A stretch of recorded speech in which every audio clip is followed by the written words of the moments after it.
ಮೊದಲಿಗೆ ರಾಜ್ಯದ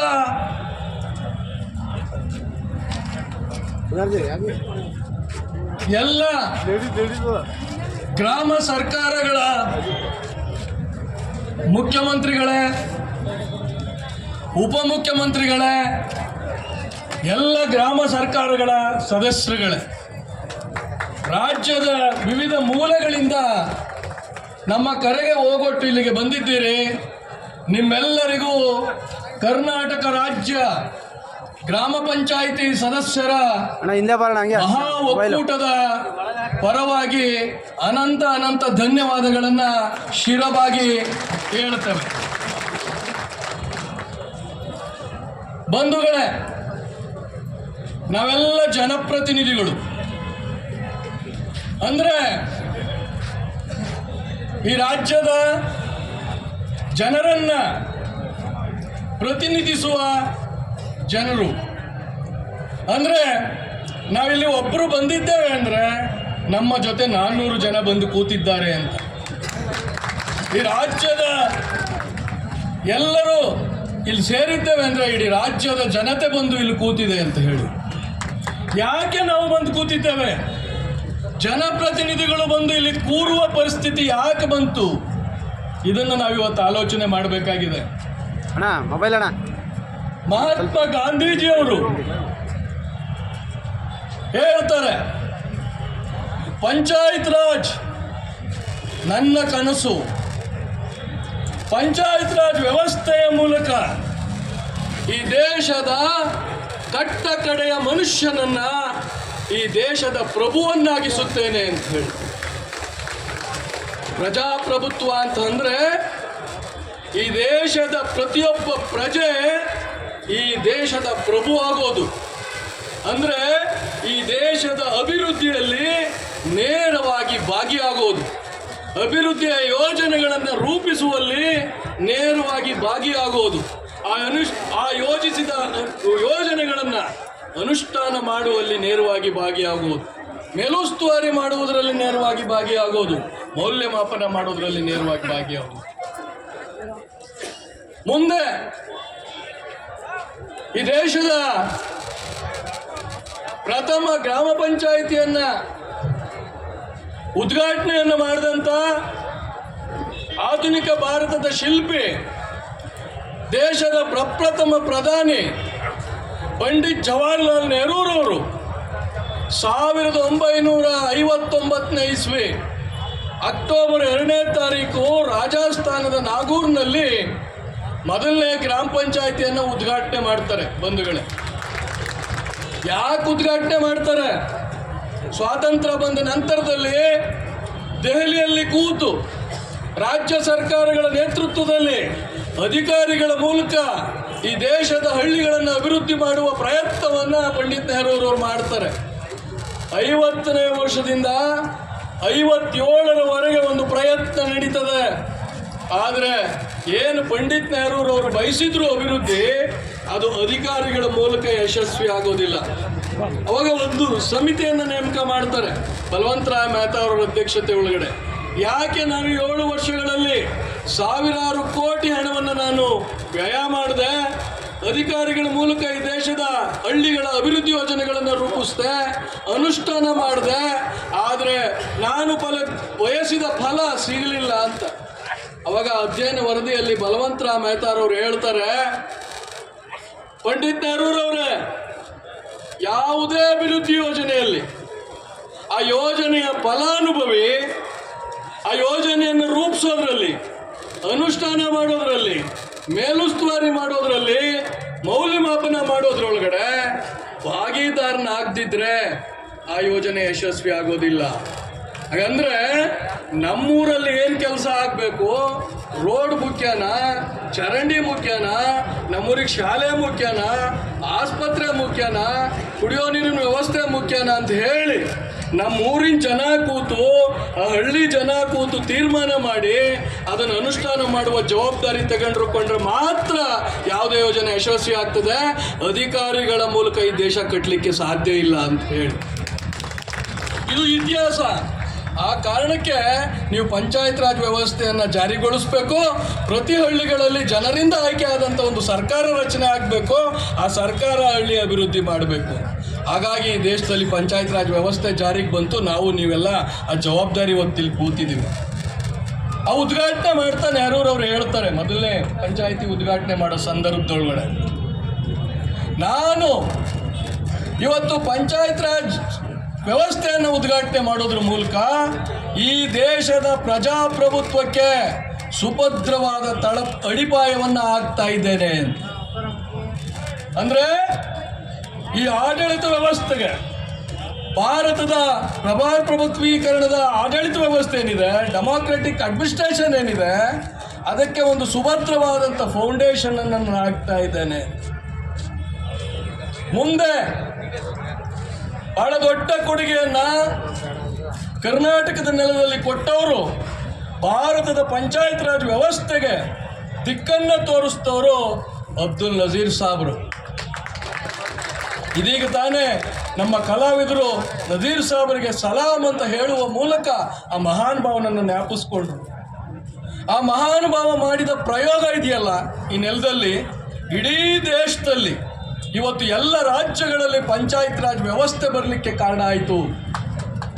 ಅವತ್ತು ಅವರು ಕೊಟ್ಟ ಸ್ವಾತಂತ್ರ್ಯ ಇತ್ತಲ್ಲ, ಅವ್ರು ಹೇಳ್ತಾ ಇದ್ರು, ಜಿಲ್ಲಾ ಪಂಚಾಯತ್ ಅಧ್ಯಕ್ಷನನ್ನ ಜಿಲ್ಲೆಯ ಮುಖ್ಯಮಂತ್ರಿ ಅಂತ ಕರೀತಾ ಇದ್ರು. ಅವ್ರು ಹೇಳ್ತಾರೆ, ಒಬ್ಬರು IAS ಅಧಿಕಾರಿ, ಮಂತ್ರಿಗಳೇ, ನೀವು ಜಿಲ್ಲಾ ಪರಿಷತ್ ಅಧ್ಯಕ್ಷರುಗಳಿಗೆ, ಮಂಡಲ್ ಪ್ರಧಾನರುಗಳಿಗೆ ಹೆಚ್ಚಿನ ಅಧಿಕಾರ ಕೊಟ್ಬಿಟ್ರಿ, ಅವ್ರಿಗೆ ಆಡಳಿತ ಮಾಡ್ಲಿಕ್ಕೆ ಬರೋದಿಲ್ಲ, ತುಂಬ ತಪ್ಪುಗಳನ್ನು ಮಾಡ್ತಾರೆ, ನೀವು ಕೊಟ್ಟಿದ್ದು ಸರಿ ಇಲ್ಲ ಅಂತ. ನಜೀರ್ ಸಾಬ್ರು ಹೇಗಿದ್ರು ನೋಡಿ, ಒಬ್ಬ ಗ್ರಾಮೀಣಾಭಿವೃದ್ಧಿ ಮತ್ತು ಪಂಚಾಯತ್ ರಾಜ್ ಸಚಿವ ಪಂಚಾಯತ್ ರಾಜಿನ ಬಂಧುಗಳ ಜೊತೆ, ವ್ಯವಸ್ಥೆ ಜೊತೆ ಹೇಗೆ ನಿಲ್ಲಬೇಕು ಅನ್ನೋದ್ರೆ ನಜೀರ್ ಸಾಬ್ರು ಉದಾಹರಣೆ. ಅವ್ರು ಹೇಳ್ತಾರೆ, yes, they are my comrades, they are here to commit mistakes, I have kept it to rectify it. ಹೌದು, ಪಂಚಾಯತ್ ರಾಜ್ ವ್ಯವಸ್ಥೆಗೆ, ಪಂಚಾಯತ್ ರಾಜ್ ಸದಸ್ಯರಿಗೆ ಹೆಚ್ಚಿನ ಅಧಿಕಾರವನ್ನು ನಾನು ಕೊಟ್ಟಿದ್ದೇನೆ, ಸ್ವಾತಂತ್ರ್ಯವನ್ನು ಕೊಟ್ಟಿದ್ದೇನೆ. ಅವರು ತಪ್ಪುಗಳನ್ನು ಮಾಡ್ತಾರೆ, ನಾನು ನಿನ್ನನ್ನು ಸಂಬಳ ಕೊಟ್ಟಿಟ್ಟಿರೋದನ್ನು ಸರಿಪಡಿಸೋಕೆ.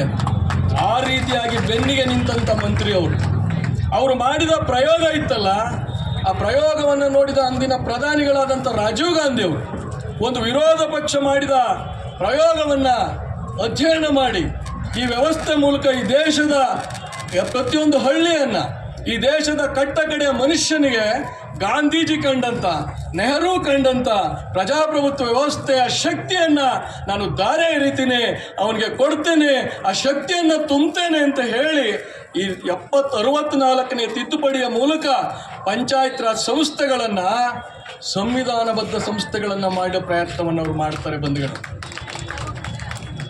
ದುರಂತ ಲೋಕಸಭೆ ಒಳಗಡೆ ಅದು ಪಾಸ್ ಆಗಿಬಿಡ್ತದೆ ಬಿಲ್ಲು, ರಾಜ್ಯಸಭೆ ಒಳಗಡೆ ಅದು ವಿಫಲ ಆಗುತ್ತೆ ಒಂದು ಮತದಿಂದ.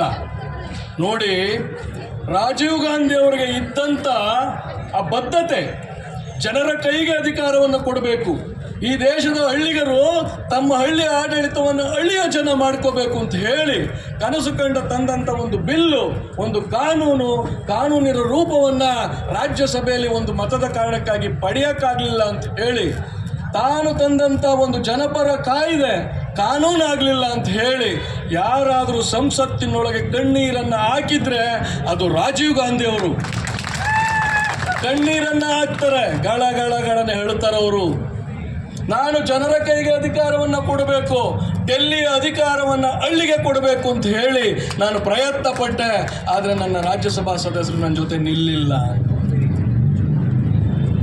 ಆ ಕಮಿಟ್ಮೆಂಟ್ ನೋಡಿ, ಒಬ್ಬ ಜನಪರವಾದ ರಾಜಕಾರಣಿಗೆ, ಒಂದು ಜನಪರವಾದ ಸರ್ಕಾರಕ್ಕೆ, ಒಬ್ಬ ಜನಪರವಾದ ಆಡಳಿತಕಾರನಿಗೆ ಇರಬೇಕಾದ ಬದ್ಧತೆ ಅದು. ನಾನು ನಜೀರ್ ಸಾಬ್ರ ಬಗ್ಗೆ ಹೇಳ್ತಿದ್ದೆ. ನಜೀರ್ ಸಾಬ್ರು ಅಂದಿನ ಮಂಡಲ್ ಪಂಚಾಯಿತಿ ಅಧ್ಯಕ್ಷರು ಅಂತ ಕರಿತಿರ್ಲಿಲ್ಲ, ಏನಂತ ಕರಿತಿದ್ರು? ಪ್ರಧಾನರು ಅಂತ. ಯಾಕೆ? ದಿಲ್ಲಿಯ ಪ್ರಧಾನಿ ನನ್ನ ಹಳ್ಳಿಯ ಪ್ರಧಾನ, ಇಬ್ಬರು ಸಮ ಅಂತ ಹೇಳೋದಕ್ಕೆ ಪ್ರಧಾನಿ ಅನ್ನೋ ಪದಕ್ಕೆ ಪ್ರಧಾನ ಅಂತಕ್ಕಂಥ ಪದವನ್ನು ಅವರು ಕೊಟ್ಟಿದ್ರು. ಅಂದರೆ ಹಳ್ಳಿ ಅನ್ನೋದು, ಹಳ್ಳಿಯಲ್ಲಿರುವಂಥ ಗ್ರಾಮ ಪಂಚಾಯಿತಿ ಒಂದು ಗ್ರಾಮ ಸರ್ಕಾರ, ಅದಕ್ಕೆ ಅವನು ಪ್ರಧಾನಿ, ಅಧ್ಯಕ್ಷ ಅಲ್ಲ, ಅವನು ಪ್ರಧಾನಿ ಅಂತಕ್ಕಂಥ ಒಂದು ಹೆಸರನ್ನು ಕೊಡೋದ್ರ ಮೂಲಕ ಆ ವ್ಯವಸ್ಥೆಗೆ ಅಷ್ಟು ಶಕ್ತಿಯನ್ನು ತುಂಬಿದ್ರು ಬಂಧುಗಳೇ. ಮುಂದೆ ರಾಜೀವ್ ಗಾಂಧಿಯವರ ಕಾಲದಲ್ಲಿ ಏನು ವಿಫಲ ಆಗಿತ್ತು, ಅವರ ಕನಸನ್ನು PV ನರಸಿಂಹರಾಯರು 73ನೇ ತಿದ್ದುಪಡಿಯ ಮೂಲಕ ಮಾಡ್ತಾರೆ. ಇದು ಇತಿಹಾಸ. 73ನೇ ತಿದ್ದುಪಡಿ ಏನು ಹೇಳ್ತದೆ? ಏನು ರಾಜೀವ್ ಗಾಂಧಿಯವರ ಕನಸಿತ್ತು, ಏನು ಪಂಡಿತ್ ನೆಹರೂರವರ ಕನಸಿತ್ತು, ಏನು ಮಹಾತ್ಮ ಗಾಂಧೀಜಿಯವರ ಕನಸಿತ್ತು, ಎಲ್ಲದಕ್ಕಿಂತ ಬಹಳ ಮುಖ್ಯವಾಗಿ ಬಾಬಾ ಸಾಹೇಬ್ ಅಂಬೇಡ್ಕರ್ ಅವರ ಕನಸೇನಿತ್ತು? ಸಾಮಾಜಿಕ ನ್ಯಾಯ. ಅಂದರೆ ಈ ದೇಶದ ಪ್ರತಿ ಜಾತಿ ಜನಾಂಗಕ್ಕೆ, ಮಹಿಳೆಯರಿಗೆ ರಾಜಕೀಯ ಮೀಸಲಾತಿ ಅಥವಾ ರಾಜಕೀಯ ಅಧಿಕಾರ ದಕ್ಕಬೇಕು ಅಂತ ಹೇಳಿ ಅವರು ಕನಸು ಕಂಡಿದ್ರು. ಅದನ್ನು ನನಸು ಮಾಡಿದ್ದು 73ನೇ ತಿದ್ದುಪಡಿ. ಮೀಸಲಾತಿ ಮೂಲಕ ಪರಿಶಿಷ್ಟ ಜಾತಿ, ಪರಿಶಿಷ್ಟ ಪಂಗಡ, ಮಹಿಳೆಯರು ಎಲ್ಲರಿಗೆ ಇವತ್ತು ಆ ಹೆಣ್ಣುಮಗಳು ನಿಂತು ಇಲ್ಲಿ ನೇರವಾಗಿ ನಿಮ್ಮನ್ನೆಲ್ಲ ಉದ್ದೇಶಿಸಿ ಧೀಮಂತವಾಗಿ ಮಾತನಾಡಲಿಕ್ಕೆ ಸಾಧ್ಯ ಆಗಿದ್ದು ಪಂಚಾಯತ್ ರಾಜ್ ವ್ಯವಸ್ಥೆ ಕಾರಣಕ್ಕೆ, 73ನೇ ತಿದ್ದುಪಡಿ ಕಾರಣಕ್ಕೆ. ಇದು ಪಂಚಾಯತ್ ರಾಜ್ ವ್ಯವಸ್ಥೆಯ ಇತಿಹಾಸ, ಉದ್ದೇಶ. ಆದರೆ ಇವತ್ತೇನಾಗಿದೆ? ಅದರಲ್ಲೂ ಕರ್ನಾಟಕ 73ನೇ ತಿದ್ದುಪಡಿ ಏನು 93ನೇ ಇಸ್ವಿ ಒಳಗಡೆ ಏಪ್ರಿಲ್ 24ನೇ ತಾರೀಕು ಜಾರಿ ಆಯಿತು. ಇಡೀ ದೇಶದಲ್ಲಿ ಆ ತಿದ್ದುಪಡಿಯ ಹಿನ್ನೆಲೆ ಒಳಗಡೆ ಕರ್ನಾಟಕ ಪಂಚಾಯತ್ ರಾಜ್ ಕಾಯ್ದೆಯನ್ನು ಜಾರಿಗೆ ತಂದಂಥ ಮೊದಲನೇ ರಾಜ್ಯ ಕರ್ನಾಟಕ. ಅದನ್ನು ಮಾಡಿದವರು ವೀರಪ್ಪ ಮೊಯ್ಲಿ ಅವರ ನೇತೃತ್ವದಲ್ಲಿ ಗೋರ್ಪಡೆ ಸಾಹೇಬರು ಏನು ಹೊತ್ತು ಗ್ರಾಮೀಣಾಭಿವೃದ್ಧಿ ಮತ್ತು ಪಂಚಾಯತ್ ರಾಜ್ ಸಚಿವರಾಗಿದ್ದರು. ನೋಡಿ, ಆದರೂ ಒಬ್ಬ ರಾಜಮನೆತನದ ಮಂತ್ರಿ ತನ್ನ ಅಧಿಕಾರವನ್ನು ಜನರ ಕೈ ಕೊಡಬೇಕು ಅಂತ ಹೇಳಿ ಒಂದೇ ಒಂದು ತಿಂಗಳಲ್ಲಿ ಒಂದು ಕಾಯ್ದೆ, ಮೇ 10ನೇ ತಾರೀಕು ಕರ್ನಾಟಕದಲ್ಲಿ ಕಾಯ್ದೆ ಜಾರಿಗೆ ಬರ್ತದೆ. ಅಂಥ ಇತಿಹಾಸ ಈ ನೆಲಕ್ಕಿದೆ, ಕರ್ನಾಟಕದ ಇತಿಹಾಸಕ್ಕಿದೆ. ಮುಂದೆ ಇದೇ ಮಾನ್ಯ ಸಿದ್ದರಾಮಯ್ಯನವರ ನೇತೃತ್ವದಲ್ಲಿ ಏನು ಹಿಂದಿನ ಬಾರಿ ಸರ್ಕಾರ ಬಂದಿತ್ತು, ಆವಾಗ ಸನ್ಮಾನ್ಯ HK ಪಾಟೀಲರು ಕಳೆದ ಒಂದು 30 ವರ್ಷದಲ್ಲಾಗಿರುವಂಥ ಅನುಭವದ ಹಿನ್ನೆಲೆ ಒಳಗಡೆ ಇವತ್ತಿನ ದಿನಮಾನಕ್ಕೆ ತಕ್ಕ ಹಾಗೆ ಪಂಚಾಯತ್ ರಾಜ್ ಕಾನೂನು ಬದಲಾಗಬೇಕು, ಪಂಚಾಯತ್ ರಾಜ್ ವ್ಯವಸ್ಥೆಗೆ ಇನ್ನಷ್ಟು ಶಕ್ತಿ ತುಂಬಬೇಕು ಅಂತ ಹೇಳಿ KR ರಮೇಶ್ ಕುಮಾರ್ ಸಾಹೇಬರ ಅಧ್ಯಕ್ಷತೆ ಒಳಗಡೆ ಒಂದು ಕಮಿಟಿ ಮಾಡಿ ರಾಷ್ಟ್ರದ ಪಂಚಾಯತ್ ರಾಜ್ ತಜ್ಞರನ್ನೆಲ್ಲ ಸೇರಿಸಿ ಒಂದು ತಿದ್ದುಪಡಿಯನ್ನು ತರೋದ್ರ ಮೂಲಕ ಕರ್ನಾಟಕ ಗ್ರಾಮ ಸ್ವರಾಜ್ ಮತ್ತು ಪಂಚಾಯತ್ ರಾಜ್ ಕಾಯ್ದೆಯನ್ನು ಈ ನೆಲದಲ್ಲಿ ಜಾರಿಗೆ ತಂದರು. ಎಂಥ ಕಾಯ್ದೆ ಅದು? ಎಂಥ ಕಾಯ್ದೆ ಅದು? ಇಡೀ ಭಾರತದಲ್ಲಿ ಯಾವುದಾದ್ರು ಒಂದು ರೆವಲ್ಯೂಷನರಿ ಕ್ರಾಂತಿಕಾರಕ ಕಾಯ್ದೆ ಇದ್ದರೆ, ಜನರ ಕೈಗೆ ಅಧಿಕಾರವನ್ನು ಹೆಚ್ಚಿನದಾಗಿ ಕೊಟ್ಟಿದ್ರೆ ಈ ಕಾಯ್ದೆ. ನಾವಿವತ್ತು ಆಡಳಿತ ನಡೆಸ್ತಾ ಇದ್ದೀವಲ್ಲ, ನಾವು ಯಾವುದಕ್ಕೆ ಆಡಳಿತ ಅಧಿಕಾರವನ್ನು ಅನುಭವಿಸ್ತಾ ಇದ್ದೀವಲ್ಲ, ಯಾವ ಜವಾಬ್ದಾರಿಯನ್ನು ನಿರ್ವಹಿಸ್ತಾ ಇದ್ದೀವಲ್ಲ, ಆ ಕಾಯ್ದೆ ಕರ್ನಾಟಕ ಗ್ರಾಮ ಸ್ವರಾಜ್ ಮತ್ತು ಪಂಚಾಯತ್ ರಾಜ್ ಅಧಿನಿಯಮ 1993. ನೀವು ಕೇಳ್ಬೋದು, ಸರ್ ಕ್ರಾಂತಿಕಾರಿ ಅಂತೀರಿ, ಪವರ್ಫುಲ್ ಕಾಯ್ದೆ ಅಂತೀರಿ, ನಮ್ಮ ಪರಿಸ್ಥಿತಿ ಏನು? ಇಲ್ಲಿನ ತನಕ ನಮ್ಮ ಜೊತೆ ಮಾತನಾಡಿದಂಥ ವಿವಿಧ ಘಟಕಗಳ ಅಧ್ಯಕ್ಷರುಗಳು, ನಮ್ಮ ಪ್ರತಿನಿಧಿಗಳು ಮಾತನಾಡಿದಾಗ ನೀವು ಹೇಳಿದ್ದೇನು ನಡೀತಾ ಇಲ್ವಲ್ಲ ಸರ್? ನಿಮ್ಮ ಪ್ರಶ್ನೆ ನೇರವಾಗಿ, ಇಷ್ಟೆಲ್ಲ ಚೆನ್ನಾಗಿದೆ ಅಂತೀರಿ, ಏನು ನಡೀತದೆ ಸರ್ ಪಂಚಾಯತಿ ಒಳಗಡೆ? ಏನು ಮಾಡಲಿಕ್ಕೆ ನಮಗೆ ಬಿಟ್ಟಿದ್ದಾರೆ? ನಾವು ಸಭೆ ಒಳಗೆ ಯಾವ ನಿರ್ಣಯಗಳನ್ನು ತೆಗೆದುಕೊಳ್ಳೋಕ್ಕಾಗ್ತಾ ಇದೆ? ಗ್ರಾಮ ಸಭೆಗಳಿಗೆ ಯಾವ ಮುಖ ಇಟ್ಕೊಂಡು ಜನದ ಮುಂದೆ ಹೋಗೋಕ್ಕಾಗ್ತಾ ಇದೆ? ನಮಗೆ ಭಾಳ ಗಂಭೀರವಾದ ಪರಿಸ್ಥಿತಿ ಒಳಗಡೆ ನಾವಿದ್ದೇವೆ. ನಾನು 3ನೇ ಬಾರಿ ಸದಸ್ಯನಿದ್ದೇನೆ. ನಾನು ಈ ಪಂಚಾಯತ್ ರಾಜ್ ವ್ಯವಸ್ಥೆಯನ್ನು ಕಳೆದ 13 ವರ್ಷಗಳ ಹಿಂದಿಂದ ನೋಡ್ಕೊಂಡು ಬರ್ತಾ ಇದ್ದೇನೆ. ನಾನು ಮೊದಲ ಬಾರಿ ಸದಸ್ಯನಾದಾಗಿದ್ದಂಥ ಸ್ವಾತಂತ್ರ್ಯ, ಅಭಿವೃದ್ಧಿ ಮಾಡಲಿಕ್ಕೆ ಇದ್ದಂಥ ಅವಕಾಶಗಳು ಇವತ್ತಿನ ಸಂದರ್ಭದೊಳಗೆ ಇಲ್ಲ ನಮಗೆ ಬಂಧುಗಳೇ. ಯಾಕೆ ಇಲ್ಲ? ಕಾಯ್ದೆ ಮಾಡಿದ್ರಿ ನೀವು 2016ನೇ ಇಸ್ವಿ ಒಳಗಡೆ, ಹೊಸ ಕಾಯ್ದೆ ಏನೋ ಜಾರಿಗೆ ಬಂದುಬಿಡ್ತು. ಆದರೆ ಅದನ್ನು ನಾವು ಅನುಷ್ಠಾನಕ್ಕೆ ತರಬೇಕಾದ್ರೆ ಅದಕ್ಕೆ ಬೇಕಾದ ಎನೇಬಲಿಂಗ್ ರೂಲ್ಸ್ಗಳಂತ ಹೇಳ್ತೀವಿ ನಾವು. ಅದನ್ನು ಕಾರ್ಯಸಾಧು ಮಾಡಬೇಕಾದ್ರೆ, ಸುಲಭವಾಗಿ ನಾವು ಆಡಳಿತ ಮಾಡಬೇಕಾದ್ರೆ ಅದಕ್ಕೆ ಬೇಕಾದಂಥ ನಿಯಮಗಳ ರಚನೆ ಮಾಡಬೇಕಾಗಿತ್ತು. ಅದಕ್ಕೆ ಬೇಕಾದಂಥ ಹಣಕಾಸು ವ್ಯವಸ್ಥೆಯನ್ನು ನೀವು ಮಾಡಬೇಕಾಗಿತ್ತು. ಯಾವುದನ್ನು ಮಾಡಲಿಲ್ಲ. ನಾವು ಹೋದ ಬಾರಿ ಇಲ್ಲಿ ಬೇಡಿಕೆಗಳನ್ನು ಇಟ್ಟು ಹೋರಾಟ ಮಾಡಿದಂಥ ಸಂದರ್ಭದೊಳಗಡೆ ಗೌರವಧನದ ಒಂದನ್ನು ಡಬಲ್ ಮಾಡಿದ್ದು ಬಿಟ್ಟರೆ, ನಮ್ಮ ಸಿಟ್ಟಿಂಗ್ ಚಾರ್ಜ್ ಒಂದನ್ನು ಹೆಚ್ಚಿಗೆ ಮಾಡಿದ್ದು ಬಿಟ್ಟರೆ, ನಾವು ಇಟ್ಟ ಬಹುತೇಕ ಬೇಡಿಕೆಗಳು ಬರೀ ಬೇಡಿಕೆಗಳಾಗೆ ಉಳಿದುಬಿಟ್ವು. ನಾನೀಗ ಒಂದೊಂದೇ ಬೇಡಿಕೆಗಳನ್ನು ಹಿನ್ನೆಲೆ ಒಳಗಡೆ ಇವತ್ತಿನ ನಮ್ಮ ಪರಿಸ್ಥಿತಿ ಏನಾಗಿದೆ, ಮುಂದೆ ನಾವು ಏನು ಮಾಡಬೇಕು ಅನ್ನೋದನ್ನ ಒಂದಿಷ್ಟು ಮಾತನಾಡ್ತೇನೆ. ದಯವಿಟ್ಟು ಗಂಭೀರವಾಗಿ ನನ್ನ ಮಾತುಗಳನ್ನು ನೀವು ಕೇಳಬೇಕು. ನಾವು ಇಲ್ಲಿನ ತನಕ ಮಾತನಾಡಿದ್ದ ಬಹುತೇಕರೆಲ್ಲ ಪ್ರಾಕ್ಟಿಕಲ್ ಆಗಿ ನಮಗೆ ಆಗ್ತಿರುವಂಥ ಸಮಸ್ಯೆಗಳ ಬಗ್ಗೆ ಮಾತಾಡಿದ್ದೀರಿ. ನಮಗೆ PDOಗಳೇನೋ ಸಹಕರಿಸ್ತಾ ಇಲ್ಲ, EOಗಳೇನೋ ಆದೇಶ ಮಾಡ್ತಿದ್ದಾರೆ, COಗಳೇನೋ ಆದೇಶ ಮಾಡ್ತಿದ್ದಾರೆ, ಇದರಿಂದ ತೊಂದರೆ ಆಗ್ತಿದೆ ಅಂತ. ಬಂಧುಗಳೇ, ಮೂಲಭೂತ ಸಮಸ್ಯೆ ನಮ್ಮಲ್ಲಿ ಎಲ್ಲಿದೆ ಅಂತಂದ್ರೆ, ನಮಗೆ ನೀವು ಅಧಿಕಾರ ಕೊಟ್ರಿ, 29 ವಿಷಯಗಳ ಜವಾಬ್ದಾರಿ ನಿಮ್ದು ಅಂದ್ರಿ, ಗ್ರಾಮ ಪಂಚಾಯತ್ಗಳು ಗ್ರಾಮ ಸರ್ಕಾರಗಳು ಅಂದ್ರಿ. ಆದರೆ ಆ 29 ವಿಷಯಗಳಲ್ಲಿ ಶಾಲೆ ಬರ್ತದೆ, ಆಸ್ಪತ್ರೆ ಬರ್ತದೆ, ಪಶು ಚಿಕಿತ್ಸಾಲಯ ಬರ್ತದೆ, ಕೃಷಿ ಇಲಾಖೆ ಬರುತ್ತೆ, ಮೀನುಗಾರಿಕೆ ಇಲಾಖೆ ಬರುತ್ತೆ, ಮಹಿಳಾ ಮತ್ತು ಮಕ್ಕಳ ಕಲ್ಯಾಣ ಇಲಾಖೆ ಬರುತ್ತೆ, ಖಾದಿ ಗ್ರಾಮೋದ್ಯೋಗ ಮಂಡಳಿ ಬರ್ತದೆ, ಸೋಷಿಯಲ್ ವೆಲ್ಫೇರ್ ಸ್ಕೀಮ್ಸ್ ಬರ್ತವೆ. ಆದರೆ ಅವ್ರು ಯಾರು ನಮ್ಮ ಜೊತೆ ಕೆಲಸ ಮಾಡ್ತಿದಾರ? ಯಾರ್ಯಾರಿಗೂ ನಮಗೆ ಹೇಳಿ ಅವರು ಇಲಾಖೆ ಒಳಗೆ ಆಗೋ ಖರ್ಚು ವೆಚ್ಚಗಳು ಏನಾಗ್ತದೆ ಅಂತ ನಮಗೆ ಗೊತ್ತಾಗ್ತಿದ್ಯಾ? ಬಂಧುಗಳೇ, ನಿಮ್ಗೆ ಆಶ್ಚರ್ಯ ಆಗ್ತದೆ. ಒಂದು ಪಂಚಾಯಿತಿ ವ್ಯಾಪ್ತಿ ಒಳಗಡೆ ನೀವೇನು ಪಂಚಾಯಿತಿಗಳನ್ನು ಇವತ್ತು ಪ್ರತಿನಿಧಿಸ್ತಿದ್ದೀರಿ, ನಿಮ್ಮ ಪಂಚಾಯಿತಿ ವ್ಯಾಪ್ತಿ ಒಳಗಡೆ ನಾನು ಹೇಳಿದ 29 ವಿಷಯಗಳಿಗೆ ಸಂಬಂಧಪಟ್ಟ ಸುಮಾರು 18 ಇಲಾಖೆಗಳ ಮೂಲಕ ನಿಮ್ಮಲ್ಲಿ ಪ್ರತಿ ವರ್ಷ ಖರ್ಚಾಗುವ ಹಣ 7 ರಿಂದ 10 ಕೋಟಿ. ಎಷ್ಟು ದುಡ್ಡು ಗೊತ್ತಾಗ್ತಿದೆ ನಿಮಗೆ? ಯಾವ ದುಡ್ಡು ಗೊತ್ತಾಗ್ತಿದೆ ನಿಮಗೆ? ಕೃಷಿ ಇಲಾಖೆಯಲ್ಲಿ ಏನು ಖರ್ಚಾಗ್ತಿದೆ ಗೊತ್ತಿಲ್ಲ, ಫಾರೆಸ್ಟ್ ಡಿಪಾರ್ಟ್ಮೆಂಟ್ನಲ್ಲಿ ಎಲ್ಲಿ ಗಿಡ ತಂದ ಎಲ್ಲಿ ನೆಟ್ಟಿಟ್ಟ ಗೊತ್ತಿಲ್ಲ, ವುಮೆನ್ ಆ್ಯಂಡ್ ಚೈಲ್ಡ್ ಡಿಪಾರ್ಟ್ಮೆಂಟಲ್ಲಿ ಏನು ಖರ್ಚು ಮಾಡಿದ್ರು ಗೊತ್ತಿಲ್ಲ. ಆದರೂ ನಾವು ಗ್ರಾಮ ಸರ್ಕಾರ. ಯಾಕೆ ಇದು ಗೊತ್ತಾಗ್ತಿಲ್ಲ ಅಂದರೆ, ಅದಕ್ಕೊಂದು ಜವಾಬ್ದಾರಿ ನಕ್ಷೆ ಅಂತ ಕಾನೂನಲ್ಲಿ ಮಾಡಬೇಕು ಅಂತಿದೆ. ನಿಮ್ಮದು 28C ಭಾಳ ಸ್ಪಷ್ಟವಾಗಿ ಹೇಳುತ್ತೆ, ಜವಾಬ್ದಾರಿ ನಕ್ಷೆ ಮಾಡಬೇಕು. ಆ ಜವಾಬ್ದಾರಿ ನಕ್ಷೆ ಮೂಲಕ ಯಾವ್ಯಾವ ಇಲಾಖೆ ಯಾವ್ಯಾವ ವಿಷಯವನ್ನು ಪಂಚಾಯಿತಿಗಳ ಮೂಲಕ ಆಡಳಿತ ನಡೆಸಬೇಕು ಅಂತ. ಅದಿಲ್ಲ. ಅದರಿಂದ ನಿಮ್ಮನ್ನು ಕೇವಲ ಮೀಟಿಂಗಿಗೆ ಬಂದು ಹೋಗೋರು ಮಾಡಿಬಿಟ್ಟವ್ರು. ಇದು ಆಗಬೇಕು ಅಂತ ಕೇಳಿದ್ವಿ, ಇಲಾಖೆ ಅಧಿಕಾರಿಗಳಿಗೆ ಇದು ಬೇಕಾಗಿಲ್ಲ.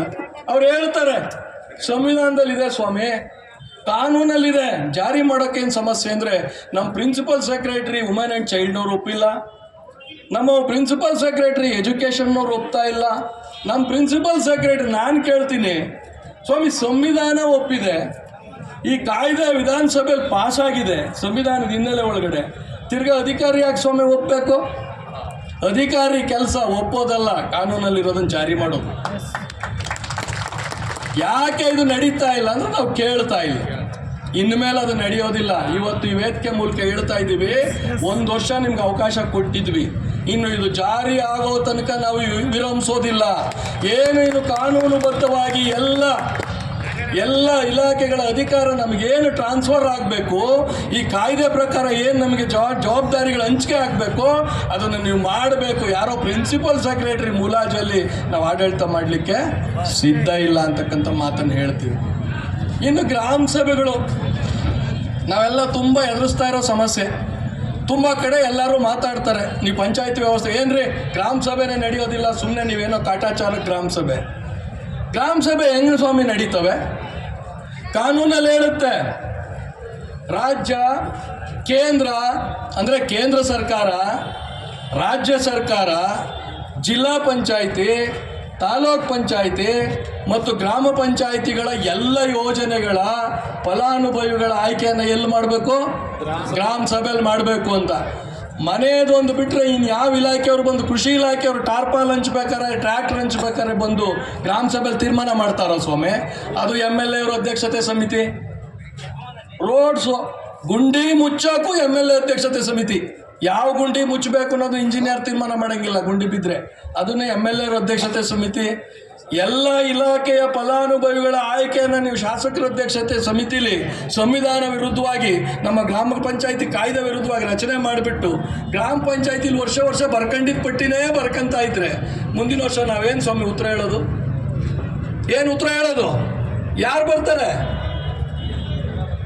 ಅದಕ್ಕೆ ಸ್ಪಷ್ಟವಾಗಿ ನಿಯಮಗಳನ್ನು ರೂಲ್ಸ್ ಬರಿಬೇಕಾಗಿತ್ತು. ಆ ರೂಲ್ಸ್ ಬರೆದ್ರೆ ಎಲ್ಲ ಇಲಾಖೆಯವರು ಫಲಾನುಭವಿ ಆಯ್ಕೆಯನ್ನು ಮಾಡೋದಕ್ಕೆ ನಮ್ಮ ಗ್ರಾಮ ಸಭೆಯಲ್ಲಿ ಬಂದು ಕೂತ್ಕೊತಾರೆ. ಅದಕ್ಕೆ ಇವ್ರು ರೂಲ್ಸ್ ಬರಿತಾ ಇಲ್ಲ. ಗ್ರಾಮ ಸಭೆಗಳು ಬಿಗಿ ಆಗಿಬಿಟ್ರೆ ಪಂಚಾಯತಿ ಸದಸ್ಯರು ಮನೆ ಹತ್ರ ಜನ ಹೋಗ್ತಾರೆ, ನಮ್ಮನೆ ಹತ್ರಕ್ಕೆ ಯಾರೂ ಬರಲ್ಲ ಅಂತ ನಿಮ್ಮ MLAಗಳಿಗೆ ಅಧಿಕಾರಿಗಳಿಗೆ ಭಯ. ಎಲ್ಲ ನಮ್ಮೂರಲ್ಲೇ ಪ್ರಾಬ್ಲಮ್ ಸಾಲ್ವ್ ಆದ್ರೆ ಹೆಡ್ ಕ್ವಾರ್ಟರ್ಗೆ ಯಾರು ಹೋಗ್ತಾರೆ? ಈ ಭಯಕ್ಕೆ ಅವ್ರು ಮಾಡ್ತಾ ಇಲ್ಲ. ನೀವು ಇವತ್ತು ಎಚ್ಚೆತ್ಕೋಬೇಕು. ಸ್ವಾಮಿ, ನಮ್ಮ ಹೆಣ್ಮಗಳು, ನಮ್ಮ ಅಕ್ಕ ಚೆನ್ನಾಗಿ ಹೇಳಿದ್ನು, ನಿಮ್ಮನ್ನು ಗೆಲ್ಸೋಕ್ಕೆ ಮನೆ ತಿರ್ಗಕ್ಕೆ ನಾವು ಬೇಕು, ನಿಮಗೆ ಬಾವುಟ ಹಿಡಿಯೋಕ್ಕೆ ನಾವು ಬೇಕು. ನಾವಿಲ್ದಲೇ ನೀವು ಗೆಲ್ಲಕ್ಕೆ ಸಾಧ್ಯನೇ ಇಲ್ಲ. ನಮ್ಮ ಪಾಂಪ್ಲೆಟಲ್ಲಿ ಯಾರ್ದಾರ ಹೆಸರು ಹಾಕಂಗೆ ಗೆದ್ದಿದ್ದೀವ? ಇನ್ನು ನಮ್ಮ ಶಾಸಕರು ಬೇರೆಯವ್ರ ಫೋಟೋ ಹಾಕಂಗೆ ಗೆದ್ದವ್ರೆ. ನನಗೆ ಓಟ್ ಕೊಡಿ ಅಂತಲ್ಲ, ಯಡಿಯೂರಪ್ಪನವ್ರಿಗೆ ಓಟ್ ಕೊಡಿ, ಸಿದ್ದರಾಮಯ್ಯನವ್ರಿಗೆ ಓಟ್ ಕೊಡಿ, ಕುಮಾರಸ್ವಾಮಿಗೆ ಓಟ್ ಕೊಡಿ, DK ಶಿವಕುಮಾರ್ ಅವ್ರಿಗೆ ಓಟ್ ಕೊಡಿ, ಮೋದಿಗೆ ಓಟ್ ಕೊಡಿ, ರಾಹುಲ್ ಗಾಂಧಿಗೆ ಓಟ್ ಕೊಡಿ ಅಂತೇಳಿ ಓಟ್ ಹಾಕ್ಸ್ಕೊಂಡಿದ್ದೀವಿ.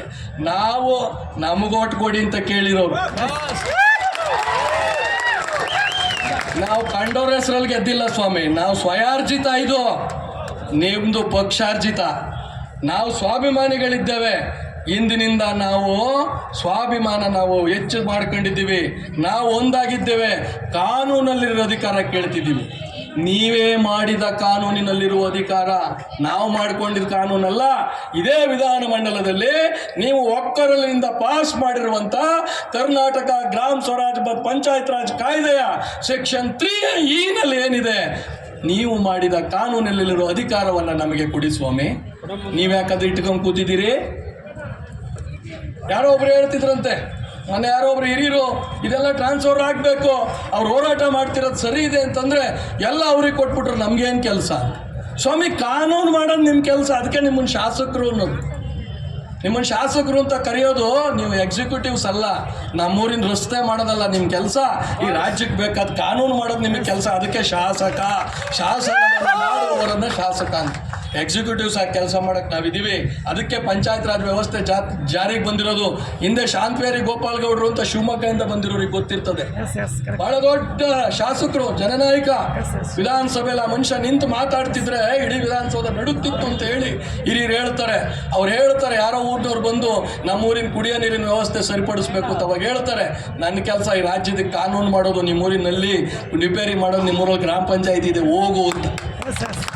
ಇವತ್ತೇನು ಹೇಳ್ತಾರೆ?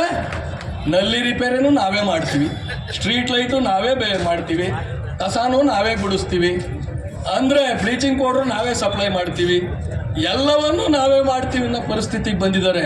ಗೆಳೆಯರೆ, ಒಂದನ್ನು ನೀವೆಲ್ಲ ತಿಳ್ಕೋಬೇಕು. ನೀವು ಎಚ್ಚೆತ್ಕೊಂಡಲ್ಲೇ ಹೋದರೆ, ಒಕ್ಕೂಟ ಇದ್ರೆ ಏನಾಗುತ್ತೆ ಅನ್ನೋದು ಹೇಳ್ತೀವಿ. ಒಂದು ಸಣ್ಣ ಉದಾಹರಣೆ ಮುಂದಕ್ಕೆ ಹೋಗೋದಕ್ಕಿಂತ ಮುಂಚೆ, ತಾಲೂಕ್ ಪಂಚಾಯತಿ ಜಿಲ್ಲಾ ಪಂಚಾಯತಿ ಚುನಾವಣೆ ಆಗಿದೆಯಾ? ಯಾಕಾಗಿಲ್ಲ ಹೇಳಿ? ಈ ವಿಷಯದಲ್ಲಿ ಎಲ್ಲ ರಾಜಕೀಯ ಪಕ್ಷಗಳು ಒಂದಾಗಿ ಅವನ್ನ ಮುಂದಕ್ಕೆ ಹಾಕ್ತಿದ್ದಾವೆ. ಅದಕ್ಕೆ ಬೇಕಾದಂತ ಕಾನೂನಿನ ತಿದ್ದುಪಡಿಗಳನ್ನು ಮಾಡ್ತಾ ಮಾಡ್ತಾ ಮಾಡ್ತಾ ಕೋರ್ಟ್ಗೆ ಸಬೂಬುಗಳನ್ನು ಹೇಳ್ತಾ ಚುನಾವಣೆ ಆಗದ ಹಾಗೆ ನೋಡ್ಕಂತಿದ್ದಾರೆ. ನಮ್ಮದು ಚುನಾವಣೆ ಆಗ್ತಿರ್ಲಿಲ್ಲ. ನಾವು ಅವತ್ತು ಅಲ್ಲಿ ಹೊಂದಿದ್ದಂಥ MLCಗಳ ಸಹಕಾರ ಪಡೆದು ನಾವು ಹೈಕೋರ್ಟಲ್ಲಿ ಪ್ರಶ್ನೆ ಮಾಡಿ ಕೇಸ್ ಗೆದ್ದಿದ್ದಕ್ಕೆ ಚುನಾವಣೆ ಆಯಿತು. ನಮ್ಮದು 1 ವರ್ಷ ಲೇಟ್ ಆಗಾಯಿತು. ಅದರ ಅರ್ಥ, ನಮಗಿಂತ ಮೇಲಿರುವಂಥ ಜನಪ್ರತಿನಿಧಿಗಳಿಗೆ ಅಧಿಕಾರವನ್ನು ತನ್ನ ಕೆಳಗಿರುವ ಕಾರ್ಯಕರ್ತರ ಜೊತೆ, ಕೆಳಗಿನ ಜನರ ಜೊತೆ ಪ್ರಜಾಪ್ರಭುತ್ವದಲ್ಲಿರುವಂಥ ಅಧಿಕಾರವನ್ನು ಹಂಚಿಕೊಳ್ಳಲಿಕ್ಕೆ ಮನಸ್ಸಿಲ್ಲ. ಅರ್ಥ ಆಯ್ತಾ? ನಾವು ಎಚ್ಚೆತ್ಕದಲ್ಲೇ ಹೋದ್ರೆ ಅಧಿಕಾರ ಸಂಪೂರ್ಣವಾಗಿ ಕೇಂದ್ರೀಕೃತ ಆಗ್ತದೆ. ಇನ್ನು ಬಹಳ ಮುಖ್ಯವಾದ್ದು 15ನೇ ಹಣಕಾಸಿನ ಹಣದ ವಿಷಯಕ್ಕೆ ಬಂದ್ಬಿಡ್ತೀನಿ ನಾವು. ರಾಜ್ಯ ಸರ್ಕಾರದಿಂದ ಹಣ ಬರುತ್ತೆ. ಯಾರಿಗಾರು ಗೊತ್ತಾ? ನಮಗೆ ಗೊತ್ತಿರೋದೇನು? NREGA 15ನೇ ಹಣಕಾಸು. ರಾಜ್ಯ ಸರ್ಕಾರದಿಂದ 10 ಲಕ್ಷ ರೂಪಾಯಿ ಹಣ ಬರುತ್ತೆ. ಎಂದಾರ ಮೀಟಿಂಗಲ್ಲಿ ಚರ್ಚೆ ಮಾಡಿದ್ದೀರಾ ದುಡ್ಡು ಏನು ಮಾಡಬೇಕು ಅಂತ? ನೀವು ಗೊತ್ತೇ ಇಲ್ಲ. ಯಾಕೆ ಹೇಳಿ?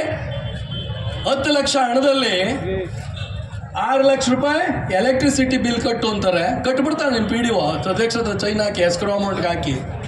ಇನ್ನು 4 ಲಕ್ಷ ರೂಪಾಯಿ ನೌಕರ ಸಂಬಳ ಕೊಟ್ಬಿಡ್ತಾರೆ. ನಿಮ್ಮ ಸಭೆಯಲ್ಲಿ ಚರ್ಚೆನೇ ಆಗಲ್ಲ, ಅದು ರೆಸಲ್ಯೂಷನ್ನು ಬರೆಯಲ್ಲ. ಇವೆರಡನ್ನೂ ಇಂಥವ್ರಿಗೆ ಕೊಡ್ತಾ ಇದ್ದೀವಿ ಅಂತ. Without account, without any accountability ಅದು ಇವತ್ತು ಖರ್ಚಾಗ್ತಿದೆ. ನಾವ್ಯಾರು ಪ್ರಶ್ನೆನೇ ಮಾಡ್ತಿಲ್ಲ. ನಾವೆಲ್ಲ ಚರ್ಚೆ ಏನು ಮಾಡ್ತೀವಿ? ಸರ್ ನನಗೆ ಫೋನ್ ಬರ್ತವೆ, ಸರ್ ನಮ್ಮ ಪಿ ಡಿ ಅವರು 15ನೇ ಹಣಕಾಸಲ್ಲಿ 30,000 ಕೊಡ್ತೀನಿ ಅಂತಾರೆ ಸರ್. NREG ಒಳಗಡೆ ಆಕ್ಷನ್ ಪ್ಲಾನಲ್ಲಿ ಏನು ಮಾಡೋಕ್ಕೂ ಬಿಡ್ತಿಲ್ಲ ಸರ್, ಬರೀ ಉದಿಬೋದು ಮಾಡ್ಬೇಕು ಸರ್, ಬೇರೆ ಮಾಡೋಂಗಿಲ್ಲ ಅಂತಾರೆ ಒಂದು ಜಿಲ್ಲೆಯವರು. ಇನ್ನೊಂದು ಜಿಲ್ಲೆಯವರು ಸಾರ್ ನಮ್ಮ ಸ್ಕೂಲಲ್ಲಿ ಸ್ಕೂಲ್ ಕಾಂಪೌಂಡ್ ಬಿಟ್ಟರೆ ಬೇರೆ ಏನೂ ಮಾಡೋಂಗಿಲ್ಲ ಅಂತಾರೆ ಸರ್. ಯಾಕೆ ಹೀಗಾಗ್ತಿದೆ ನಾವು ಸರಿಯಾಗಿ ಪ್ರಶ್ನೆ ಮಾಡ್ತಿಲ್ಲ. ಆದರೆ ಕಳೆದ 1-1.5 ವರ್ಷದಿಂದ ನಮ್ಮ ಒಕ್ಕೂಟ ಭಾಳ ಗಂಭೀರವಾಗಿ ಪ್ರಶ್ನೆ ಮಾಡ್ತಿದ್ದೆ ಗೆಳೆಯರೆ. ಯಾಕೆ ನಮ್ಗೆ ಇವತ್ತು 15ನೇ ಹಣಕಾಸು ಏನು ಕೇಂದ್ರ ಸರ್ಕಾರದ ತೆರಿಗೆ ಹಣ ನಮ್ಗೆ ಹಂಚಿಕೆ ಆಗ್ತದೆ, 15ನೇ ಹಣಕಾಸು ಆಯೋಗದ ಶಿಫಾರಸ್ಸಿನ ಮೇಲೆ, ಅದು ಯಾಕೆ ಇವತ್ತು ನಮ್ಮ ಕೈಗೆ ನಮ್ಮ ಗ್ರಾಮಗಳ ಅಭಿವೃದ್ಧಿ ಮಾಡಲಿಕ್ಕೆ ಅವರ ನಿರ್ದೇಶನ ತಕ್ಕ ಮಾಡಲಿಕ್ಕೆ ಸಾಧ್ಯ ಆಗ್ತಾ ಇಲ್ಲ ಅಂದರೆ, ರಾಜ್ಯ ಸರ್ಕಾರ ತನ್ನ ಅಧಿಕಾರವನ್ನು ಮೀರಿ ಭಾಳ ಸ್ಪಷ್ಟವಾಗಿ 15ನೇ ಹಣಕಾಸಿನ ಮಾರ್ಗಸೂಚಿಗಳಲ್ಲಿ ಸ್ಪಷ್ಟವಾಗಿದೆ. ಕೇಂದ್ರ ಮತ್ತು ರಾಜ್ಯ ಸರ್ಕಾರ ಯಾವುದೇ ರೀತಿಯಾದ ತನ್ನದೇ ಆದಂಥ ಗೈಡ್ಲೈನ್ಸ್ ಅಂತ ನಿರ್ದೇಶನಗಳನ್ನು ಈ ಹಣಕ್ಕೆ ಸಂಬಂಧಪಟ್ಟಂಗೆ ಕೊಡಂಗಿಲ್ಲ. ಆದರೆ ಕೊಡ್ತಾ ಇದ್ದಾರೆ, ನಾವು ಪಾಲಿಸ್ತಾ ಇದ್ದೀವಿ. ಅವ್ರು ಹೇಳ್ದಂಗೆ ಕೇಳ್ತಾನೇ ಇದ್ದೀವಿ, ಅವ್ರು ಹೇಳ್ದಂಗೆ ಕೇಳ್ತಾ ಇದ್ದೀವಿ. ಮೊದಲನೇದು, ಅವ್ರು ನಿಮ್ಮ ಹತ್ರ ಏನು ಹೇಳ್ತಾರೆ, ನೌಕರರ ಸಂಬಳಕ್ಕೆ ಹಣ ತೆಗಿಬೇಕ್ರಿ ನೀವು. ರಾಜ್ಯ ಸರ್ಕಾರ ಏನು ಹೇಳಿದೆ, 2017 ಅಕ್ಟೋಬರ್ 31 ಒಳಗಡೆ ಯಾರೆಲ್ಲ ನಮ್ಮ ಗ್ರಾಮ ಪಂಚಾಯತಿಗಳಲ್ಲಿ ನೌಕರರಾಗಿ ಕೆಲಸ ಮಾಡ್ತಿದ್ರು ಆ ಕುಟುಂಬಗಳನ್ನು ಬದುಕನ್ನು ಕಟ್ಟಿಕೊಳ್ಳಲಿಕ್ಕೆ ನಾವು ನೇರವಾಗಿ ರಾಜ್ಯ ಸರ್ಕಾರದಿಂದ ಏನು ಕಾರ್ಮಿಕ ಇಲಾಖೆಯ ಮಿನಿಮಮ್ ವೇಜಸ್ ಕೊಡಬೇಕಂತಿದೆ ಅದನ್ನು ನಾವು ಕೊಡ್ತೇವೆ. ಎಷ್ಟು ಜನಕ್ಕೆ ಕೊಡ್ತೀವಿ ಅಂತ ಹೇಳಿದ್ರೆ ಅವತ್ತಿನ ಗ್ರಾಮೀಣಾಭಿವೃದ್ಧಿ ಮತ್ತು ಪಂಚಾಯತ್ ರಾಜ್ ಸಚಿವರು ಪತ್ರಿಕಾಗೋಷ್ಠಿಯಲ್ಲಿ ಹೇಳ್ತಾರೆ, 51,134 ಕುಟುಂಬಗಳಿಗೆ ಈ ಯೋಜನೆಯ ಮೂಲಕ, ಈ ಒಂದು ನಿರ್ಧಾರದ ಮೂಲಕ ಆ ಕುಟುಂಬಗಳ ಬದುಕನ್ನು ಕಟ್ಟುವ ಕೆಲಸವನ್ನು ನಾವು ಮಾಡ್ತಾ ಇದ್ದೇವೆ. ನಿನ್ನೆ ನಮಗೆ ರಾಜ್ಯ ಮಟ್ಟದ ಒಕ್ಕೂಟದ ಜೊತೆ ಒಂದು ಸಭೆ ಆಯಿತು, ಅಧಿಕಾರಿಗಳು ನಾವು ಸ್ಟ್ರೈಕ್ ಮಾಡ್ತೀವಿ ಅಂತ. ಅದರಲ್ಲಿ ಹೇಳ್ತಾರೆ, ನಾವು 35,000 ಜನಕ್ಕೆ ಕೊಡ್ತೀವಿ ಅಂತ ಹೇಳಿದ್ವಿ, ನೀವು ಇನ್ನೊಂದು 35,000 ಜನ ನೌಕರರನ್ನು ತಗೊಂಡ್ಬಿಟ್ಟಿದ್ದೀವಿ, ಹಂಗಾಗಿ ನಮ್ಮ ಹತ್ರ ದುಡ್ಡಿಲ್ಲ. ಹಾಗಾದರೆ ಮಂತ್ರಿಗಳು ಪತ್ರಿಕಾಗೋಷ್ಠಿಯಲ್ಲಿ ಹೇಳಿದ ಸುಳ್ಳ ಅಥವಾ ನೀವು ಹೇಳ್ತಿರೋದು ಸುಳ್ಳ? ಇದರಲ್ಲಿ ಯಾವುದು ಸರಿ? ಸ್ವಾಮಿ ನೀವು ಕಮಿಟ್ ಆದ್ರಿ, ಸಂಬಳ ನಾನು ಕೊಡ್ತೀನಿ. ನಾವೆಷ್ಟೋ ನಮ್ಮ ಕೈಲಾದ ಸಂಬಳ ಕೊಡ್ತಿದ್ವಿ, ನಮ್ಮ ನೌಕರರವರು ಅವ್ರು ಹೋರಾಟ ಮಾಡಿದ್ರು, ತುಂಬ ಸಂತೋಷ. ನೀವು ಅವ್ರಿಗೆ ಸಂಬಳ ಕೊಡೋದಾದ್ರೆ ನಮ್ದೇನು ತಕರಾರಿಲ್ಲ. ಪೂರಾ ಕೊಡ್ಬೇಕಲ್ವೇನ್ರಿ ನೀವು? 12 ತಿಂಗಳು ಸಂಬಳ ಕೊಡೋ ಜವಾಬ್ದಾರಿ ಯಾರ್ದು? ಯಾರು ಸಂಬಳ ಕೊಡ್ತೀನಿ ಅಂತ ಒಪ್ಕೊಂಡಿದ್ದಾನೋ ಅವ್ರದ್ದು. ರಾಜ್ಯ ಸರ್ಕಾರ ಒಪ್ಕೊಂಡ್ಮೇಲೆ ಕೊಡಬೇಕಲ್ವ? ಅವ್ರು ಕೊಡ್ತಾ ಇಲ್ಲ. 8ರಿಂದ 9 ತಿಂಗಳು ಸಂಬಳ ಮಾತ್ರ ಅವ್ರು ಕೊಡ್ತಾ ಇದ್ದಾರೆ. ಮಿಕ್ಕಿದ್ದನ್ನು ನಮ್ಮ ಹತ್ರ ದುಡ್ಡು ಶಾರ್ಟೇಜ್ ಇದೆ, FD ಒಪ್ಕೊಂಡಿಲ್ಲ. ಇದು ಶುರುವಾಗಿ ಎಷ್ಟು ವರ್ಷ ಆಯಿತು? 2018ನೇ ಇಸ್ವಿಯಿಂದ ಕೊಡ್ತಾ ಇದ್ದೀರಿ ನೀವು. ಇವತ್ತೆಷ್ಟು? ಇನ್ನೂ FD ಒಪ್ಕೊಂಡಿಲ್ವಾ? ಎಷ್ಟು ಬಜೆಟ್ಗಳಾದವು ನಿಮ್ಮದು? ಅವ್ರಿಗೆ ಏನು ಡಿಫರೆಂಟ್ ಸಂಬಳ ಕೊಡಬೇಕಾಗಿತ್ತು, ಅದಕ್ಕೆ ವ್ಯವಸ್ಥೆ ಮಾಡುವಂಥ ಜವಾಬ್ದಾರಿ ಯಾರ್ದಿತ್ತು? ರಾಜ್ಯ ಸರ್ಕಾರ ಮಾಡಬೇಕಾಗಿತ್ತು. ನೀವು ಕೇಂದ್ರ ಸರ್ಕಾರದ ತೆರಿಗೆ ಪಾಲನೆ ನಮಗೇನು 15ನೇ ಹಣಕಾಸು ಆಯೋಗ ಕೊಡ್ತಾ ಇದೆ, ರಾಜ್ಯ ಸರ್ಕಾರ ನಮಗೆ ಅಭಿವೃದ್ಧಿಗೆ ಕೊಟ್ಟಿರೋ ಹಣದಲ್ಲಿ ಸಂಬಳಕ್ಕೆ ನೀವು ಕಿತ್ಕೊಂತಿದ್ದೀರಿ. ಲಿಟರಲಿ ನಮ್ಮ ಹತ್ರ ಅದನ್ನು ಕಿತ್ಕೊತಿದ್ದೀರಿ, ಹಿಂಸೆ ಮಾಡ್ತೀರಿ. ನಿಮ್ಮ ಆ್ಯಕ್ಷನ್ ಪ್ಲ್ಯಾನ್ ಅಪ್ರೂವಲ್ ಕೊಡೋದಿಲ್ಲ, ನಿಮಗೆ ಸೋಷಿಯಲ್ ಆಡಿಟಲ್ಲಿ ಅಬ್ಜೆಕ್ಷನ್ ಮಾಡ್ತೀವಿ ಅಂತೇಳಿ PDOಗಳ ಮೂಲಕ ಒತ್ತಡ ಹಾಕಿ ನೀವು ನಮ್ಮ ಅಭಿವೃದ್ಧಿ ಅನುದಾನವನ್ನು ನಿಮ್ಮ ಮಾತುಗಳನ್ನು ಉಳಿಸ್ಕೊಳ್ಳೋಕ್ಕೋಸ್ಕರ, ನೀವು ನೌಕರರಿಗೆ ಕೊಟ್ಟಿರುವ ಮಾತನ್ನು ಉಳಿಸ್ಕೊಳ್ಳೋಕ್ಕೋಸ್ಕರ ನಮ್ಮ ಹಣವನ್ನು ಬಳಸ್ತಾ ಇದ್ದೀರಿ. ಅಂದರೆ ಈ ಜನರ ಹಣವನ್ನು ಬಳಸ್ತಾ ಇದ್ದೀರಿ. ಇದು ನಮ್ಮ ಪ್ರಶ್ನೆ. ಆ ಹಣವನ್ನು ನೀವು ಕಟ್ಟಬೇಕು. ಇನ್ನು ಎರಡನೇದು, ಎಲೆಕ್ಟ್ರಿಸಿಟಿ ಬಿಲ್ಗೆ 7%. ಸ್ವಾಮಿ ನಾನು ನಿಮಗೆ ಕೇಳ್ತೀನಿ, ನೆನ್ನೆ ಸಭೆಯೊಳಗಡೆ ನಾನು ಈ ಪ್ರಶ್ನೆ ಮಾಡಿದ್ದೀನಿ. 6 ಲಕ್ಷ ನೀವು ಶಾಸನಬದ್ಧ ಅನುದಾನ ಅಂತ ರಾಜ್ಯ ಸರ್ಕಾರ ಏನು ಕೊಡುತ್ತೆ ಅದರಲ್ಲಿ ತಗೋತಾ ಇದ್ದೀರಿ ಎಲೆಕ್ಟ್ರಿಸಿಟಿ ಬಿಲ್ಲು ಅಂತ. ಇದರಲ್ಲಿ 7% ಎಷ್ಟು ದುಡ್ಡು ಆಗುತ್ತೆ? ಹತ್ತತ್ರ ನಾವು ಒಂದು 10 ಲಕ್ಷ ರೂಪಾಯಿಗಳನ್ನು ನಾವು ಪ್ರತಿ ವರ್ಷ ನಮ್ಮ ಪಂಚಾಯಿತಿಯಿಂದ ನಾವು ಎಸ್ಕಾಂ ಕಂಪ್ನಿಗಳಿಗೆ, ಎಲೆಕ್ಟ್ರಿಸಿಟಿ ಕಂಪ್ನಿಗಳಿಗೆ ಕಟ್ತಾ ಇದ್ದೀವಿ. ಯಾರು ಎಸ್ಕಾಂ ಕಂಪ್ನಿಗಳು ನಿಮ್ಮ ಸ್ಟ್ರೀಟ್ ಲೈಟ್ಗಾಗಲಿ, ನಿಮ್ಮ ವಾಟರ್ ಸಪ್ಲೈ ಬಿಲ್ ಮೀಟರ್ಗಳು ಹಾಕವ್ರ ಸ್ವಾಮಿ, ಮೀಟರ್ ರೀಡಿಂಗ್ ಮಾಡ್ತಾವ್ರ, ಎನರ್ಜಿ ಆಡಿಟಿಂಗ್ ಆಗ್ತಾ ಇದೆಯಾ? ನಿಮ್ಮ ಎಸ್ಕಾಮ್ ಆ್ಯಕ್ಟಲ್ಲಿದೆ, ಎಲ್ಲಿ ಎನರ್ಜಿ ಆಡಿಟಿಂಗ್ ಆಗಲ್ಲ ಅಲ್ಲಿ ಬಿಲ್ ಕೊಡಬಾರ್ದು ನೀನು. ಆವ್ರೇಜ್ ಬಿಲ್ಲು ಲೆಕ್ಕ ಇಲ್ಲ, ತೂಕ ಇಲ್ಲ. 10 ಲಕ್ಷ ರೂಪಾಯಿ ದುಡ್ಡು ಇವತ್ತು ಈ ಕಡೆಯಿಂದ ಬಂದು ನಮ್ಮ ಮೂಲಕ ನಮ್ಮ ಅಕೌಂಟಿಗೆ ಜಮಾ ಆಗಿ ನಮ್ಮ ಅಕೌಂಟ್ ಮೂಲಕ ಸರ್ಕಾರದ ಹಣ ತಿರ್ಗಾ ಎಸ್ಕಾಮ್ಗಳಿಗೆ ಹೋಗ್ತಾ ಇದೆ. ಕರೆಕ್ಟಾಗಿ ನೀವು ರಾಜ್ಯ ಸರ್ಕಾರ ಕೂತು ಆಯಿತು ರೀಕನ್ಸೈಲ್ ಮಾಡೋಣ ಅಂತ ಹೋದರೆ ಹೋಗಿ ಅರ್ಥ ಆಗಲ್ಲ, ನಿಮ್ಮ ಸೆಕ್ಷನ್ ಆಫೀಸರ್ಗೆ ಇದು ಅರ್ಥ ಆಗಲ್ಲ ಅಂತಾನೆ, ತಾಲೂಕು AEE ಅರ್ಥ ಆಗಲ್ಲ ಅಂತಾರೆ. ರಾಜ್ಯ ಸರ್ಕಾರದ ಅಧಿಕಾರಿಗಳು ರಾಜ್ಯ ಮಟ್ಟದಲ್ಲಿ ಕೂತು ಇದನ್ನು ಸರಿಪಡಿಸ್ಬೇಕಲ್ವಾ? ಆ ದುಡ್ಡು ಉಳಿದ್ರೆ ನಿಮ್ಗೆ 10 ಲಕ್ಷ ದುಡ್ಡು ಉಳಿದ್ರೆ ನನ್ನ ಪ್ರಕಾರ ಒಂದು 3-4 ಲಕ್ಷ ರೂಪಾಯಿನೊಳಗಡೆ ನಿಮ್ದೆಲ್ಲ ಎಲೆಕ್ಟ್ರಿಸಿಟಿ ಬಿಲ್ ಮುಗಿದೋಗುತ್ತೆ.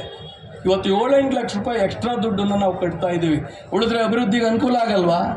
ಇದನ್ನು ಮಾಡಬೇಕಾದ್ರೆ ನಿಮ್ಮ ಜವಾಬ್ದಾರಿ ಅಲ್ವಾ? ಪಂಚಾಯತ್ ರಾಜ್ ಇಲಾಖೆ ಅಂತ ಒಂದು ಸಪರೇಟ್ ಕಮಿಷನರೇಟ್ ಮಾಡಿದ್ರು, ಸಪರೇಟ್ ಒಬ್ಬ ACS ಇದ್ದಾರೆ. ನಮ್ಮಲ್ಲಿ 2 ಇಲಾಖೆ, ಗ್ರಾಮೀಣಾಭಿವೃದ್ಧಿ ಇಲಾಖೆ ಒಂದು, ಪಂಚಾಯತ್ ರಾಜ್ ಇಲಾಖೆ ಒಂದು. ಪಂಚಾಯತ್ ರಾಜ್ ಇಲಾಖೆ ಈ ಥರದ ವಿಷಯಗಳನ್ನು ನಾನು ಏನು ಚರ್ಚೆ ಮಾಡ್ತಿದ್ದೀನಿ, ಈ ವಿಷಯಗಳನ್ನು ಜವಾಬ್ದಾರಿಯಾಗಿ ಕುಂತು ನಿವಾರಣೆ ಮಾಡಬೇಕಾಗಿತ್ತು. ಆದರೆ ದುರಂತ ನಮ್ದು ಏನಾಗಿದೆ, ಅವರೂ ಕಾರ್ಯಕ್ರಮಗಳನ್ನು ಮಾಡಲಿಕ್ಕೆ ನಿಂತುಬಿಟ್ರು. 15ನೇ ಹಣಕಾಸಲ್ಲಿ ಒಂದು ಸಂಬಳ, ಇನ್ನೊಂದು ಎಲೆಕ್ಟ್ರಿಸಿಟಿ ಬಿಲ್ಲು, ಇನ್ನೊಂದು ಶುರುವಾಗಿದೆ. ಕೂಸಿನ ಮನೆ ಮಾಡು, ಡಿಜಿಟಲ್ ಲೈಬ್ರರಿ ಮಾಡು, ನಲ್ ಜಲ್ ಏನೋ ಮಾಡು, ಸೋಲಾರ್ ಹಾಕಿಸ್ಕೋ, ರೂಫ್ ಟಾಪ್ ಸೋಲೂರು, ಇವೆಲ್ಲ ರಾಜ್ಯ ಮಟ್ಟದ್ದು. ರಾಜ್ಯ ಮಟ್ಟದಲ್ಲಿ ಅಧಿಕಾರಿಗಳು ತಮಗೆ ಬೇಕಾದ ಯೋಜನೆಗಳನ್ನು ರೂಪಿಸೋದು. ನಾನು ಹೇಳ್ತೀನಿ, ನೀವು ಯಾವುದೇ ಯೋಜನೆ ರೂಪಿಸಿ, ನೀವು ಮಾಡೋ ಯೋಜನೆಗಳು ಜನಪರವಾಗಿರ್ತವೆ, ನಾನೇನು ಅದಕ್ಕೆ ವಿರೋಧ ಇಲ್ಲ. ಆದರೆ ನೀವು ಯಾವುದೇ ಯೋಜನೆಯನ್ನು ರೂಪಿಸಿದ ಮೇಲೆ ಅದಕ್ಕೆ ಬೇಕಾದ ಹಣವನ್ನು ಕೊಡಬೇಕಲ್ವಾ? ಕೊಡಬೇಕು. ಯೋಜನೆ ರೂಪಿಸಿದ ಮೇಲೆ ಅದಕ್ಕೆ ಬೇಕಾದ ಹಣ ಕೊಡಬೇಕಲ್ವಾ? ನೀವು ಯೋಜನೆ ರೂಪಿಸೋದಂತೆ ನಾವು ಹಣ ಖರ್ಚು ಮಾಡೋದು ನಮ್ಮ ಇದರಲ್ಲಿ. ಹಾಗಾದ್ರೆ ಬಿಡಿ, ನಮ್ಮೂರಿಗೆ ಬೇಕಾದ ಯೋಜನೆ ನಾವು ರೂಪಿಸ್ತೀವಿ. ನೀವು ಯೋಜನೆ ರೂಪಿಸೋದು ಕೂಸಿನ ಮನೆ ಮಾಡಿ ಅಂತ, ಅದಕ್ಕೆ ಯಾವುದೇ ಪರಿಪೂರ್ಣವಾದ ವ್ಯವಸ್ಥೆ, ಹಣಕಾಸಿನ ವ್ಯವಸ್ಥೆ ಇಲ್ಲ. 15ನೇ ಹಣಕಾಸು ಮತ್ತು ಇತರ ಲಭ್ಯ ಅನುದಾನದಲ್ಲಿ ಕೊಟ್ಟು ಬಿಡಿ. ಹಂಗಾರೆ ನಾನು ಗ್ರಾಮ ಸಭೆ ಮಾಡಿ ನಮ್ಮೂರಿಗೆ ಬೇಕಾದ ಯೋಜನೆ ರೂಪಿಸ್ಬೇಕು ಅಂತ ನೀವೇ ಹೇಳ್ತೀರಲ್ಲ. ಪರ್ಸ್ಪೆಕ್ಟಿವ್ ಪ್ಲ್ಯಾನ್ ಮಾಡು ಅಂತೀರಿ, ದೂರದೃಷ್ಟಿ ಯೋಜನೆ ಮಾಡು ಅಂತೀರಿ, GPDP ಮಾಡು ಅಂತೀರಿ. ಅವನ್ನೆಲ್ಲ ಮಾಡಿದ್ದೀವಲ್ಲ ಜನದ ಮುಂದೆ ಕೂತು. ಅದಕ್ಕೆ ದುಡ್ಡು ಒಂದು ರಾಜ್ಯ ಮಟ್ಟದಲ್ಲಿ ಈ ಸಮಸ್ಯೆ, ಇನ್ನು ಜಿಲ್ಲಾ ಮಟ್ಟದಲ್ಲಿ ನಿಮ್ಮ CEO NREJ ಅಂತೂ CEO ಮರ್ಜಿ. ಒಬ್ಬೊಬ್ಬ CEO ಒಂದೊಂದು ಕನಸು. ಒಬ್ಬ CEO ಬಂದಾಗ ಅವನಿಗೆ ಸ್ಕೂಲ್ ಚೆನ್ನಾಗಿ ಮಾಡೋ ಕನಸು, ಇನ್ನೊಬ್ಬ CEO ಬಂದಾಗ ಎಲ್ಲ ಜಲಮೂಲಗಳನ್ನು ರಕ್ಷಣೆ ಮಾಡೋ ಕನಸು, ಇನ್ನೊಬ್ಬ ಜಿಲ್ಲೆಗೆ ಅದು ಉದಿಬದು ಮಾಡೋ ಕನಸು, ಇನ್ನೊಬ್ಬ CEO ಬಂದಾಗ ಕಲ್ಯಾಣಿ ಅಭಿವೃದ್ಧಿ ಮಾಡೋ ಕನಸು. ಬರೀ ಅವನೇ ಆ್ಯಕ್ಷನ್ ಪ್ಲ್ಯಾನ್, ಇನ್ನೇನಿಲ್ಲ. ಹಾಗಾದರೆ ನಾವು ಗ್ರಾಮ ಸಭೆ ಮಾಡೋದೇನಕ್ಕೆ? ಗ್ರಾಮ ಸಭೆ ಒಳಗಡೆ ಜನರಿಗೆ, ನಮ್ಮಲ್ಲೊಬ್ಬ CEO ಇದ್ದಾನೆ ತುಮಕೂರಲ್ಲಿ, ಅವನು ಹೇಳ್ತಾನೆ, ಒಬ್ಬ ಸದಸ್ಯರು ಕೇಳ್ತಾನೆ ಫೋನಿನ ಕಾರ್ಯಕ್ರಮದಲ್ಲಿ, ಸಾರ್ ಹೋದ ಸತಿ ಗ್ರಾಮ ಸಭೆ ಒಳಗಡೆ ನಾವು ದನದ ಕೊಟ್ಟಿಗೆ ಕಟ್ಟಿಸ್ಕೊಡ್ತೀವಿ ಅಂತ ಹೇಳಿ ಪಟ್ಟಿ ತಗೊಂಡ್ಬಿಟ್ಟಿದ್ವಿ ಸಾರ್, ಈ ಸತಿ ಹೋದಾಗ ಕೇಳ್ತಾರೆ, ಉತ್ತರ ಏನು ಹೇಳೋದ್ರೆ ರೀ ದನ ಎಲ್ಲಾರ ಕಟ್ಕೋತಾರೆ ಬಿಡ್ರಿ ಅವರು. ಮತ್ತು ಗ್ರಾಮ ಸಭೆ ಯಾಕೆ ಮಾಡಬೇಕು? ಇದು ಪ್ರಜಾಪ್ರಭುತ್ವನ? ಯೋಚನೆ ಮಾಡಿ. ಯಾಕೆ ಇದಾಗ್ತಿದೆ ಅಂದರೆ ನಾವು ಅವ್ರು ಹೇಳಿದ್ದಕ್ಕೆಲ್ಲ ಹೂಗುಡ್ತಿದ್ದೀವಿ. ಅವ್ರ ಮೇಲಧಿಕಾರಿ ಹೂಗುಡೋ ಅವಶ್ಯಕತೆ ಇಲ್ಲ.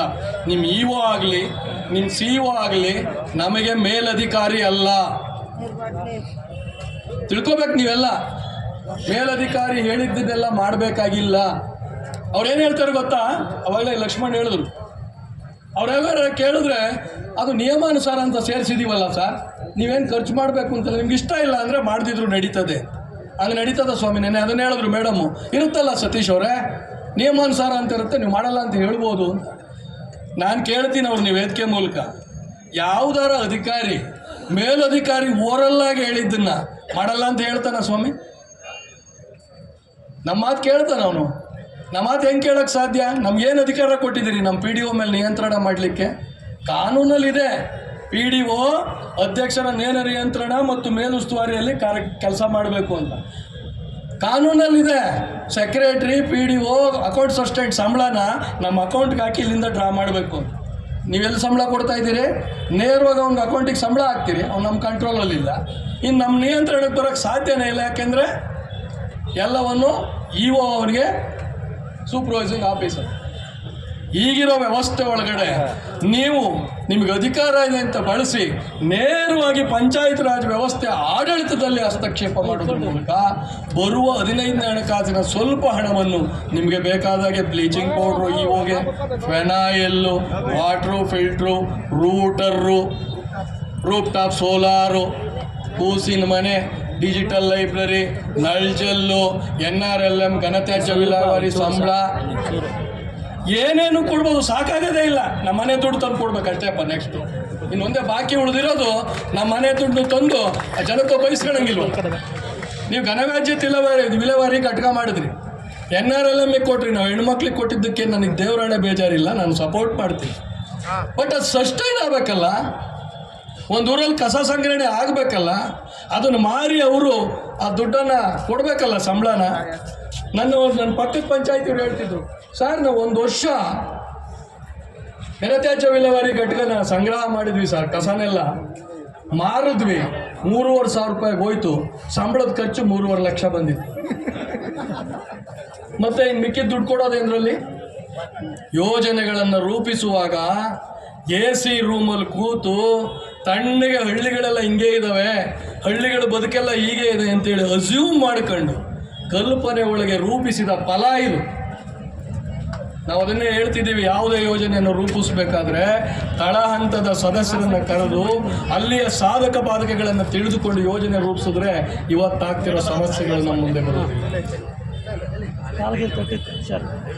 15ನೇ ಹಣಕಾಸು ಇಲ್ಲ, ಸ್ವಂತ ಆದಾಯಕ್ಕೂ ಬಿಡಲಿಲ್ಲ. ಈಗ ಕೊನೆಯಲ್ಲೊಂದು ಸೇರಿಸಿದ್ದೀರಿ, ಯಾವುದರಾಗಲಿ 15ನೇ ಹಣಕಾಸು ಮತ್ತು ಸ್ವಂತ ಆದಾಯ ಎಲ್ಲಿದೆ ಸ್ವಾಮಿ ನಮ್ಮದು? What is the average tax collection of Karnataka?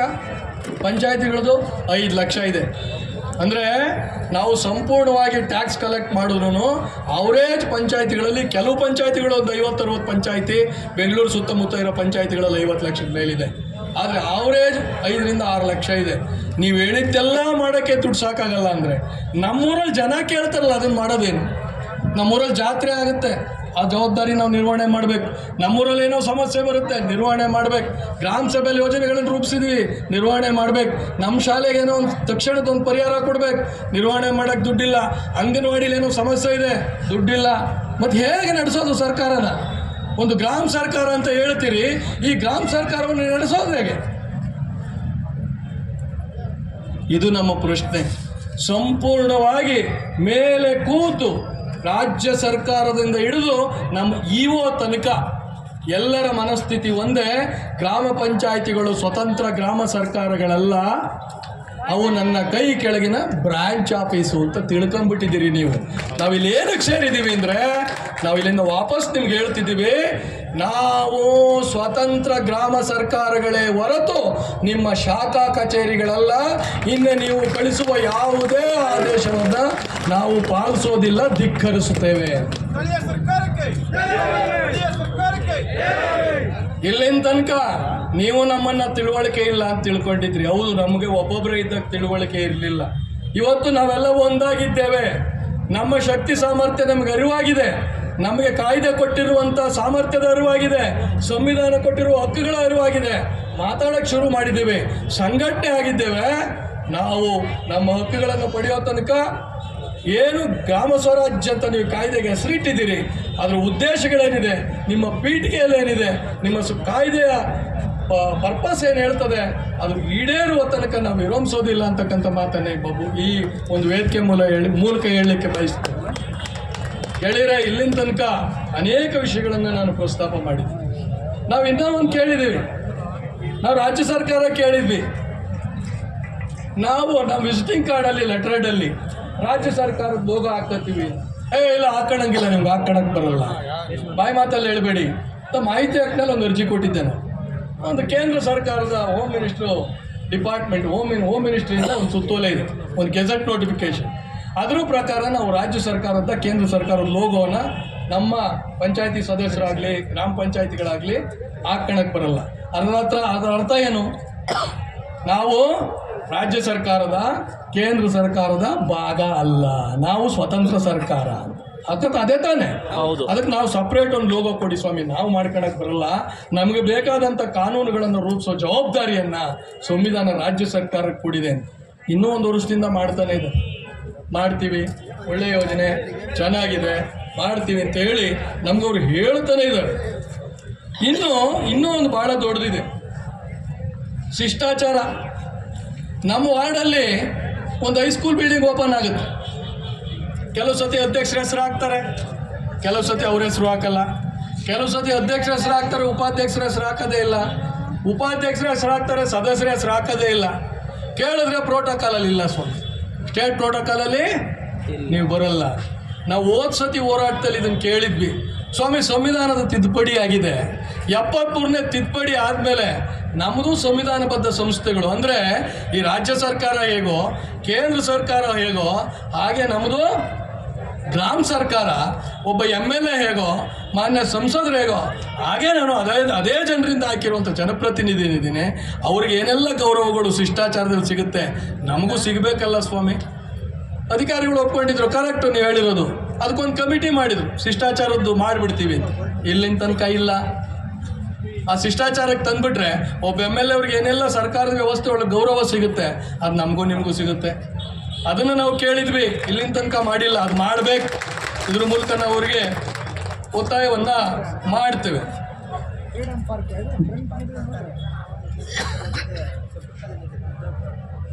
ಇನ್ನೊಂದು ಸಮಸ್ಯೆ ಇದೆ, ಸಿಬ್ಬಂದಿ ನೇಮಕಾತಿ. ತುಂಬ ಕಡೆ ಬಿಲ್ ಕಲೆಕ್ಟ್ರು ರಿಟೈರ್ಡ್ ಆಗಿದ್ದಾರೆ, ನೇಮಕ ಮಾಡ್ಕೊಳ್ಳೋಕ್ಕೆ ಬಿಡ್ತಿಲ್ಲ. ಅವ್ರು ಹೇಳ್ತಾರೆ, ಅವ್ರ ಅಧ್ಯಕ್ಷತೆಯಲ್ಲಿ ಒಂದು ಕಮಿಟಿ ಮಾಡಿದ್ದೀವಿ, ನೇಮಕಾತಿ ಪ್ರಾಧಿಕಾರ ನೀವೇ, ಆಯ್ಕೆ ಮಾತ್ರ ಅವ್ರು ಮಾಡ್ತಾರೆ, ಇಲ್ಲಾಂದರೆ ನೀವು ತುಂಬ ಜನ ತಗೊಂಬಿಡ್ತೀರಿ. ಅವ್ರು ಪರ್ಮಿಷನ್ ಇಲ್ಲದೆ ತಗೊಳಕ್ಕೆ ಬರಲ್ವಲ್ಲ ಅಂದರೆ, ಇಲ್ಲ ನಾವು ಆಯ್ಕೆ ಮಾಡಿಕೊಡ್ತೀವಿ, ನೀವು ತಗೊಳ್ಳಿ ರೋಸ್ಟ್ರು. ಆಯಿತು. ಕರ್ನಾಟಕದಲ್ಲಿ ಇನ್ನೂ 1000 ಚಿಲ್ಲರೆ ಬಿಲ್ ಕಲೆಕ್ಟರ್ಗಳು ನೇಮಕಾತಿ ಆಗಬೇಕು. ಇಲ್ಲಿನ ತನಕ COಗಳು ಆಯ್ಕೆ ಸಮಿತಿ ಕಾನ್ಸ್ಟಿಟ್ಯೂಟ್ ಮಾಡಿ ನೇಮಕಾತಿ ಮಾಡ್ಕೊಳ್ಳಿಲ್ಲ. ಈಗಾದರೆ ನಾವು ಟ್ಯಾಕ್ಸ್ ಕಲೆಕ್ಷನ್ ಮಾಡೋದು ಹೇಗೆ, ಪಂಚಾಯಿತಿಗಳಲ್ಲಿ ಕಾರ್ಯನಿರ್ವಹಿಸೋದು ಹೇಗೆ? ನಮಗೂ ನೀವು ಸ್ವತಂತ್ರ ಕೊಟ್ಟಿಲ್ಲ, ನಾವು ಸೆಲೆಕ್ಟ್ ಮಾಡಿಕೊಡ್ತೀವಿ, ನೇಮಕಾತಿ ನೀವು ಮಾಡಿ ಅಂತೀವಿ. ಅದನ್ನು ನಾವು ಮಾಡಿಕೊಡ್ಬೇಕಲ್ಲ ನೀವು. ಅದನ್ನು ಇಲ್ಲಿನ ತನಕ ನೀವು ಮಾಡಲಿಲ್ಲ. ಆಮೇಲೆ ಗಾಂಧಿ ಗ್ರಾಮ್ಸ್ ಪುರಸ್ಕಾರ ಇದೆ, ಅದಕ್ಕೆ 10 ಲಕ್ಷ ಮಾಡಬೇಕು ಅಂತ ಕೇಳಿದ್ದೀವಿ, ಮಾಡ್ತೀವಿ ಅಂತ ಹೇಳಿದ್ರು, ಮಾಡಿಲ್ಲ. ಈ ಬಜೆಟಲ್ಲಿ ಮಾಡಬೇಕು ಅನ್ನೋದು ಈ ವೇದಿಕೆ ಮೂಲಕ ನಮ್ಮ ಡಿಮ್ಯಾಂಡ್. 5 ಲಕ್ಷ ಕೊಡ್ತಿದ್ದೀರಿ, ಸಾಕಾಗೋದಿಲ್ಲ, ಅದನ್ನು 10 ಲಕ್ಷಕ್ಕೆ ಏರಿಸಬೇಕು ಅನ್ನೋದು. ಇದೆಲ್ಲದಕ್ಕಿಂತ 2 ಪ್ರಮುಖವಾದ ವಿಷಯಗಳು. ಒಂದು, ಕಲ್ಯಾಣ ಕರ್ನಾಟಕದ ಗ್ರಾಮ ಪಂಚಾಯಿತಿಗಳಿಗೆ 1 ಕೋಟಿ ರೂಪಾಯಿ ಅನುದಾನವನ್ನು ಕೊಡ್ತೇವೆ ಅಂತ ಹೇಳಿ ಕಾಂಗ್ರೆಸ್ ಪಕ್ಷ ತನ್ನ ಪ್ರಣಾಳಿಕೆಯಲ್ಲಿ ಹೇಳಿಕೊಂಡಿದೆ. ಗ್ಯಾರಂಟಿಗಳಲ್ಲಿ ಅದೂ ಒಂದು ಗ್ಯಾರಂಟಿ. ಈ ವೇದಿಕೆ ಮೂಲಕ ನಾವು ಕೇಳ್ಕೊತಾ ಇದ್ದೀವಿ, ದಯಮಾಡಿ ಕಲ್ಯಾಣ ಕರ್ನಾಟಕದ ಹಿಂದುಳಿದ ಪ್ರದೇಶದ ಎಲ್ಲ ಗ್ರಾಮ ಪಂಚಾಯಿತಿಗಳಿಗೆ ನೀವು ಪ್ರಣಾಳಿಕೆಯಲ್ಲಿ ಹೇಳಿದ ಹಾಗೆ 1 ಕೋಟಿ ರು ಅನುದಾನ, ವಾರ್ಷಿಕ ಅನುದಾನವನ್ನು ಕೊಡಬೇಕು.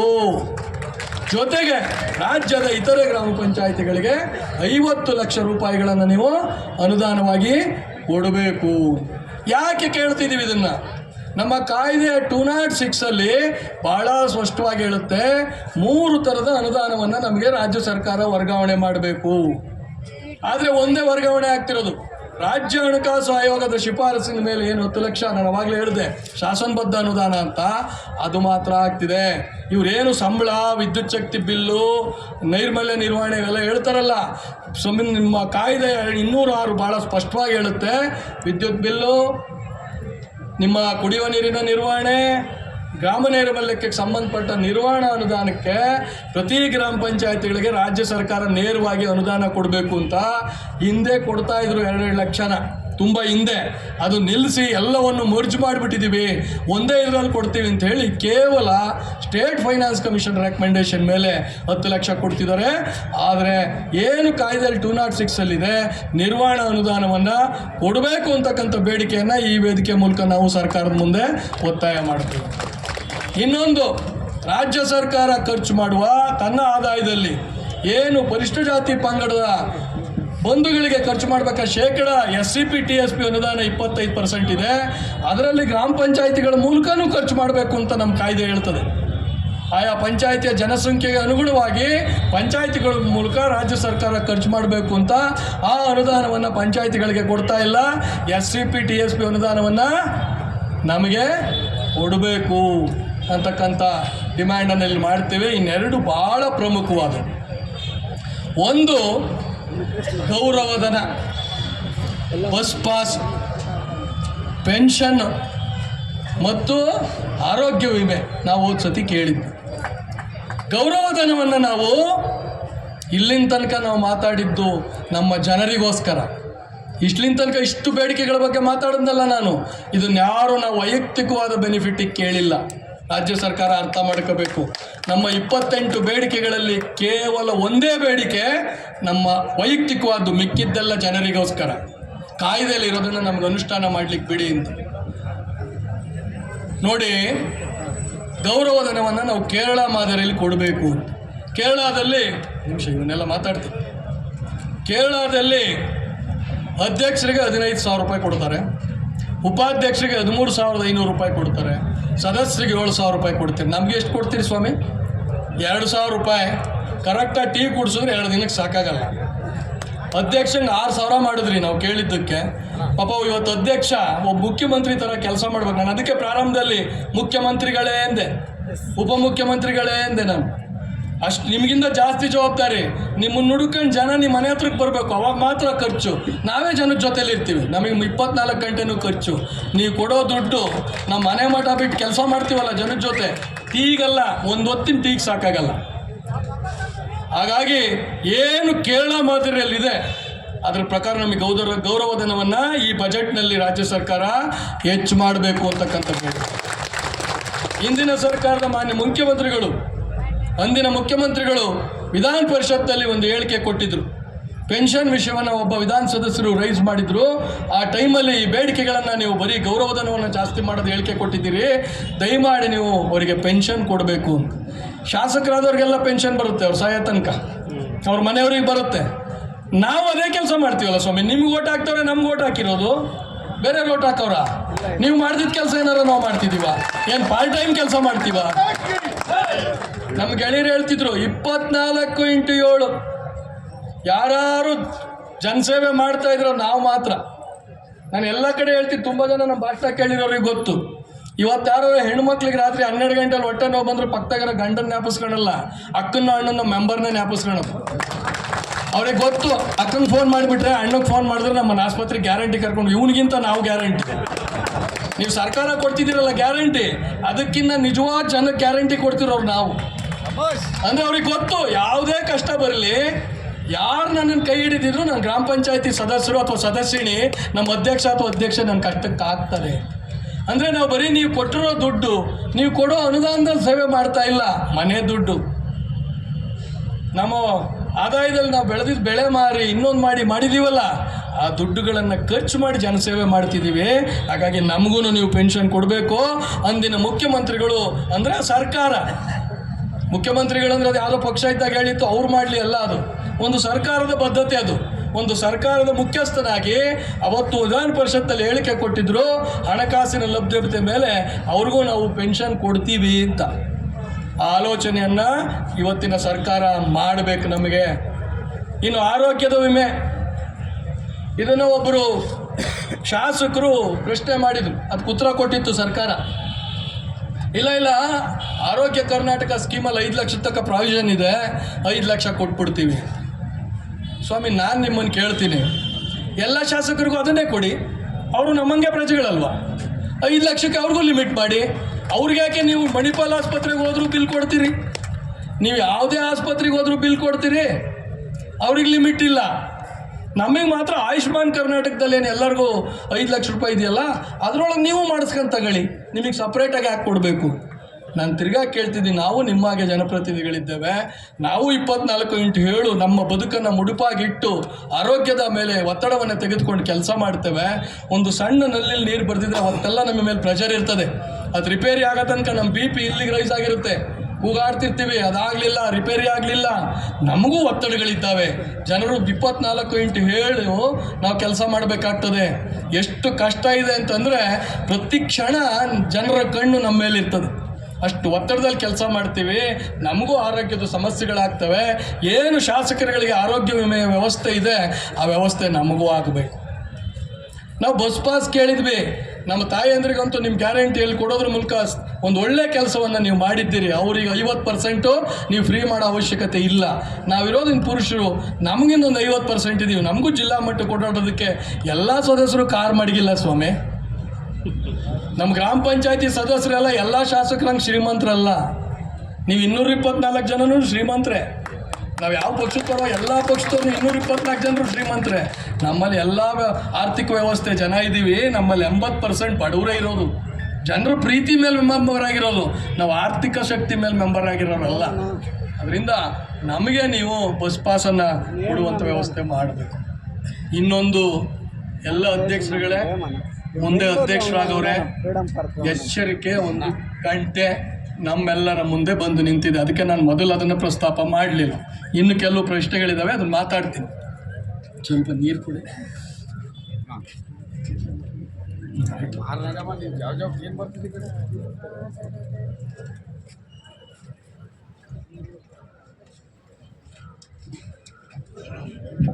ಇಲ್ಲಿನ ತನಕ ಒಂಥರ ಯಾವ್ಯಾವುದನ್ನು ರಾಜ್ಯ ಸರ್ಕಾರ ದುಡ್ಡು ಕೊಡೋಕ್ಕಾಗಲಿಲ್ಲ, ಇವ್ರ ಕೈಲಿ ದುಡ್ಡು ಹಂಚಿ ನೌಕರರು ಸಂಬಳ ಕೊಡೋಕ್ಕಾಗಲಿಲ್ಲ, ನಮ್ಮ ಎಲೆಕ್ಟ್ರಿಸಿಟಿ ಬಿಲ್ ಕರೆಕ್ಟಾಗಿ ಲೆಕ್ಕಾಚಾರ ಮಾಡಿ ಸೆಟ್ಲ್ ಮಾಡೋಕ್ಕಾಗಲಿಲ್ಲ, ಇವ್ರ ಕನಸಿನ ಕೂಸಿನ ಮನೆ ಮಾಡೋದಕ್ಕೆ ದುಡ್ಡು ಹಂಚ್ಕೊಡೋಕ್ಕಾಗಲಿಲ್ಲ, ಇವ್ರದ್ದು ಯಾವುದೋ ಡಿಜಿಟಲ್ ಲೈಬ್ರರಿ ಮಾಡೋಕ್ಕೆ ದುಡ್ಡು ಹಂಚ್ಕೊಡೋಕ್ಕಾಗಲಿಲ್ಲ, ಇವ್ರದ್ದು ಯಾವುದೋ ಬೇರೆ ಬೇರೆ ಕಾರ್ಯಕ್ರಮಗಳು ಮಾಡೋದಕ್ಕೆ ದುಡ್ಡು ಕೊಡೋಕ್ಕಾಗಲಿಲ್ಲ. ಅದನ್ನೆಲ್ಲ ನಮ್ಮ 15ನೇ ಹಣಕಾಸಿನ ದುಡ್ಡು ಕಿತ್ತು ಕೊಟ್ಟರು, ಆದೇಶ ಮಾಡೋಕ್ಕೆ ನಮಗೊಂದು ಅಧಿಕಾರ ಇದೆ ಅಂತ. ಈಗ ನಿಮ್ಮಲ್ಲಿರೋ ಒಂದು ದೊಡ್ಡ ಅಧಿಕಾರವನ್ನು ಕಿತ್ಕೊಳಕ್ಕೆ ಹೊರಟಿದ್ದಾರೆ. ನೆನ್ನೆ ಈ ಪ್ರಶ್ನೆ ಎತ್ತಿದಾಗ ಅಧಿಕಾರಿಗಳು ಸ್ಪಷ್ಟವಾದ ಉತ್ತರವನ್ನು ನಮಗೆ ಕೊಟ್ಟಿಲ್ಲ.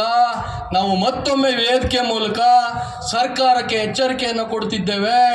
ನೀವೇನಾದರೂ ನಮ್ಮ ಅಧ್ಯಕ್ಷರಿಗಿರುವ ಚೆಕ್ಕಿಗೆ ಸಹಿ ಮಾಡುವ ಅಧಿಕಾರವನ್ನು K2 ಅಥವಾ K3 ಹೆಸರೊಳಗಡೆ, ಅಂದರೆ ಒಂದು ಸಾಫ್ಟ್ವೇರ್ ಹೆಸರು ಒಳಗಡೆ ಕಿತ್ತುಕೊಳ್ಳುವ ಪ್ರಯತ್ನಕ್ಕೆ ಕೈ ಹಾಕಿದರೆ ನಾವು ಕರ್ನಾಟಕದಾದ್ಯಂತ ಪಂಚಾಯಿತಿ ಸದಸ್ಯರು ಬೀದಿಗೆ ಇಳಿದು ನಮ್ಮ ಹಕ್ಕುಗಳಿಗಾಗಿ ಹೋರಾಟವನ್ನು ಮಾಡುತ್ತೇವೆ. ಇದರ ಮೂಲಕ ಇವತ್ತು ಬರೀ ಸುತ್ತೋಲೆಗಳ ಮೂಲಕ PDOಗಳ ಮೇಲೆ ಒತ್ತಡ ಹಾಕಿ ಏನು ನಮ್ಮ ಹಣವನ್ನು ಅವರು ಬಳಸುವ, ಅವರ ಯೋಜನೆಗಳಿಗೆ ಬಳಸುವ ಕೆಲಸವನ್ನು ಮಾಡ್ತಾ ಇದ್ದಾರೆ.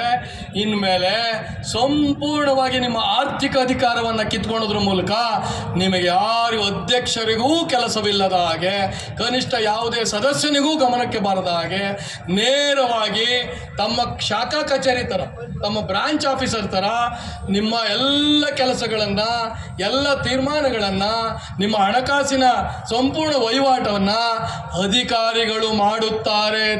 ನೀವು ರೋಡಿಗೆ ಬಂದು ನಿಲ್ಲುತ್ತೀರಿ. ಇವತ್ತಿನ ಹೋರಾಟದ ಮೂಲ ಉದ್ದೇಶ ಇದು. ಇದೇನಾರ ಹೋದ್ರೆ ನೀವೆಲ್ಲ ರೋಡಿಗೆ ಬಂದು ನಿಲ್ತೀರಿ. ಈಗಲೇ ನಿಮಗೆ ಯಾವುದೇ ಹಣಕಾಸು ಸಿಗ್ತಾ ಇಲ್ಲ.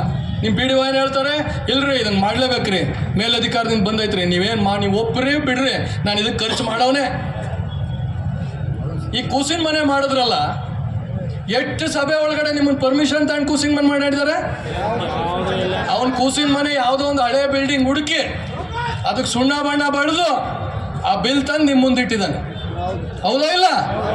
ಯಾವ್ದಾರ ಪಂಚಾಯತಿಗಳು ಮಾಡನ್ರಿ, ಮೇಲಧಿಕಾರಿಗಳು ಕಳಿಸಿದ್ದಾರೆ, ಅವ್ರು ಕೇಳಿದ್ರೆ ಏನು ಹೇಳ್ತಾರೆ ಗೊತ್ತಾ? ಇಲ್ಲ, ಸುತ್ತೋಲೆ ಒಳಗೆ ನಾವು ಹೇಳಿದ್ದೀವಿ, ನಿಮ್ಮ ಪರ್ಮಿಷನ್ ತಗೊಂಡು ಮಾಡ್ರಿ ಅಂತ. ನಿಮ್ಮ PDO ಹೇಳ್ತಾನೆ, ಇಲ್ರಿ ಮೇಲಧಿಕಾರಿಗಳು ಒತ್ತಡ ಇದೆ, ನೀವು ಒಪ್ರಿ ಬಿಡ್ರಿ, ನಾ ಮಾಡೋನೆ. ಅಂದರೆ ಇದು ರಾಜ್ಯ ಸರ್ಕಾರದ ಅಧಿಕಾರಿಗಳು ಪಂಚಾಯಿತಿಯನ್ನು ತಮ್ಮದು, ನಮ್ಮ ಬ್ರಾಂಚ್ ಆಫೀಸ್ ಅಂತ ತಿಳ್ಕೊಂಡಿದ್ದಾರೆ. ನಾನು ಕೂಸಿನ ಮನೆ ವಿರೋಧ ಇಲ್ಲ. ನೀವು ನಮ್ಮ ತಾಯಂದ್ರಿಗೋಸ್ಕರ ಅವರ ದುಡಿಯೋ ಹಕ್ಕನ್ನು ರಕ್ಷಣೆ ಮಾಡಲಿಕ್ಕೆ ನೀವು ಅದನ್ನು ಮಾಡ್ತಿದ್ದೀರಿ, ಭಾಳ ಸಂತೋಷ. ಕೂಸಿನ ಮನೆ ಮಾಡ್ಬೇಕಾದ್ರೆ ನೀವೇ ಹೇಳ್ತೀರಿ, ಕೂಸಿನ ಮನೆ ಮಾಡಬೇಕಂದ್ರೆ ಆ ಮಕ್ಕಳು ಅಲ್ಲಿ ಸುರಕ್ಷಿತವಾಗಿರೋದಕ್ಕೆ ಬೇಕಾದಂಥ ಒಳ್ಳೆ ಕಟ್ಟಡ ಇರಬೇಕು ಅಂತ. ಇವತ್ತು ನೀವು ಯಾವ ಕಟ್ಟಡದಲ್ಲಿ ಮಾಡಿಸಿದ್ದೀರಿ? ಯಾವುದೋ ನಿಮ್ಮ ಪಂಚಾಯತಿಲಿ ಸಿಕ್ಕಿರೋ ಒಂದು ಹಳೇ ಕಟ್ಟಡ. 75ನೇ ಇಸ್ವಿ ಒಳಗಡೆ ಪ್ರಾರಂಭವಾದಂಥ ಅಂಗನವಾಡಿ ಇಲ್ಲಿಗೆ 50 ವರ್ಷ ತುಂಬ್ತಿದೆ. 24ನೇ ವರ್ಷ, 49 ವರ್ಷ ತುಂಬಿ 50 ವರ್ಷಕ್ಕೆ ಕಾಲಿಡ್ತಿದೆ ಆ ವ್ಯವಸ್ಥೆ. ಇನ್ನು ಕರ್ನಾಟಕದ 10,000ಕ್ಕೂ ಹೆಚ್ಚು ಅಂಗನವಾಡಿ ಕಟ್ಟಡಗಳಿಗೆ ಸ್ವಂತ ಕಟ್ಟಡ ಇಲ್ಲ, ಕಟ್ಲಿಕ್ಕೆ ನಿಮ್ಮ ಕೈಲಿ ಆಗಿಲ್ಲ. ಅಂಥದ್ರಲ್ಲಿ ಈ ಕೂಸಿನ ಮನೆಯನ್ನು, ಆ ಎಳೆ ಮಕ್ಕಳನ್ನು ಸುರಕ್ಷಿತವಿಲ್ಲದ ಯಾರದನ್ನು ಹುಡುಕಿದ್ದು? ನಿಮ್ಮ PDO. ಯಾಕೆ ಹುಡುಕ್ದ? ನಾಳೆ ಸಂಜೆ 5 ಗಂಟೆ ಒಳಗಡೆ ನೀನು ಬೋರ್ಡ್ ಬರೆಸಿ ಅದ್ರೊಳಗೆ ಕುರ್ಚಿ ಮೇಜು ತಂದು ಹಾಕಿ ಮಕ್ಕಳನ್ನು ಕುಂಡ್ರಿಸಿ ನಿಮ್ಮ ಫೋಟೋ ಹಾಕ್ತಿದ್ರೆ ನಿನ್ನ ಸಸ್ಪೆಂಡ್ ಮಾಡ್ತೀವಿ ಅಂತ ಎದುರಿಸಿದ್ರಿ. ಜನ ಭಾಗಿದಾರ ಆಗಲಿಲ್ಲ, ಪಂಚಾಯತಿ ಸದಸ್ಯರಿಗೆ ಅದು ಜವಾಬ್ದಾರಿ ಕೊಡಲಿಲ್ಲ, ಒಳ್ಳೆ ಕಟ್ಟಡನೂ ನಮ್ಮ ಕೈಲಿ ಉಳುಗಿಸ್ಲಿಲ್ಲ. ನಾಳೆ ಹೆಚ್ಚು ಕಮ್ಮಿ ಆದರೆ ಆ ತಾಯಂದ್ರು ಬಂದು ಯಾರನ್ನು ಪ್ರಶ್ನೆ ಮಾಡ್ತಾರೆ? ಯಾರನ್ನ? ಮೆಂಬರ್ಸ್ ಪ್ರಶ್ನೆ ಮಾಡ್ತಾರೆ. PDO ಸಂಘದವ್ರು ಒಂದು ಅರ್ಜಿ ಕೊಟ್ಟರು, ನೀವು ನಮಗೆ ಜವಾಬ್ದಾರಿ ಕೊಟ್ಬಿಟ್ಟಿದ್ದೀರಿ, ಒತ್ತಡಕ್ಕೆ ಮಾಡಿಬಿಟ್ಟಿದ್ದೀವಿ, ಈ ಜವಾಬ್ದಾರಿ ನಮ್ಮ ಕೈಲಿ ಹೊರೋಕ್ಕಾಗಲ್ಲ ಅಂತ. ಅದಕ್ಕೆ 3 ದಿನದಲ್ಲಿ ಒಂದು ಆದೇಶ ಬಂದಿದೆ. ಗ್ರಾಮ ಪಂಚಾಯಿತಿಯ PDOಗಳ ಜವಾಬ್ದಾರಿ ಬಿಲ್ಡಿಂಗ್ ಹುಡ್ಕೋದು, ಸುಣ್ಣ ಬಣ್ಣ ಮಾಡಿಸೋದು, ಚೇರ್ ತಂದು ಹಾಕೋದು, ಪಾತ್ರೆ ತಂದು ಕೊಡೋದು. ಮಕ್ಕಳು ನೋಡ್ಕೊಳ್ಳೋ ಜವಾಬ್ದಾರಿ ಮಹಿಳಾ ಮತ್ತು ಮಕ್ಕಳ ಕಲ್ಯಾಣ ಇಲಾಖೆಯ ಸರ್ಕಲ್ ಸೂಪರ್ವೈಸರ್ದು. ಸರ್ಕಲ್ ಸೂಪರ್ವೈಸರು ದಿನ ಬರ್ತಾರ ಸ್ವಾಮಿ? ಮತ್ತು ಆ ಮಕ್ಕಳು ನೋಡ್ಕೊಳೋರೆ ಯಾರು ಜವಾಬ್ದಾರಿ? ಯಾವುದೇ ಒಂದು ಕೆಲಸವನ್ನು ಮಾಡಬೇಕಾದ್ರೆ ಅದು ಸಣ್ಣ ಮಕ್ಕಳ ಜೊತೆ ಆಟ ಆಡ್ತಿದ್ದೀರಿ ನೀವು. ಪೂರ್ಣ ಪ್ರಮಾಣದ ಕಟ್ಟಡಕ್ಕೆ ಸುರಕ್ಷಿತವಾಗಿ ಅವ್ರು ಹೇಳ್ತಾರೆ ನಿಮ್ಮ ಗೈಡ್ಲೈನ್ಸಲ್ಲಿ ಏನೇನಿರಬೇಕು ಒಂದು ಕಟ್ಟಡದಲ್ಲಿ, ಕೂಸಿನ ಮನೆಯಲ್ಲಿ. ಮಕ್ಕಳು ಆಟ ಆಡಲಿಕ್ಕೆ ಬೇಕಾದಂಥ ಎಲ್ಲ ರೀತಿಯ ಗಾಳಿ ಬೆಳಕು ಇರುವ ಸುಸಜ್ಜಿತವಾದ ಕಟ್ಟಡ ಇರಬೇಕು. ಒಂದು ಮಗು ಆಟ ಆಡೋಕ್ಕೆ 1.5 ಮೀಟ್ರ್ ಏನೋ ಇದೆ ಅವ್ರ ಸೈಜ್, ಒಂದು ಮಗು ಇದ್ರೆ ಇಷ್ಟು ಅಂತ. ಆಮೇಲೆ ಸುತ್ತ ಮಕ್ಕಳು ಹೊರಾಂಗಣದಲ್ಲಿ ಆಟ ಆಡಲು ಜಾಗ ಇರಬೇಕು, 2 ಶೌಚಾಲಯ ಇರಬೇಕು, ಒಂದು ಮಕ್ಕಳಿಗೆ, ಒಂದು ನೋಡಿಕೊಳ್ಳುವ ಕಾರ್ಯಕರ್ತೆಗೆ. ಒಂದೇ ಶೌಚಾಲಯ ಇಲ್ಲ, ಇನ್ನು 2 ಎಲ್ಲಿ ಬಂತು? ಆಗ ಬಿಲ್ಡಿಂಗ್ ಯಾರು ಸರ್ಟಿಫೈ ಮಾಡೋರೆ? ನಾನು ನೇರವಾಗಿ ಪ್ರಶ್ನೆ ಕೇಳ್ತೀನಿ, ಆ ಬಿಲ್ಡಿಂಗ್ನ ನಿಮ್ಮ ಜಿಲ್ಲಾ ಪಂಚಾಯತ್ ಇಂಜಿನಿಯರ್ ಬಂದು ಸರ್ಟಿಫೈ ಮಾಡಿದಾನ ಇದು ಭಾಳ ಸುರಕ್ಷಿತವಾಗಿದೆ ಅಂತ ಹೇಳಿ? ಮತ್ತು ಹೆಚ್ಚು ಚಿಕ್ಕ ಮೆದ್ರೊಣಗವ್ರು ಯಾರು? ಆಗ ನಾನು ಕೇಳ್ತಿದ್ದೀನಿ, ದಯಮಾಡಿ ರಾಜ್ಯ ಸರ್ಕಾರ ಈ ಬಜೆಟ್ನಲ್ಲಿ ಕೂಸಿನ ಮನೆಯ ಕಟ್ಟಡಗಳನ್ನು ಕಟ್ಟಲಿಕ್ಕೆ ನೀವೇನು 4,000 ಪ್ರಯಾರಿಟಿ ಮೇಲೆ ಮಾಡಬೇಕು ಅಂತ ಹೊರಟಿದ್ದೀರಿ, ಅಷ್ಟೂ ಕೂಸಿನ ಮನೆಗಳನ್ನು ಕಟ್ಟಲಿಕ್ಕೆ ನೀವು ಹೇಳಿರುವ ಹಾಗೆ ಕಟ್ಟಡವನ್ನು ಕಟ್ಟಲಿಕ್ಕೆ ಬೇಕಾದಂಥ ಅನುದಾನವನ್ನು ಈ ಬಜೆಟ್ನಲ್ಲಿ ರಾಜ್ಯ ಸರ್ಕಾರ ಮೀಸಲಿಡಬೇಕು. ಅಂಥ ಕಟ್ಟಡಗಳಲ್ಲಿ ಕೂಸಿನ ಮನೆಯನ್ನು ಮುಂದುವರಿಸಬೇಕು. ಈಗ ನೀವು ಪ್ರಾರಂಭ ಮಾಡಿರುವ ಕೂಸಿನ ಮನೆಗಳನ್ನು ನಿಮ್ಮ ಇಂಜಿನಿಯರಿಂಗ್ ಸಬ್ ಡಿವಿಷನ್ ಮೂಲಕ, ಇಂಜಿನಿಯರ್ಗಳ ಮೂಲಕ ಸುರಕ್ಷಿತವಾಗಿದೆ ಅಂತೇಳಿ ಸರ್ಟಿಫೈ ಮಾಡಿಸ್ಬೇಕು. ಯಾವುದು ಸರ್ಟಿಫೈ ಆಗುತ್ತೆ ಆ ಕಟ್ಟಡದಲ್ಲಿ ಮಾತ್ರ ಕೂಸಿನ ಮನೆಗಳನ್ನು ನಡೆಸುವಂಥ ವ್ಯವಸ್ಥೆಯನ್ನು ನೀವು ಮಾಡಬೇಕು. ಇಲ್ಲಾಂದರೆ ಹೆಚ್ಚು ಕಮ್ಮಿ ಆದರೆ ನೀವು ತಂದು ನಮ್ಮ ಗ್ರಾಮ ಪಂಚಾಯಿತಿ ಅಧ್ಯಕ್ಷರು, ಉಪಾಧ್ಯಕ್ಷರು, PDOಗಳನ್ನು ಬೀದಿಗೆ ನಿಲ್ಲಿಸ್ತೀರಿ. ಉತ್ತರ ನೀವು ಯಾರು ಹೇಳಕ್ಕೆ ಬರಲ್ಲ. ನೀವು ಹೇಳ್ತೀರಿ ನಾವು ಸೆಲೆಕ್ಟ್ ಮಾಡಿಲ್ಲ, ನಿಮ್ಮ ಸುತ್ತೋಲೆ ಒಳಗಿದೆ, ಅದನ್ನು ಗ್ರಾಮ ಪಂಚಾಯಿತಿಗಳೇ ಹುಡುಕಬೇಕು, ಗ್ರಾಮ ಪಂಚಾಯಿತಿಗಳೇ ಆ ಜಾಗವನ್ನು ಸೆಲೆಕ್ಟ್ ಮಾಡಬೇಕು ಅಂತ ಹೇಳಿ. ಆದರೆ ನೀವು ನಮ್ಮ ಕೈಲಿ ಸೆಲೆಕ್ಟ್ ಮಾಡೋಕ್ಕೆ ಬಿಟ್ಟಿದ್ದೀರಾ. ಅದರಿಂದ ನೇರವಾಗಿ ಹೇಳ್ತಿದ್ದೀನಿ, ಇಮಿಡಿಯೇಟ್ ಆಗಿ ರಾಜ್ಯ ಸರ್ಕಾರ ಇಂಜಿನಿಯರ್ಗಳ ಮೂಲಕ ಆ ಕಟ್ಟಡಗಳು ಸಂಪೂರ್ಣ ಸುರಕ್ಷಿತವಾಗಿದ್ದಾವೆ, ನಿಮ್ಮ ಗೈಡ್ಲೈನ್ಸಲ್ಲಿರುವಂಥ ಎಲ್ಲ ವ್ಯವಸ್ಥೆಯನ್ನು ಹೊಂದಿದ್ದಾವೆ ಅಂತಕ್ಕಂಥ ಒಂದು ಡಿಕ್ಲರೇಷನ್ ಮಾಡಿ ಅಲ್ಲಿ ಕಂಟಿನ್ಯೂ ಮಾಡಿ. ಇನ್ನು 2ನೇದೊಂದು ಭಯ ನಿಮಗೆಲ್ಲ ಅರ್ಥ ಆಗಬೇಕು. ನೀವು ಆಡಳಿತ ಮಾಡೋರು, ಕೂಸಿನ ಮನೆ ಕಾರ್ಯಕರ್ತರಿಗೆ ಸಂಬಳ ಎಲ್ಲಿ ಕೊಡ್ತೀವಿ ಅಂತ ಹೇಳೋರು ಏನರಲ್ಲಿ? ಉದ್ಯೋಗ ಖಾತ್ರಿ ಯೋಜನೆ, ಮಹಿಳಾ ಮತ್ತು ಮಕ್ಕಳ ಇಲಾಖೆ ಮತ್ತು ಗ್ರಾಮ ಪಂಚಾಯಿತಿಗಳನ್ನು ಒಗ್ಗೂಡಿಸುವ ಮೂಲಕ ಈ ಯೋಜನೆಯನ್ನು ಜಾರಿಗೆ ತಂದಿದ್ದೀವಿ. ಉದ್ಯೋಗ ಖಾತ್ರಿ ಯೋಜನೆ ಮೂಲಕ ಅವ್ರಿಗೆ ನಾವು ಸಂಬಳ ಕೊಡ್ತೀವಿ. ನಾನು ನೇರವಾಗಿ ಅವರನ್ನು ಕೇಳ್ತೀನಿ, ನೀವು ಎಲ್ಲ ಉದ್ಯೋಗ ಖಾತ್ರಿ ಬಗ್ಗೆ ಪುಂಖವಾಗಿ ಮಾತಾಡಿದ್ದೀರಿ. ಇಲ್ಲಿ ಆ ಕಷ್ಟ ಇದೆ, ಈ ಕಷ್ಟ ಇದೆ, ನಮ್ಮ ಮನೆ ಗೊಂಜಾಳ ಮಾರು ತಂದು ಉದ್ಯೋಗ ಖಾತ್ರಿಲಿ ಕೆಲಸ ಮಾಡಿದ್ದೀನಿ ಅಂತೆಲ್ಲ ಹೇಳ್ತಿದ್ದೀರಿ. ನಿಜ, ನಿಮಗೆ 6 ತಿಂಗಳು ವರ್ಷ ಆದರೆ ರೊಕ್ಕ ಬರ್ತಿಲ್ಲ. ಇನ್ನೊಂದು ಬರೀ ದುಡ್ಡು ಬರೋದಿರಲಿ, ಕಂಡೀಷನ್ ಏನು ಗೊತ್ತಾ? ಉದ್ಯೋಗ ಖಾತ್ರಿ ಕಾಯ್ದೆಯ ಸೆಕ್ಷನ್ 28 ಮತ್ತು 29 ಹೇಳ್ತದೆ, ಯಾವ ಸಮುದಾಯ ಕಾಮಗಾರಿ, ಇಂಡಿವಿಜುವಲ್ ವರ್ಕ್ ಅಲ್ಲ, ಯಾರ್ದೋ ರೈತನ ತೋಟದಲ್ಲಿ ಮಾಡ್ತಿರಲ್ಲ ನೀವು, ಉದಿಬೋದು ಅಲ್ಲಲ್ಲ, ಊರಲ್ಲಿ ರಸ್ತೆ, ಗೋಕಟ್ಟೆ ಅಭಿವೃದ್ಧಿ, ಈ ಥರದ್ದು ಏನು ಸಮುದಾಯ ಕಾಮಗಾರಿ ಮಾಡ್ತೀರಿ, ಅಲ್ಲಿಗೆ 3 ವರ್ಷದ ಒಳಗಿನ ಮಕ್ಕಳನ್ನು ಹೊಂದಿರುವ 5 ಜನ ಹೆಣ್ಣು ಮಕ್ಕಳು, 3 ವರ್ಷದ ಒಳಗಿನ ಮಕ್ಕಳನ್ನು ಹೊಂದಿರುವ ಹೆಣ್ಣು ಮಕ್ಕಳು ಆ ದಿನ ಉದ್ಯೋಗ ಖಾತ್ರಿ ಕಾಮಗಾರಿಯ ಕಾರ್ಮಿಕರಾಗಿ ಕೆಲಸಕ್ಕೆ ಬಂದಿರುವ ಅವತ್ತು ನೀವು 5 ಜನ 3 ವರ್ಷ ಒಳಗಿನ ಮಕ್ಕಳನ್ನು ಹೊಂದಿರುವ ಹೆಣ್ಣು ಮಕ್ಕಳ ಹೆಸರಲ್ಲಿ NMR ತೆಗೆದಿದ್ರೆ 6ನೇ ಹೆಣ್ಣು ಮಗಳಿಗೆ ಅವತ್ತಿನ ಕೂಲಿಯನ್ನು ಮಕ್ಕಳನ್ನು ನೋಡಿಕೊಳ್ಳಲು ಕೊಡಬಹುದು. ಸ್ವಾಮಿ ಇದು ಸಾಧ್ಯನಾ? ಇಲ್ಲ. ನಿಮ್ಮ ಹತ್ರ ಡಾಟಾ ಇದೆಯಾ? 8 ಜನ 3 ವರ್ಷದ ಒಳಗಿರೋ ಮಕ್ಕಳಿರೋ ಅಂತ ಜಾಬ್ ಕಾರ್ಡ್ ಹೋಲ್ಡರ್ಸ್ ನಿಮ್ಮ ಹತ್ರ ಎಷ್ಟಿದ್ದಾರೆ? 8 ಜನ ಹೆಣ್ಮಕ್ಳು ಇವತ್ತು ಅದು ಕೆಲಸಕ್ಕೆ ಬರ್ತಿದ್ದಾರೆ. ಇದೆಯಾ ಡಾಟಾ? ಇವತ್ತು ಬಂದಿಲ್ಲಪ್ಪ. ಮತ್ತು ಅದಕ್ಕೆ ಸ್ಕೂಲಿಗೆ ಕೊಡೋದು ಯಾರು? ಅವ್ರು ಹೇಳ್ತಾರೆ ನಿಮ್ಗೊಂದು ₹1,00,000 ತಾಲೂಕ್ ಪಂಚಾಯತಿ ಕಡೆ ಕೊಟ್ಟಿದ್ದೀವಿ, ಅದು ನಿಮಗೆ ಟ್ರಾನ್ಸ್ಫರ್ ಮಾಡೋರೆ, ಅದರಲ್ಲಿ ನೀವು ತರಬೇತಿಗೆ ಒಂದಿಷ್ಟು ದುಡ್ಡು 1-2 ತಿಂಗಳಿಗೆ ಕೂಲಿ ಕೊಡೋವಷ್ಟು ಇಟ್ಟಿದ್ದೀವಿ. ಆಯಿತು ಅಮ್ಮ, ನೀವು ಹೇಳಿದಿರಿ, ತುಂಬ ಸಂತೋಷ, 2 ತಿಂಗಳು ಕೂಲಿ ಕೊಟ್ಟಿದ್ದೀರಿ. ಇನ್ನು 10 ತಿಂಗಳು ಇನ್ನು 10 ತಿಂಗಳು ಯಾರು ಸ್ವಾಮಿ ಕೊಡೋದವ್ರು? ಎಲ್ಲಿಗೆ ಬರ್ತಾರೆ? ಪಂಚಾಯತಿ. ಯಾರ ಹತ್ರ ಬಂದು ಕೇಳ್ತಾರೆ? ಪಂಚಾಯತಿಗೆ. ಯಾವ ಹೆಣ್ಮಗಳು ಅವಳು? ನನ್ನ ಪಂಚಾಯತಿಯ, ನನ್ನ ಗ್ರಾಮದ ಹೆಣ್ಮಗಳು. ಆಕೆ ನಾವು ಉತ್ತರ ಏನು ಹೇಳಬೇಕು?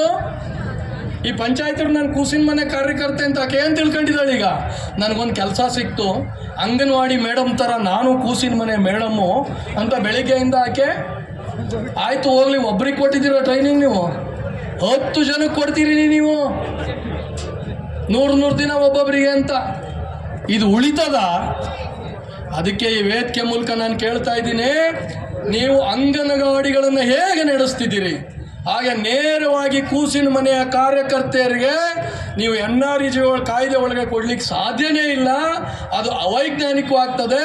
ಅದರಿಂದ ದಯಮಾಡಿ ಆ ಕಾರ್ಯಕರ್ತೆಯರಿಗೆ ಏನು ನೀವು ಒಂದು ಒಳ್ಳೆಯ ಉದ್ದೇಶದಿಂದ ಈ ವ್ಯವಸ್ಥೆಯನ್ನು ಜಾರಿಗೆ ತಂದಿದ್ದೀರಿ, ದಯಮಾಡಿ ನೇರವಾಗಿ ಬಜೆಟ್ ಅನುದಾನವನ್ನು ಕೊಡೋದ್ರ ಮೂಲಕ ಅವರಿಗೆ ಸಂಬಳ ಕೊಡುವ ವ್ಯವಸ್ಥೆಯನ್ನು ನೀವು ಮಾಡಬೇಕು. ತನ್ಮೂಲಕ ಗ್ರಾಮೀಣ ಪ್ರದೇಶದಲ್ಲಿ ಸಣ್ಣ ಮಕ್ಕಳನ್ನು ಹೊಂದಿರುವಂಥ ಹೆಣ್ಣು ಮಕ್ಕಳೇನು ಇವತ್ತು ಉದ್ಯೋಗಕ್ಕೆ ಹೋಗೋಕ್ಕಾಗ್ದಲೇ ಪರಿತಪಿಸ್ತಾ ಇದ್ದಾರೆ, ತನ್ನ ಉದ್ಯೋಗದ ಹಕ್ಕನ್ನು ಕಳ್ಕೊತಿದ್ದಾರೆ, ಅವರಿಗೆ ಹಕ್ಕನ್ನು ಸಂರಕ್ಷಣೆ ಮಾಡುವಂಥ ಕೆಲಸವನ್ನು ರಾಜ್ಯ ಸರ್ಕಾರ ದಯಮಾಡಿ ಮಾಡಬೇಕು. ಇಲ್ದಿರ ನೀವೇನು ಬಜೆಟಲ್ಲಿ ಓದಿ ಇವತ್ತು ಕೂಸಿನ ಮನೆ ಮಾಡಿದ್ದೀರಿ, ಅದು ಸತ್ತ ಒಂದು ಯೋಜನೆ ಆಗ್ತದೆ. ಎಲ್ಲ ಊರುಗಳಲ್ಲಿ ಕೂಸಿನ ಮನೆ ಹೆಸರಿನ ಬೋರ್ಡ್ಗಳು ಉಳಿತವೆ ಹೊರತು ಕೂಸಿನ ಮನೆಗಳು ಉಳ್ಕೊಳೋದಿಲ್ಲ ಅಂತಕ್ಕಂಥ ಮಾತನ್ನು ಈ ವೇದಿಕೆ ಮೂಲಕ ಹೇಳಲಿಕ್ಕೆ ಬಯಸ್ತೇವೆ. ದಯಮಾಡಿ ಸರ್ಕಾರ ಮುಂದಿನ ಬಜೆಟಲ್ಲಿ ಕೂಸಿನ ಮನೆಗೆ ಬೇಕಾದ ಕಟ್ಟಡಗಳಿಗೆ, ಕೂಸಿನ ಮನೆಗೆ ಬೇಕಾದ ಊಟದ ವ್ಯವಸ್ಥೆಗೆ, ಕೂಸಿನ ಮನೆಗೆ ಬೇಕಾದಂಥ ಗೌರವಧನದ ವ್ಯವಸ್ಥೆಯನ್ನು ರಾಜ್ಯ ಸರ್ಕಾರವೇ ನೇರವಾಗಿ ಮಾಡಬೇಕು. ಇದು ಯಾವುದೇ ಕಾರಣಕ್ಕೂ ನಮ್ಮ NREG ಮೂಲಕ ಮಾಡಲಿಕ್ಕೆ ಸಾಧ್ಯ ಇಲ್ಲ ಅಂತಕ್ಕಂಥ ಮಾತನ್ನು ಹೇಳಲಿಕ್ಕೆ ಬಯಸ್ತೇನೆ ನಾನು. ಈಗ ಇದ್ರ ಜೊತೆಗೆ ಇನ್ನೂ ಅನೇಕ ಇಲ್ಲಿ ವಿಷಯಗಳು ನಮ್ಮ ಮುಂದೆ ಬಂದಿದ್ದಾವೆ.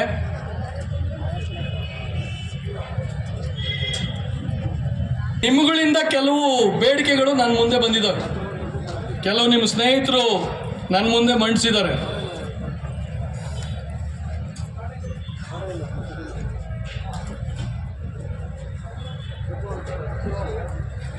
ಅನೇಕ ವಿಷಯಗಳು ಇದ್ದಾವೆ. ಮೊದಲು NREG ವಿಷಯ ಬಗ್ಗೆ ನಾನು ಮಾತಾಡಲಿಕ್ಕೆ ಬಯಸ್ತೇನೆ. ತುಂಬ ಜನ ಮಾತಾಡಬೇಕಾದ್ರೆ NREG ನಾವು ಮಾಡ್ತಿದ್ದೀವಿ ಅಂತ ಕೆಲವರು, ದುಡ್ಡು ನಾವು ಬಂಡವಾಳ ಹಾಕಿದ್ದೀವಿ ಕಳ್ಕೊಂಡಿದ್ದೀವಿ ಅಂತ ಕೆಲವರು ಆ ವಿಷಯ ಮಾತಾಡಬಾರ್ದಾಗಿತ್ತು, ನಾವು ಮಾಡೋಂಗಿಲ್ಲ ಅಂತ ಕೆಲವರು. ಒಂದು ರೀತಿ ಗೊಂದಲದ ಅನಿಸಿಕೆಗಳು ವ್ಯಕ್ತವಾಗಿದ್ದವು. ಹೌದು, ಉದ್ಯೋಗ ಖಾತ್ರಿ ಕಾಯ್ದೆ ಅದೊಂದು ಸ್ಕೀಮ್ ಅಲ್ಲ. ಬಂಧುಗಳೇ, ನೀವೆಲ್ಲ ಅರ್ಥ ಮಾಡ್ಕೋಬೇಕು. ಉದ್ಯೋಗ ಖಾತ್ರಿ ಕಾಯ್ದೆ ಅರ್ಥ ಆಗಿಬಿಟ್ರೆ ಸಮಸ್ಯೆಗೆ ಪರಿಹಾರ ನೀವೇ ಕಂಡುಹಿಡ್ಕೊಂಡ್ಬಿಡ್ತೀರಿ. ತುಂಬ ಸಮಸ್ಯೆಗಳಿಗೆ ಉದ್ಯೋಗ ಖಾತ್ರಿ ಕಾಯ್ದೆಯನ್ನು 2005ನೇ ಇಸ್ವಿ ಒಳಗಡೆ ಯಾಕೆ ಜಾರಿಗೆ ತಂತು ಅಂದಿನ ಸರ್ಕಾರ ಅಂತಂದರೆ, ಈ ದೇಶದ ಪ್ರತಿಯೊಬ್ಬ ಪ್ರಜೆಗೆ ಉದ್ಯೋಗವನ್ನು ಒಂದು ಮೂಲಭೂತ ಹಕ್ಕನ್ನಾಗಿ ಮಾಡಿತು. ಹಾಗಾಗಿ ಯಾರು ಉದ್ಯೋಗ ಇಲ್ಲ ಅಂತ ಹೇಳಿ ಬರ್ತಾನೆ ಅವನಿಗೆ 100 ದಿನಗಳ ಒಂದು ಉದ್ಯೋಗವನ್ನು ನಾನು ಕೊಡ್ತೀನಿ ಅಂತ ಹೇಳಿ ಸರ್ಕಾರ ಕಮಿಟ್ ಆಯಿತು. ಹಾಗಾದ್ರೆ ಏನು ಉದ್ಯೋಗ ಕೊಡ್ತೀರ ಅಂದರೆ, ನಾನೇನೋ ಇಂಜಿನಿಯರಿಂಗ್ ಓದಿದ್ದೀನಿ, ನಾನು ಸಾಫ್ಟ್ವೇರ್ ಇಂಜಿನಿಯರ್ ಕೆಲಸ ಕೊಡೋಂದ್ರೂ ಕೊಡೋಕ್ಕಾಗಲ್ಲ.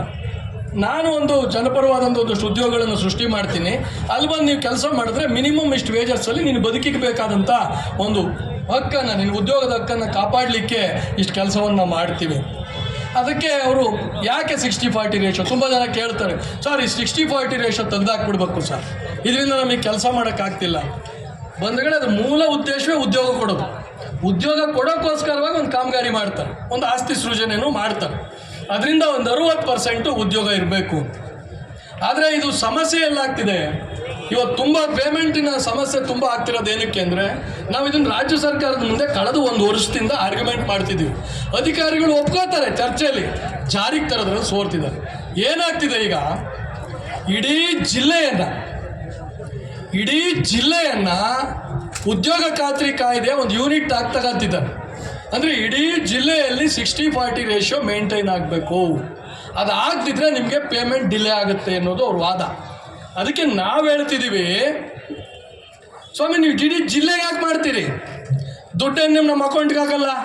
ನಿಮ್ಮ ಅಕೌಂಟಿಂದ ಫಲಾನುಭವಿ ಅಕೌಂಟಿಗೆ, ವೆಂಡರ್ ಅಕೌಂಟಿಗೆ ದುಡ್ಡು ಹೋಗ್ತದೆ. ನಾವೇ ನಿಮಗೆ ನಮ್ಮ ಅಕೌಂಟಿಗೆ ದುಡ್ಡು ಹಾಕಿ ಲೆಕ್ಕ ಕೊಡ್ತಿಲ್ಲ. ಅದರಿಂದ ಯಾಕೆ ನೀವು ನಮ್ಮ ಗ್ರಾಮ ಪಂಚಾಯತಿನ ಒಂದು ಯೂನಿಟ್ ಮಾಡಬಾರ್ದು? ನಮ್ಮ ಗ್ರಾಮ ಪಂಚಾಯತಿನೇ ಒಂದು ಯೂನಿಟ್ ಮಾಡಿಬಿಟ್ರೆ ನೀವು ನಮ್ಮಲ್ಲಿ 60-40 ರೇಷಿಯೋ ಮೇಂಟೈನ್ ಆಗ್ತಿದ್ಯಾ? ಒಂದು ಸ್ವಲ್ಪ ಲೇಬರ್ ಜಾಸ್ತಿ ಮಾಡಬೇಕಾಗತ್ತಾ, ಮೆಟೀರಿಯಲ್ ಜಾಸ್ತಿ ಕಡಿಮೆ ಮಾಡಬೇಕಾಗತ್ತಾ, ನಮಗೆ ತಿಳುವಳಿಕೆ ಬರ್ತದೆ. ಈಗ ಇಡೀ ಜಿಲ್ಲೆ ಒಳಗಡೆ ಯಾವುದೋ ತಾಲೂಕಲ್ಲಿ ಒಂದು 4 ಪಂಚಾಯತಿಯವ್ರು ಮೆಟೀರಿಯಲ್ ಜಾಸ್ತಿ ಮಾಡೋದು ಅಂದ ತಕ್ಷಣ ಇಡೀ ಜಿಲ್ಲೆಯಲ್ಲಿರೋ ಎಲ್ಲ ಪಂಚಾಯತಿ ಒಳಗೆ ಇದು NREJ ಸ್ಟ್ರಕ್ ಆಗ್ತಿದೆ. ಅದರಿಂದ ನಮ್ಗೆ ಅನ್ಯಾಯ ಆಗ್ತಿದೆ, ನಮ್ಮ ಹಳ್ಳಿಗಳಿರುವಂಥ ಜನಕ್ಕೆ ಅನ್ಯಾಯ ಆಗ್ತಿದೆ. ಇದು ಸರಿ ಹೋಗ್ಬೇಕು ಅಂತಂದರೆ ಗ್ರಾಮ ಪಂಚಾಯತಿ ಒಂದು ಯೂನಿಟ್. ಹೋದ ಸತಿ ನಾವು ಚರ್ಚೆ ಮಾಡಿದಾಗ ಅತೀಕ್ ಸರ್ ಅವರು ಒಪ್ಕೊಂಡಿದ್ರು, ಸತೀಶ್ ಅವರೇ ನೀವು ಹೇಳಿದ್ದು ಸರಿ ಇದೆ, ನಾವೊಂದು ತಾಲೂಕು ಮಟ್ಟಕ್ಕೆ ಇಳಿಸ್ತೀವಿ, ಮೊದಲು ತಾಲೂಕು ಒಂದು ಯೂನಿಟ್ ಮಾಡ್ತೀವಿ, ಅಟ್ಲೀಸ್ಟ್ ಒಂದು 25-30 ಪಂಚಾಯತಿಲಿ ಏನು ವೇರಿಯೇಷನ್ಸ್ ಆಗುತ್ತೆ ಅನ್ನೋದು ಒಬ್ಬ ಇವಾಗ ಗೊತ್ತಾಗ್ತಿರ್ತದೆ. ಅಲ್ಲಿ ಬೇಕಾದ್ರೆ ಯಾವ ಪಂಚಾಯತಿ ವೇರಿಯೇಷನ್ಸ್ ಇದೆ ಸರಿ ಮಾಡ್ಬೋದು. ಇಲ್ಲಿಂದ ತನಕ ಮಾಡಿಲ್ಲ. ಯಾಕೆ ಮಾಡಿಲ್ಲ ಅವರು ಅಂದರೆ, ಇಡೀ ಉದ್ಯೋಗ ಖಾತ್ರಿ ಯೋಜನೆಯನ್ನು ತನ್ನ ಕಪಿಮುಷ್ಟಿಯಲ್ಲಿ ಇಟ್ಕೊಂಡು ಅಧಿಕಾರಿಗಳು ತಮ್ಮ ಬೇಕಾದಾಗೆ ನಡೆಸಬೇಕು. ಮೇಲಧಿಕಾರಿಗಳು ಮತ್ತು ಮೇಲಿನ ಜನಪ್ರತಿನಿಧಿಗಳು ತಮಗೆ ಬೇಕಾದಾಗೆ ಬಳಸಬೇಕು ಅಂತ. ಈಗ ಬಳಸ್ತಾ ಇರೋದ್ರಿಂದ ಇವತ್ತು ನಿಮಗೆ ಪೇಮೆಂಟ್ ಡಿಲೇ ಆಗ್ತಿದೆ. ಸರಿಯಾಗಿ ಉದ್ಯೋಗ ಖಾತ್ರಿ ಯೋಜನೆಯನ್ನು ಬಳಸಿ ನಿಮ್ಮ ಊರನ್ನ ಅಭಿವೃದ್ಧಿ ಮಾಡೋಕ್ಕೆ ಸಾಧ್ಯ ಆಗ್ತಿಲ್ಲ. ಹಾಗಾಗಿ ನಾವು ಇದನ್ನು ಗ್ರಾಮ ಪಂಚಾಯತಿ ಒಂದು ಯೂನಿಟ್ ಮಾಡಬೇಕು ಅಂತ ಬೇಡಿಕೆ ಇಟ್ಟಿದ್ದೀವಿ. ನೆನ್ನೆ ಅಧಿಕಾರಿಗಳು ಇಲ್ಲ NREJಗೆ ಸಂಬಂಧಪಟ್ಟಿದ್ದು ಒಂದು ಸಪ್ರೇಟ್ ಸಭೆ ಮಾಡಿ ಇದನ್ನು ಪರಿಹಾರ ಮಾಡ್ತೀವಿ ಅಂತ ಹೇಳಿದ್ದಾರೆ. ಅಧಿಕಾರಿಗಳು ಹೇಳಿದ್ರೆ ಇದು ಆಗಲ್ಲ, ಸರ್ಕಾರ ಹೇಳಬೇಕು, ಅದು ನಮ್ಮ ಬೇಡಿಕೆ ಇದೆ. ಆಮೇಲೆ ಇನ್ನೊಂದು ಏನಾಗ್ತಿದೆ NREJ ಒಳಗಡೆ, ಈಗ ದೇವದುರ್ಗದ ಇಶ್ಯೂ ಇದೆ. ತುಂಬ ಕಡೆ ಇವೆಲ್ಲ ಅಪರಾಧ ಆಗೋದಕ್ಕೆ ತಪ್ಪಾಗೋದಕ್ಕೆ ಕಾರಣ ಇದಕ್ಕೆ ಪ್ರೋಗ್ರಾಮ್ ಆಫೀಸರ್ ಆಕ್ಷನ್ ಪ್ಲಾನ್ ಯಾರಪ್ಪ ಅಪ್ರೂವ್ ಮಾಡ್ತಾರೆ? ಇಡೀ ನಿಮ್ಮ NREJ ಆಕ್ಷನ್ ಪ್ಲಾನ್ ಎಲ್ಲೋ ಅಪ್ರೂವ್ ಆಗಿ ಬರುತ್ತೆ, ಜಿಲ್ಲಾ ಪಂಚಾಯತಿಲಿ ಆಗಿ ಬರುತ್ತೆ. ಅದ್ರಲ್ಲಿ ಏನಾದ್ರು ಹೆಚ್ಚು ಕಮ್ಮಿ ಆದ್ರೆ ಯಾರು ಹೊಣೆಗಾರ ಆಗಬೇಕು? ಆಗ್ತಾ ಇಲ್ಲ. ನಿಮ್ಮ PDOನ ಅಧ್ಯಕ್ಷರನ್ನ ಹೊಣೆಗಾರರು ಮಾಡ್ತಾವ್ರು. ಇವತ್ತು ಯಾರು ಅದಕ್ಕೆ ಒಪ್ಪಿಗೆ ಕೊಟ್ಟಿದ್ದ ಇದು ಸರಿ ಇದೆ ಅಂತ ಹೇಳಿದ್ದು ಅವ್ನು ಹೊಣೆಗಾರ ಆಗ್ಬೇಕಲ್ವಾ? ಅದಾಗ್ತಾ ಇಲ್ಲ. ಈ ದೇವರದುರ್ಗ ಕೇಸಲ್ಲಿ ಹಂಗೆ CEO ಹೊಣೆಗಾರರಿಲ್ಲ, ಕೆಳಗೆ ಯಾರ್ಯಾರೇನು ತಪ್ಪು ಮಾಡಿದ್ರು ಅವರೆಲ್ಲ ಹೊಣೆಗಾರರು ಅಂತ ಆಗ್ತದೆ. ಇದ್ರ ವಿರುದ್ಧ ನಾವು ಮಾತಾಡಬೇಕಾಗ್ತದೆ. ಹಾಗೇನೆ NREJ ಒಳಗಡೆ ಈ ಥರದ್ದೊಂದು ಪ್ರಶ್ನೆ ಬಂದಿದೆ. ಆಮೇಲೆ ಕೆಲವು ಕಡೆ ಈ ಅಡುಗೆ ಅವ್ರನ್ನ, ಕೂಸಿನ ಮನೆ ಇವ್ರನ್ನೆಲ್ಲ ನೇಮಕ ಮಾಡಬೇಕಾದ್ರೆ ನಾವಿರಬೇಕು ಅಂತ. ಹೌದು, ಅಡುಗೆ ಅವ್ರ ನೇಮಕಾತಿ ಇರ್ಬೋದು, ಅದು ನಿಮ್ಮ ಅಧ್ಯಕ್ಷತೆ ಒಳಗೆ ಒಂದು ಸಮಿತಿ ಇರ್ತದೆ. ನೀವು ಕೂಸಿನ ಮನೆಯವ್ರನ್ನ ಕಳಿಸ್ಬೇಕಾದ್ರೂ ಗೈಡ್ಲೈನ್ಸಲ್ಲಿ ನೀವೇ ಕಳಿಸ್ಬೇಕು ಅಂತಿದೆ. ನೀವು ಅದನ್ನು ಅಧಿಕಾರವನ್ನು ಚಲಾಯಿಸ್ತಾ ಇಲ್ಲ. ಹಂಗಾಗಿ ಅಧಿಕಾರಿಗಳು ಮಾಡಿ ಆಮೇಲೆ PDO ಹತ್ರ ತಂದು ಕೊಡ್ತಾರೆ, ನೀವು ಅದಕ್ಕೆ ಸೈನ್ ಆಗ್ತಿದ್ದೀರಿ. ನೀವು ಸಿಕ್ಕಿರುವಂಥ ಅಧಿಕಾರವನ್ನು ಸಮರ್ಥವಾಗಿ ಬಳಸೋ ಕೆಲಸವನ್ನು ನೀವು ಮಾಡಬೇಕು.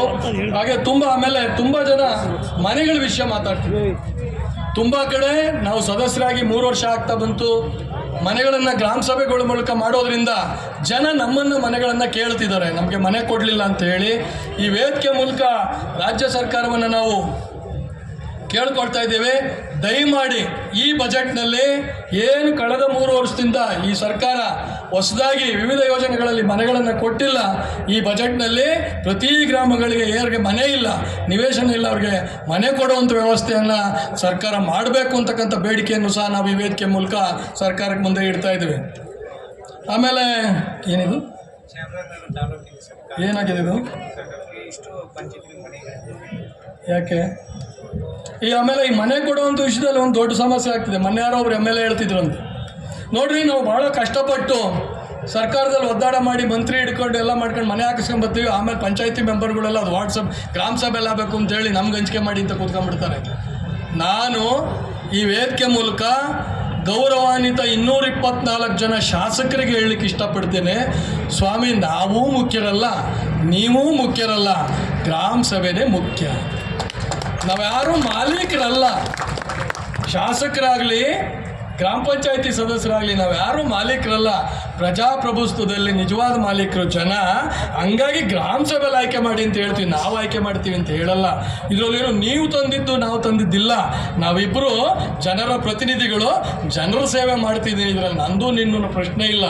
ನಾವು ನೀವು ಸೇರಿದ್ರೆ ಮಾತ್ರ ಅಭಿವೃದ್ಧಿ ಆಗ್ಲಿಕ್ಕೆ ಸಾಧ್ಯ ಅಂತಕ್ಕಂಥ ಮಾತನ್ನು ಈ ವೇದಿಕೆ ಮೇಲೆ ಹೇಳಕ್ಬಿಡ್ತೀನಿ. ಆಮೇಲೆ ಕೆಲವು ಕಡೆ ಈ ಶಾಸಕರುಗಳು ಮನೆ ತಂದು ಅವ್ರು ಯಾರು ಅವ್ರು ಪರವಾಗಿರ್ತಾರೋ ಆ ಪಂಚಾಯತಿಗಳಿಗೆ ಮಾತ್ರ ವಿತರಣೆ ಮಾಡೋದು, ಕೆಲವರು ಪಂಚಾಯತಿಗೆ ಮಾಡ್ದಲೇ ಇರುವಂಥ ಕೆಲಸವೂ ಇಡೀ ರಾಜ್ಯದಂತ ಆಗ್ತಿದೆ. ಇದಾಗಬಾರ್ದು. ಈ ಎಲ್ಲ ವಿಷಯಗಳನ್ನು ನಾವು ರಾಜ್ಯ ಸರ್ಕಾರದ ಮುಂದೆ ಸಭೆಯಲ್ಲಿ ಇಟ್ಟಿದ್ದೀವಿ. ಈ ವಿಷಯವನ್ನು ಮುಂದೆ ಮಂತ್ರಿಗಳು ಬಂದಂಥ ಸಂದರ್ಭದೊಳಗೂ ಸಹ ನಾವು ಇದನ್ನು ಇಡೋವಂಥ ಪ್ರಯತ್ನ ಮಾಡ್ತೀವಿ. ಇತ್ತೀಚೆಗೆ ಇದು ಚಳುವಳಿ ಇಲ್ಲಿ ಪ್ರಾರಂಭ ಆದಮೇಲೆ ಆದ ಬೆಳವಣಿಗೆಯನ್ನು ನಿಮ್ಮ ಮುಂದೆ ಇಡೋ ಪ್ರಯತ್ನ ಮಾಡ್ತೀವಿ. ನಮ್ಮ ಪಂಚಾಯತ್ ರಾಜ್ ಇಲಾಖೆಯ ಕಮಿಷನರ್ ಅವರು ನನ್ನ ಜೊತೆ ಈಗ ಫೋನಲ್ಲಿ ಮಾತಾಡೋದು, ಇಲ್ಲಿ ಕೂತಿದ್ದಾಗ ಅವರು ಒಂದು ಮಾತು ಹೇಳಿದ್ರು. ನೆನ್ನೆ ಎಲ್ಲ ಮಾತಾಡಿದ್ವಲ್ಲ ಸತೀಶ್ ಅವರೇ, ನಿಮ್ಮ ಜೊತೆ ಒಂದು ಸಭೆ ಆಗಿತ್ತು. ನಾನು ಈ ವೇದಿಕೆ ಮೂಲಕ ಒಂದು ಪ್ರಶ್ನೆನ ಅವ್ರಿಗೆ ಕೇಳ್ತೀನಿ. ನೆನ್ನೆ ಸಭೆ ಆಗಿದ್ದು ನಿಜ. ನೀವೇನು ಹೇಳಿದ್ರಿ? ಕೆಲವು ನಾನು ಎತ್ತಿದಂಥ ಈ ರೂಲ್ಸ್ ಬರೆಯೋದಿರ್ಬೋದು, ಜವಾಬ್ದಾರಿ ನಕ್ಷೆ ಇರ್ಬೋದು, ಕಾನೂನು ನಿರೂಪಣೆ ಇದೆಯಲ್ಲ, ಅದು ಪ್ರಗತಿಯಲ್ಲಿದೆ. ಇನ್ನೊಂದು ವಾರ 15 ದಿನದಲ್ಲಿ ಇದು ಮುಗಿಸ್ಕೊಡ್ತೀವಿ, ತಡ ಆಗಿದ್ದೆ ಅಂತ ಹೇಳಿದ್ರಿ. ಹಣಕಾಸಿನ ವಿಷಯ ಬಂದಾಗ 15ನೇ ಹಣಕಾಸಿನ ಹಸ್ತಕ್ಷೇಪ ಇರ್ಬೋದು, ಈಗ ನಮ್ಮ ನೌಕರರ ಸಂಬಳವನ್ನು ನೀವು ಪರಿಪೂರ್ಣವಾಗಿ ಕೊಡೋದಲ್ಲೇ ಇರ್ಬೋದು. ಇತ್ತೀಚೆಗೆ ಇನ್ನೊಂದು ಬಂದಿದೆ, ನೀವೆಲ್ಲ ಗಮನಿಸಿರ್ಬೇಕು. ನಿಮ್ಮ ಗ್ರಂಥಾಲಯಗಳಿದಾವಲ್ಲ, 8 ಜನ ಅಧ್ಯಕ್ಷರು ಓದಿದ್ದೀರಿ ಅದನ್ನು. ಗ್ರಂಥಾಲಯ ನೌಕರರಿಗೆ 12,000 ರೂಪಾಯಿ ಇದ್ದಿದ್ದನ್ನು 15,000 ಚಿಲ್ಲರೆ ಸಂಬಳ ಜಾಸ್ತಿ ಮಾಡೋರು. ಸಂಬಳ ಯಾರು ಜಾಸ್ತಿ ಮಾಡಿರೋದು? ರಾಜ್ಯ ಸರ್ಕಾರ ಜಾಸ್ತಿ ಮಾಡಿದೆ. ಸಂಬಳ ಯಾರು ಕೊಡ್ತಿರೋದು? ರಾಜ್ಯ ಸರ್ಕಾರ. ನಿಮಗೆ ಪಂಚಾಯತಿಗೆ ಹಾಕತ್ತೆ ದುಡ್ಡು, ನೀವು ಅವ್ರಿಗೆ ಕೊಡ್ತಿದ್ದೀರಿ. 15,000 12ರಿಂದ ಮಾಡಿದ ಮೇಲೆ ಯಾರು ಕೊಡಬೇಕು? ಅವ್ರು ಕೊಡಲ್ವಂತೆ. 3,000 ನೀವು ಸೆಸ್ ಕಲೆಕ್ಟ್ ಮಾಡ್ತಿರಲ್ಲ, ಟ್ಯಾಕ್ಸಲ್ಲಿ ಒಂದು ಗ್ರಂಥಾಲಯಕರ ಅಂತ 6%, ಅದನ್ನು ಜಿಲ್ಲಾ ಪಂಚಾಯತಿಗೆ ಕಟ್ಟಬೇಕಂತೆ. ಆ ಜಿಲ್ಲಾ ಪಂಚಾಯತ್ 3,000 ಸಂಬಳ. ಅಲ್ಲ ಸ್ವಾಮಿ, ಸಂಬಳ ಜಾಸ್ತಿ ಮಾಡೋರು ನೀವು ಅಂದಮೇಲೆ ನೀವೇ ಕೊಡ್ಬೇಕಲ್ವೇನ್ರಿ? ಇದೊಂಥರ ಎಲ್ಲ ವಿಚಿತ್ರವಾದ ಆಡಳಿತ. ಯಾಕ್ರಿ? FD ಅವ್ರು ಒಪ್ಪಲಿಲ್ಲ, ನೀವು ಜಾಸ್ತಿ ಮಾಡೋದು, ಅವನು ಯಾರೋ ಒಪ್ಪಲಿಲ್ಲ.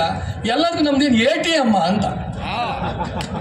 ಗ್ರಾಮ ಪಂಚಾಯತಿಗಳನ್ನ ATM ಅಂತ ತಿಳ್ಕೊಂಡಿದ್ದೀರಿ. ಎಲ್ಲಿಗೆ ಬಂದಿದೆ ನಮ್ಮ ಪರಿಸ್ಥಿತಿ ಅಂದರೆ, MLA ಜನಸ್ಪಂದನ ಶಾಮ್ಯಾನ ನಾವೇ ಹಾಕಬೇಕು, ಜಿಲ್ಲಾಧಿಕಾರಿ ಗ್ರಾಮ ವಾಸ್ತವ್ಯ ಶಾಮ್ಯಾನ ನಾವೇ ಹಾಕಬೇಕು, ಇನ್ಯಾರೋ ಒಂದು ಹೆಲ್ತ್ ಕ್ಯಾಂಪ್ ಮಾಡ್ತಾನೆ ಶಾಮ್ಯಾನ ನಾನೇ ಹಾಕಬೇಕು, ಕೊನೆಗೆ ಯಾವುದೋ ಒಂದು ಪೊಲೀಸ್ ರಿಸರ್ವ್ನಲ್ಲಿ ಯಾವುದೋ ಕೊಲೆ ಕೇಸ್ ಹಿಡಿಯೋಕೆ ಒಂದು 3 ದಿನ ನಿಂತ್ಕೊಂತಾರೆ ನಮ್ಮ ಪಂಚಾಯತಿ ಮುಂದೆ, ಊಟ ನಾವೇ ಕೊಡಿಸ್ಬೇಕು. ಏನು ಈಗ ಯಾರೋ ಗಲಾಟೆ ಮಾಡ್ಕೊಂತಾರೆ, ಅದಕ್ಕೆ ನಾವೇ ವ್ಯವಸ್ಥೆ ಮಾಡಬೇಕು. ಎಲ್ಲಿದೆ ATM? ನೋಟ್ ಒಂದು ಕೆಲಸ ಮಾಡಿಬಿಡಿ, ರಾಜ್ಯ ಸರ್ಕಾರ ದೊಡ್ಡ ಮನಸ್ಸು ಮಾಡಿ ನಮಗೆ ನೋಟ್ ಪ್ರಿಂಟ್ ಮಾಡೋ ಪವರು ಒಂದು ಮಿಷಿನ್ನು ಕೊಡಿಸ್ತೀವಿ. ಮೇಲ್ಗಡೆಯಿಂದ ನೀವು ಆದೇಶ ಮಾಡ್ತಾ ಇರಿ, ನಾವು ಪ್ರಿಂಟ್ ಮಾಡಿ ಮಾಡಿ ಮಾಡಿ ಕೊಡ್ತಾ ಇರ್ತೀವಿ.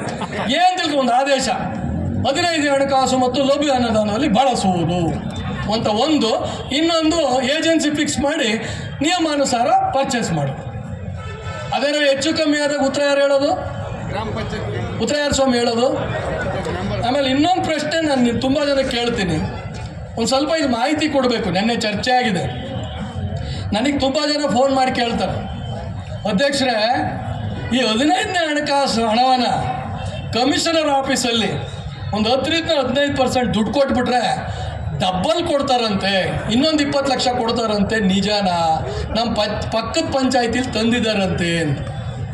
ಕೆಲವು ಪಂಚಾಯತಿ ಹೌದು ನಾವು ತಂದಿದ್ದೀವಿ ಅಂತಲೂ ನನಗೆ ಕೆಲವ್ರು ಹೇಳೋರೆ.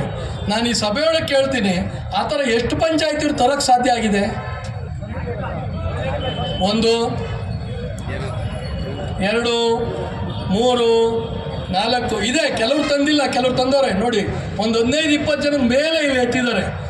15ನೇ ಹಣಕಾಸಿನ ವ್ಯಾಪಾರವನ್ನು ಮೇಲಧಿಕಾರಿಗಳ ಇಲಾಖೆ ಒಳಗಡೆ ಅವ್ರು ಮಾಡ್ತಾರೋ, ಅವ್ರ ಕೈಗಳಿರೋರು ಮಾಡ್ತಾರೋ ಗೊತ್ತಿಲ್ಲ. ನೆನ್ನೆ ಆ ಸಭೆ ಒಳಗೆ ತಂದಿದ್ದೀವಿ ನೋಡಿ, ನಿಮಗೆ ನಾವು ಮಾಡ್ತಿಲ್ಲ ಅಂದರು. ಇಲ್ಲೊಂದು ತಾಲೂಕಿಂದು ಒಂದಿದೆ ನಮ್ಮ ಹತ್ರ ಪಟ್ಟಿ. ಒಂದು ತಾಲೂಕಲ್ಲಿ, ಹಾನಗಲ್ ತಾಲೂಕಲ್ಲಿ ಒಂದಷ್ಟು ಪಂಚಾಯತಿಗೆ 145% ದುಡ್ಡು ಕೊಟ್ಟವ್ರೆ. 100 ರೂಪಾಯಿ ಕೊಡೋ ಹತ್ರ 145% ದುಡ್ಡು ಹೋಗಿದೆ. ಒಂದು ದೊಡ್ಡ ಪಂಚಾಯತಿಗೆ 43%, 100 ಕೊಡೋದಕ್ಕೆ 43%. ಒಂದು ತಾಲೂಕಿನ ನಮಗೆ ಡಾಟಾ ಸಿಕ್ಕಿದೆ. ಅಂದರೆ ಅಲ್ಲಲ್ಲೇ ಬೇರೆ ಬೇರೆ, ನಾನು ಮಂಡ್ಯದಲ್ಲಿ ಕೆಲವ್ರು ಹೇಳಿರು, ಗದಗದಲ್ಲಿ ಕೆಲವ್ರು ಹೇಳಿರು. ನಾನು ಕೇಳಿದಾಗಿಲ್ಲ, ನಾವು ದುಡ್ಡು ಕೊಟ್ಟು ತಂದಿದ್ದೀವಿ ಅಂತ ಹೇಳ್ತಾರೆ. ಅದನ್ನು ದಯವಿಟ್ಟು ನಾವು ತನಿಖೆ ಮಾಡ್ತೀವಿ, ಅದು ಮಾಹಿತಿನ ನಾವು ಕಲೆಕ್ಟ್ ಮಾಡ್ತೀವಿ, ಮಾಹಿತಿ ಆ್ಯಕ್ಟ್ನಲ್ಲಿ ಹಾಕಿದ್ದೀವಿ. ನಾನೊಂದು ಪ್ರಶ್ನೆ ಈ ವೇದಿಕೆ ಮೂಲಕ ಕೇಳ್ತೀನಿ. ನನಗೆ ತುಂಬ ಜನ ಚರ್ಚೆಗೆ ಬಂದಾಗ ಒಂದು ಕೇಳಿರ ಕೊನೆಯದು ಭಾಳ ಮುಖ್ಯವಾದ ವಿಷಯನ ಚರ್ಚೆ ಮಾಡಿ ನಾನು ಕೂತ್ಕೋತೀನಿ. ಯಾರು ಕೇಳಿದ್ರೆ ರೀ ಸತೀಶ್ ಅವರೇ ಭಾರಿ ವಹಿಸ್ಕೊಂತೀರಿ ನೀವು ಪಂಚಾಯತ್ ರಾಜ್ ವ್ಯವಸ್ಥೆ ಬಗ್ಗೆ, ಏನಿದೆ ರೀ ಅಲ್ಲಿ? ಎಲ್ಲ ಕಾಂಟ್ರಾಕ್ಟ್ ರಾಜ್, ಎಲ್ಲ ರೊಕ್ಕ ಮಾಡೋಕ್ಕೆ ಬಂದವ್ರೆ. ನಾನು ಒಂದು ತುಂಬಿದ ಸಭೆ ಒಳಗಡೆ ಪ್ರಶ್ನೆ ಮಾಡುವ ಎಲ್ಲ ಅಧಿಕಾರಿಗಳನ್ನು, ನನ್ನ ಮೇಲಿನ ಹಂತದ ಎಲ್ಲ ಜನಪ್ರತಿನಿಧಿಗಳನ್ನು, ಯಾರ್ಯಾರು ನಮ್ಮ ಬಗ್ಗೆ ಕೆಟ್ಟದ ಮಾತಾಡ್ತಿರಲ್ಲ ಅವ್ರಿಗೆ ನಾನು ನೇರವಾಗಿ ಕೇಳ್ತೀನಿ, ಹೌದು ನಾವು ಕಾಂಟ್ರಾಕ್ಟ್ ರಾಜ್, ನಾನು ಒಪ್ಕೋತೀನಿ, ನಾನು ಮುಚ್ಚಿಕೊಳ್ಳೋಕೆ ರೆಡಿ ಇಲ್ಲ. ಯಾಕಂದರೆ ಕಾಣುತ್ತೆ ನಮ್ಮಲ್ಲಿ ಕೆಲವು ಸದಸ್ಯರು ಕಾಂಟ್ರಾಕ್ಟ್ ಮಾಡ್ತಾರೆ. ಯಾಕೆ ಮಾಡ್ತಾರೆ ಅನ್ನೋದು ನಮ್ಮಲ್ಲಿ ತುಂಬ ಜನ ಮಾತಾಡಿ ಹೇಳಿದ್ದಾರೆ. ನಾನು ಅದನ್ನು ಮಾಡದಿದ್ರೆ, ಆ ಕಾಮಗಾರಿಯನ್ನು ನಾನು ಎಕ್ಸಿಕ್ಯೂಟ್ ಮಾಡದಿದ್ರೆ, ನಾನು ಜವಾಬ್ದಾರಿ ತಗೊಂಡು ನನ್ನ ಮನೆ ರೊಕ್ಕ ತಂದು ಬಂಡವಾಳ ಹಾಕಿ ಮಾಡದಿದ್ರೆ ಬೇರೆ ಯಾವ ಗುತ್ತಿಗೆದಾರ ಬಂದು ಮಾಡಲ್ಲ ಸ್ವಾಮಿ. ಅದನ್ನು ಯಾಕೆ ಮಾಡಲ್ಲ? 6 ತಿಂಗಳು ವರ್ಷ ಆದರೂ ಬಿಲ್ಲೇ ಆಗಲ್ಲ. ನಾವು ನಿಮಗೆ ಬಿಟ್ಟುಬಿಡ್ತೀವಿ, ಅಧಿಕಾರಿಗಳ ಮೂಲಕ ಮಾಡಿಸಿ. ಇವತ್ತು ನಾನು ನೇರವಾಗಿ ಒಂದು ಚಾಲೆಂಜ್ ಮಾಡ್ತೀನಿ. ಉದ್ಯೋಗ ಖಾತ್ರಿ ಯೋಜನೆಯ ಜವಾಬ್ದಾರಿಯನ್ನು ಪಂಚಾಯಿತಿ ಸದಸ್ಯರು ತನ್ನ ಹೆಗಲಿ ಮೇಲೆ ಹಾಕ್ಕೊಂಡು ಮಾಡದಿದ್ದರೆ ಇವತ್ತು ನೀವು ಮ್ಯಾಂಡೇಟ್ಸ್ ಕ್ರಿಯೇಟ್ ಮಾಡೋಕ್ಕಾಗುತ್ತಾ? ನೀವು IAC ಪ್ರೋಗ್ರಾಮ್ ದುಡ್ಡು, ಅಡ್ಮಿನಿಸ್ಟ್ರೇಟಿವ್ ಕಾಸ್ಟು, ನಿಮ್ಮ ಪಂಚಾಯಿತಿಯಲ್ಲಿ ಏನು ನೀವು 1 ಕೋಟಿ 1.5 ಕೋಟಿ NREGಯಲ್ಲಿ ಖರ್ಚು ಮಾಡ್ತೀರಲ್ಲ, ಒಟ್ಟಾರೆ ಒಂದು ಆ್ಯಕ್ಷನ್ ಪ್ಲ್ಯಾನ್ ಮಾಡಿ ಅದರಲ್ಲಿ 6% ಹಣವನ್ನು 1 ಕೋಟಿ ಖರ್ಚು ಮಾಡಿದರೆ 6 ಲಕ್ಷ ರೂಪಾಯಿಗಳನ್ನು ನಿಮಗೆ ಆಡಳಿತಾತ್ಮಕ ವೆಚ್ಚ ಅಂತ ಕೊಡಬೇಕು. ನಿಮಗೆ ಆಫೀಸ್ ಖರ್ಚು, ಆಫೀಸಲ್ಲಿ ಕುರ್ಚಿ ಮೇಜು ಈ ಥರದ್ದೆಲ್ಲ ಮಾಡೋದಕ್ಕೆ ಆ ದುಡ್ಡನ್ನು ಇವರು ಆಫೀಸ್ ನಡ್ಸೋಕೆ ಮಾಡಿಕೊಂಡವ್ರು. ಇಲ್ಲಿ 15% ದುಡ್ಡನ್ನು NREGಗೆ ಸಂಬಂಧಪಟ್ಟಂಗೆ ಜನಕ್ಕೆ ಅವೇರ್ನೆಸ್ ಕ್ರಿಯೇಟ್ ಮಾಡೋಕ್ಕೆ. ಸ್ವಾಮಿ ಒಂದು ದಿನದ ಕೂಲಿ ಕೊಡಲ್ಲ, ನಾವು ಯೂನಿಟ್ ಮೇಲೆ ಕೂಲಿ ಕೊಡ್ತೀವಿ. ಒಂದು ದಿನ ಬೇಗ ಕೆಲಸ ಮಾಡೋದು ಬೇಕಾಗಿಲ್ಲ, ನೀನು ಬಂದು ಒಂದು 10 ಗುಂಡಿ ತೆಗೆದ್ರೆ ಒಂದು ದಿನದ ಕೂಲಿ ಕೊಡ್ತೀವಿ. ನೀನು 6 ಗಂಟೆಯಿಂದ ಬಂದು 10 ಗಂಟೆಗೆ ಮುಗಿಸಿ ಹೋಗ್ಬೋದು, ಬೆಳಗಿನ ಸಂಜೆ ತನಕ ಏನು ಇರೋಂಗಿಲ್ಲ. ಇದನ್ನೆಲ್ಲ ಅವೇರ್ನೆಸ್ ಮಾಡೋದಕ್ಕೆ ಅಂತ ಹೇಳಿ 15% ಹಣವನ್ನು ನಾವು ಜಿಲ್ಲಾ ಪಂಚಾಯತ್ ಹತ್ರ ಉಳಿಸ್ಕೊತಿರಲ್ಲ. 15%ಲ್ಲಿ ಯಾವ IAC ಪ್ರೋಗ್ರಾಮ್ನ ಮಾಡಿ ಜನಕ್ಕೆ ಅವೇರ್ನೆಸ್ ಕ್ರಿಯೇಟ್ ಮಾಡಿದ್ದೀರಿ? ಯಾವ ಜನ ಬಂದು ಇವತ್ತು ಫಾರಂ ನಂಬರ್ 6 ತಗೊಂಡು ನಮ್ಮ ಪಂಚಾಯತಿ ಬಂದು ಕ್ಯೂ ನಿಂತ್ಕೊಳ್ತಾ ಇದ್ದಾರೆ? ಆ ದುಡ್ಡು ಎಲ್ಲೋಯ್ತು ಸ್ವಾಮಿ? ಆಯಿತು, ನಮ್ಮಲ್ಲೇನಾದ್ರು ಮ್ಯಾಂಡೇಟ್ಸ್ ಕ್ರಿಯೇಟ್ ಆಗಿದ್ರೆ PDO ನೋಟಿಸ್ ಕೊಡ್ತೀರಿ, ಇಷ್ಟು ಮ್ಯಾಂಡೇಟ್ಸ್ ಕ್ರಿಯೇಟ್ ಮಾಡಿಲ್ಲ ನೀನು ಸಸ್ಪೆಂಡ್ ಮಾಡ್ತೀವಿ, ಉದ್ಯೋಗ ಖಾತ್ರಿ ಟಾರ್ಗೆಟ್ ರೀಚ್ ಆಗಿಲ್ಲ ಅಂತ ಹೇಳಿ. ನಾವು ಈ ಜವಾಬ್ದಾರಿ ತಗೊಂಡು ಮಾಡ್ದಲೇ ಇದ್ದರೆ ನಿಮ್ಮ ಮ್ಯಾಂಡೇಟ್ಸು ಕ್ರಿಯೇಟ್ ಆಗಲ್ಲ. ನೀವು ನಿಂತ್ಕೊಂಡು ರಾಜ್ಯ ಮಟ್ಟದಲ್ಲಿ ಭಾಷಣದಲ್ಲಿ ಹೇಳ್ತಿರಲ್ಲ, ಕರ್ನಾಟಕದಲ್ಲಿ ನಾವು 50 ಲಕ್ಷ ಕುಟುಂಬಗಳಿಗೆ NREG ಮೂಲಕ ಉದ್ಯೋಗವನ್ನು ಕೊಟ್ಟಿದ್ದೇವೆ. ಆ ಉದ್ಯೋಗ ಕೊಡೋಕ್ಕೆ ಶ್ರಮ ಪಟ್ಟಿರೋರು, ಅದಕ್ಕೆ ಬಂಡವಾಳ ಹಾಕಿರೋರು, ನೀವಾಗಲೂ 1.5 ವರ್ಷನ 2 ವರ್ಷಕ್ಕೆ ಪೇಮೆಂಟ್ ಮಾಡಿದಾಗ ಇಸ್ಕೊಂಡಿರೋರು, ಇನ್ಯಾವ ಅಕೌಂಟ್ ಹಾಕಿರ್ತೀವಿ ಪಾಪ, ಅವ್ನು ಕೊಡದೇ ಇದ್ರು ಆಯ್ತು ಹೋಗ್ಲಿ ಬಿಡಪ್ಪ ಅಂತ ಹೇಳಿ ಸುಮ್ಮನೆ ಆಗಿರೋರು ನಾವು. ಸ್ವಾಮಿ, ನೀವು ವೇದಿಕೆ ಮುಂದೆ ಎದೆ ತೊಟ್ಕೊಂಡು ನಮ್ಮ ಸರ್ಕಾರ ನಮ್ಮ ಗ್ರಾಮೀಣಾಭಿವೃದ್ಧಿ ಇಲಾಖೆಯ ಮೂಲಕ 50,000 ಕುಟುಂಬಗಳಿಗೆ 100 ದಿನಗಳ ಉದ್ಯೋಗವನ್ನು ಕೊಡೋದ್ರ ಮೂಲಕ ಉದ್ಯೋಗವನ್ನು ಸೃಷ್ಟಿ ಮಾಡಿದೆ ಅಂತ ಭಾಷಣ ಮಾಡ್ತೀರಲ್ಲ, ಅದರಲ್ಲಿ ನಂಬತ್ತೆ ಆಗ ಇದೆ. ಆಯ್ತು ಸ್ವಾಮಿ, ನಮ್ಮನ್ನು ಭ್ರಷ್ಟಾಚಾರದ ವಿಕೇಂದ್ರೀಕರಣ ಆಗಿದೆ ಅಂತ ಇನ್ನೊಂದು ಕಾಂಟ್ರಾಕ್ಟ್ ಮಾಡಿ ಉತ್ತರ ಕೊಟ್ಟಿದ್ದೀನಿ ನಾನು ಕಾಂಟ್ರಾಕ್ಟ್ ರಾಜ್ಗೆ. ಭ್ರಷ್ಟಾಚಾರದ ವಿಕೇಂದ್ರೀಕರಣ ಆಗಿದೆ ಅಂತ ಸ್ವಾಮಿ, ಆಗಿದೆ. ವಿಧಾನಸೌಧದಿಂದ ಎಲ್ಲ ಕಡೆ ಭ್ರಷ್ಟಾಚಾರ ಇದೆ.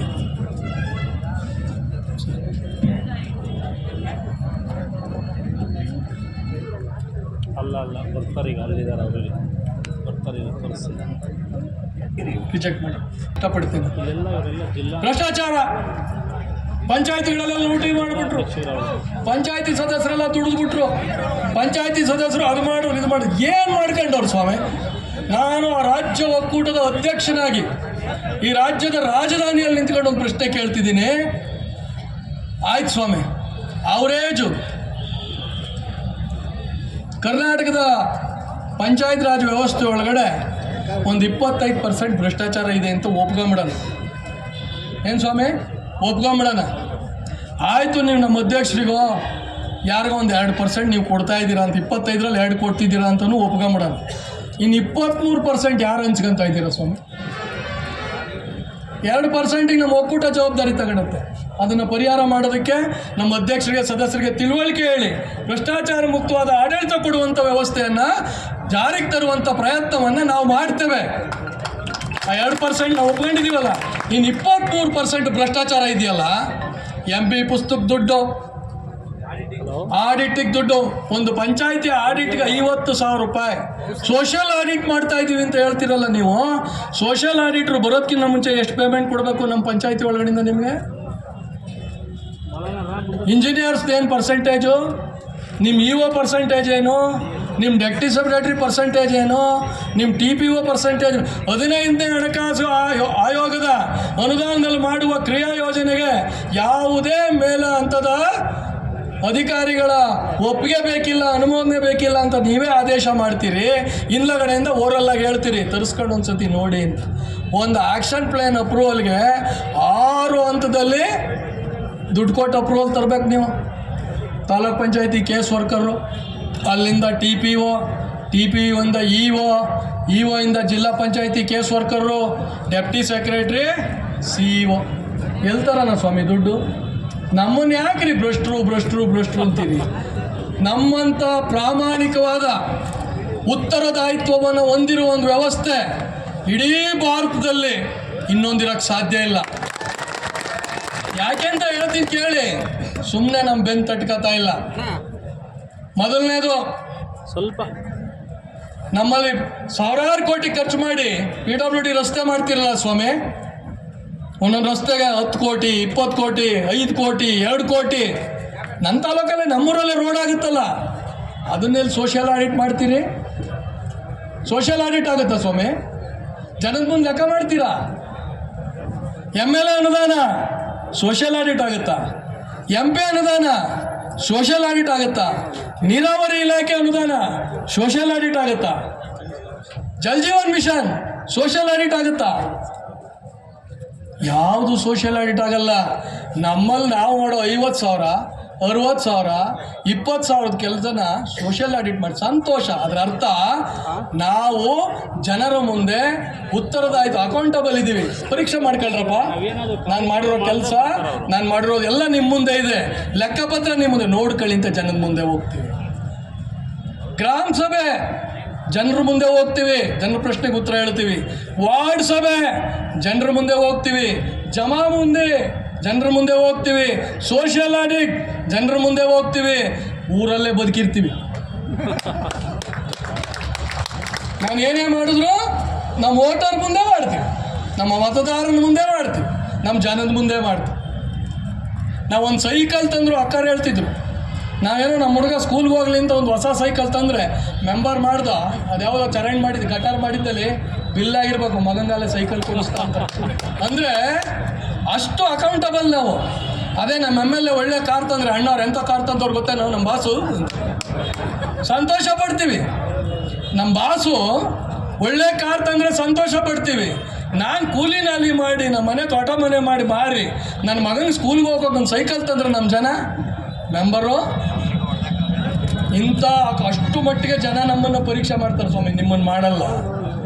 ಇಷ್ಟೆಲ್ಲ ಆದಮೇಲೆ ಮಾಹಿತಿ ಹಕ್ಕು 5-6 ಲೆವೆಲಲ್ಲಿ ನಾವು ಲೆಕ್ಕ ಕೊಟ್ಟಿದ್ದಲ್ದಲೆ ಮಾಹಿತಿ ಹಕ್ಕಿನಲ್ಲಿ ಬೇರೆ ದಿನ ಬೆಳಿಗ್ಗೆ ಎದ್ರೆ ಅರ್ಜಿ. ಈ ಲೆವೆಲ್ಗೆ ಯಾರು ಅಕೌಂಟಬಲ್ ಇರೋವಂಥ ಒಬ್ಬ ಜನಪ್ರತಿನಿಧಿ ಭಾರತದ ಆಡಳಿತ ವ್ಯವಸ್ಥೆ ಒಳಗಿದಾರ?